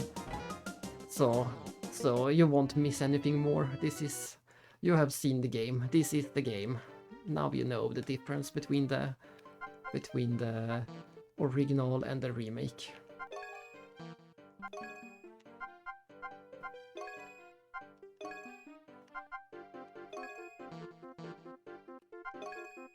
So thanks for sticking to the end of Pied Piper.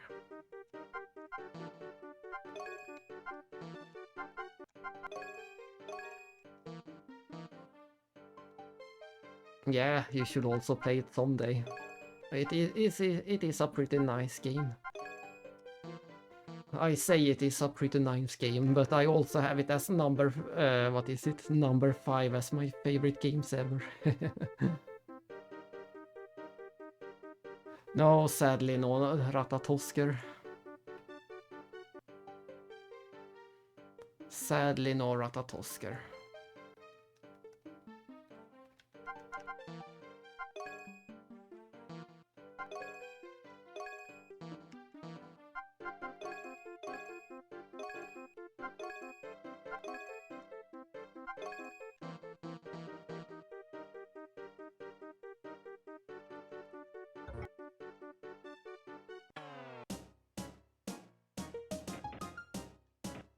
Yeah, truly a missed opportunity.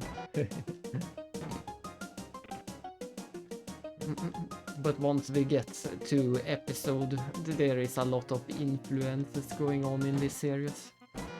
Once we get to episode 3, we will see that the Bible was one of them too.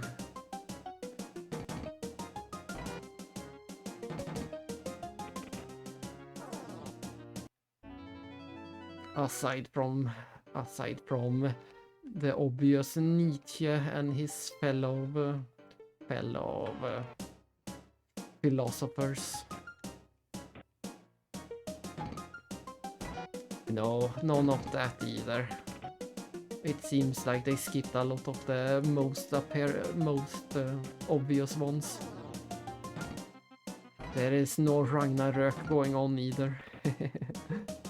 They mostly used the Norse things for names and enemies.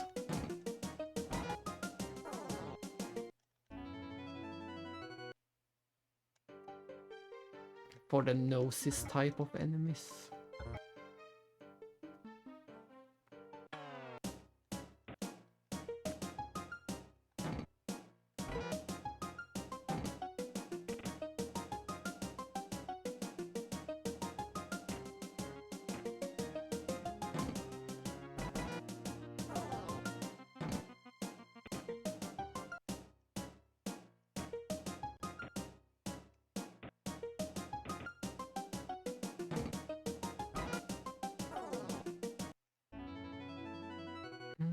It seems to go slowly. Those first levels went quick, but we have been stuck on level 5 for a long while now. Yeah, but they skipped the most obvious ones. I guess Loki is a very obvious one. They did use Loki.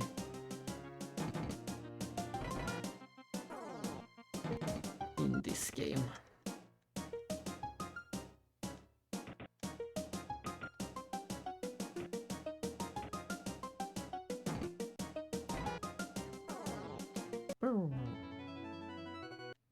We get so few experience.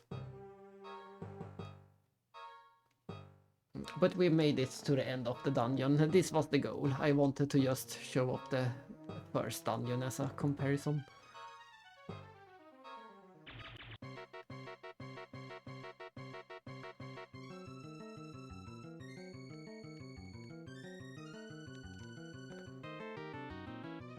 They keep wondering what is going on. And Eric decides to jump into the dive himself.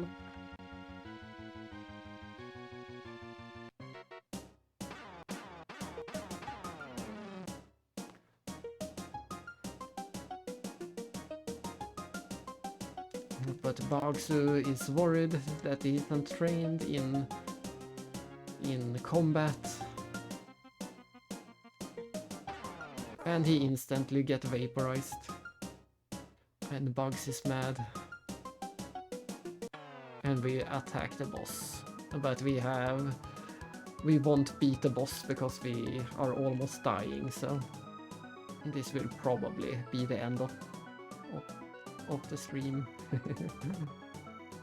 We'll see. I will try, but probably not get it.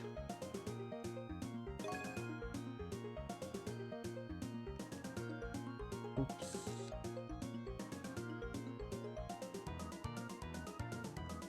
Especially since I didn't bring my healer along.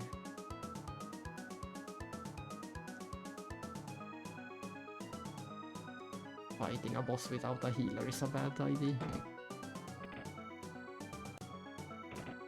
And we haven't equipped all of our equipment either, so we are not in the best shape.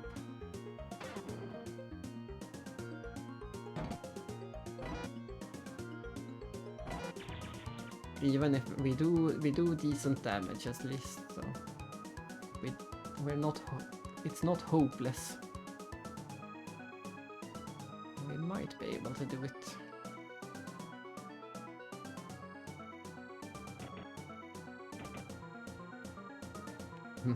Not like that.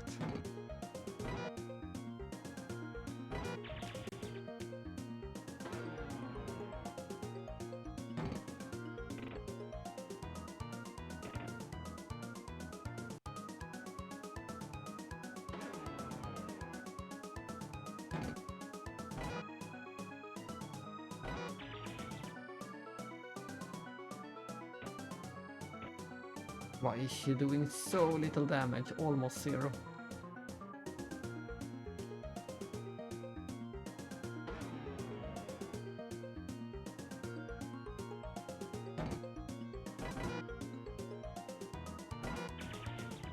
Oh, we did win. And levels very wrong. I didn't expect to win that battle, but it went pretty well.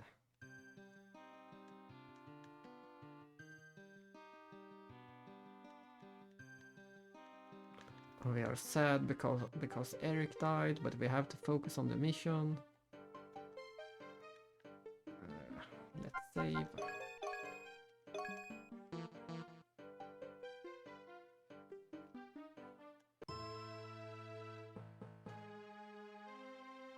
We made it, and there is the ambassador, but they are all children. Why are they all children? And that woman with the pendant, there's something about her. And they refused to log out. And sadly, all the kids died. We couldn't save any of them.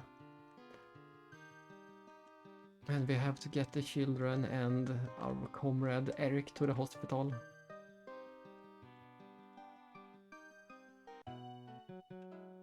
And we have to talk to the chief. Let's look at his portrait. Let's take a look at the chief's portrait before we end.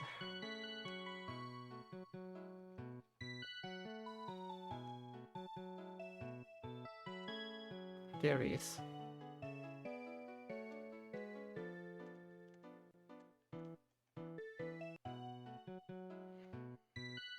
But yes, that is that for Pied Piper. We made it. We beat Pied Piper, we did everything there was to do. And yes. I had a lot of fun playing it. I wasn't sure how it was going to go when I had to read all the dialogue out loud, but I think it went well. It went over expectations. Like I said, the next game I will stream is not even a game, because the next thing I will stream is that missing year video. I'm not sure which day I will be back with that, but I'm not sure. Maybe already tomorrow, maybe some other day. That will be next for this streamer. And it's good to know that I can handle at least a few hours of reading out loud. We ended up at four streams, about 3 hours each. That seemed to be the sweet spot.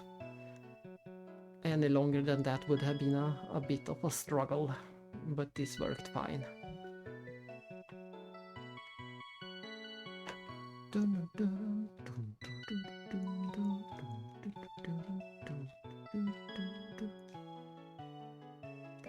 And of course we will get back to all the important story bits again in episode 3 and reference back to what we learned in this game. So there is still a lot of things to talk about regarding this game, but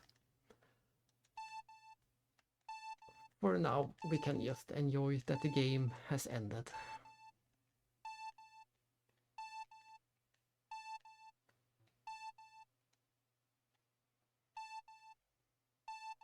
Sadly, I can't raid to Bloodborne, but I will be sure to watch D.D. Davis play Bloodborne in a few hours.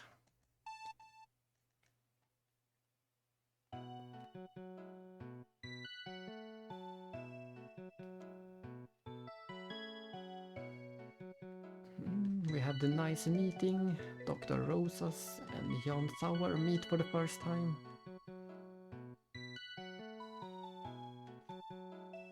Bonding over the tragedy of young children dying. And there is Eric in his...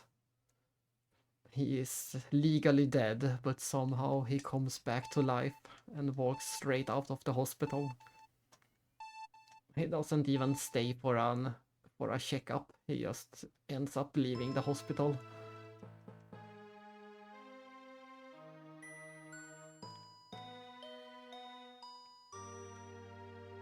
To be continued. I guess this was an even better stopping point for the stream. So that was the first section of the Pied Piper. And then you had to download a second part. They didn't release all at once. There was a few days or a few weeks between the different parts. Yes, that sounds like a great plan. This is the end of this stream, so perfect timing for dinner. Thanks everyone for watching Pied Piper, and see you next time in Missing Year. Bye bye.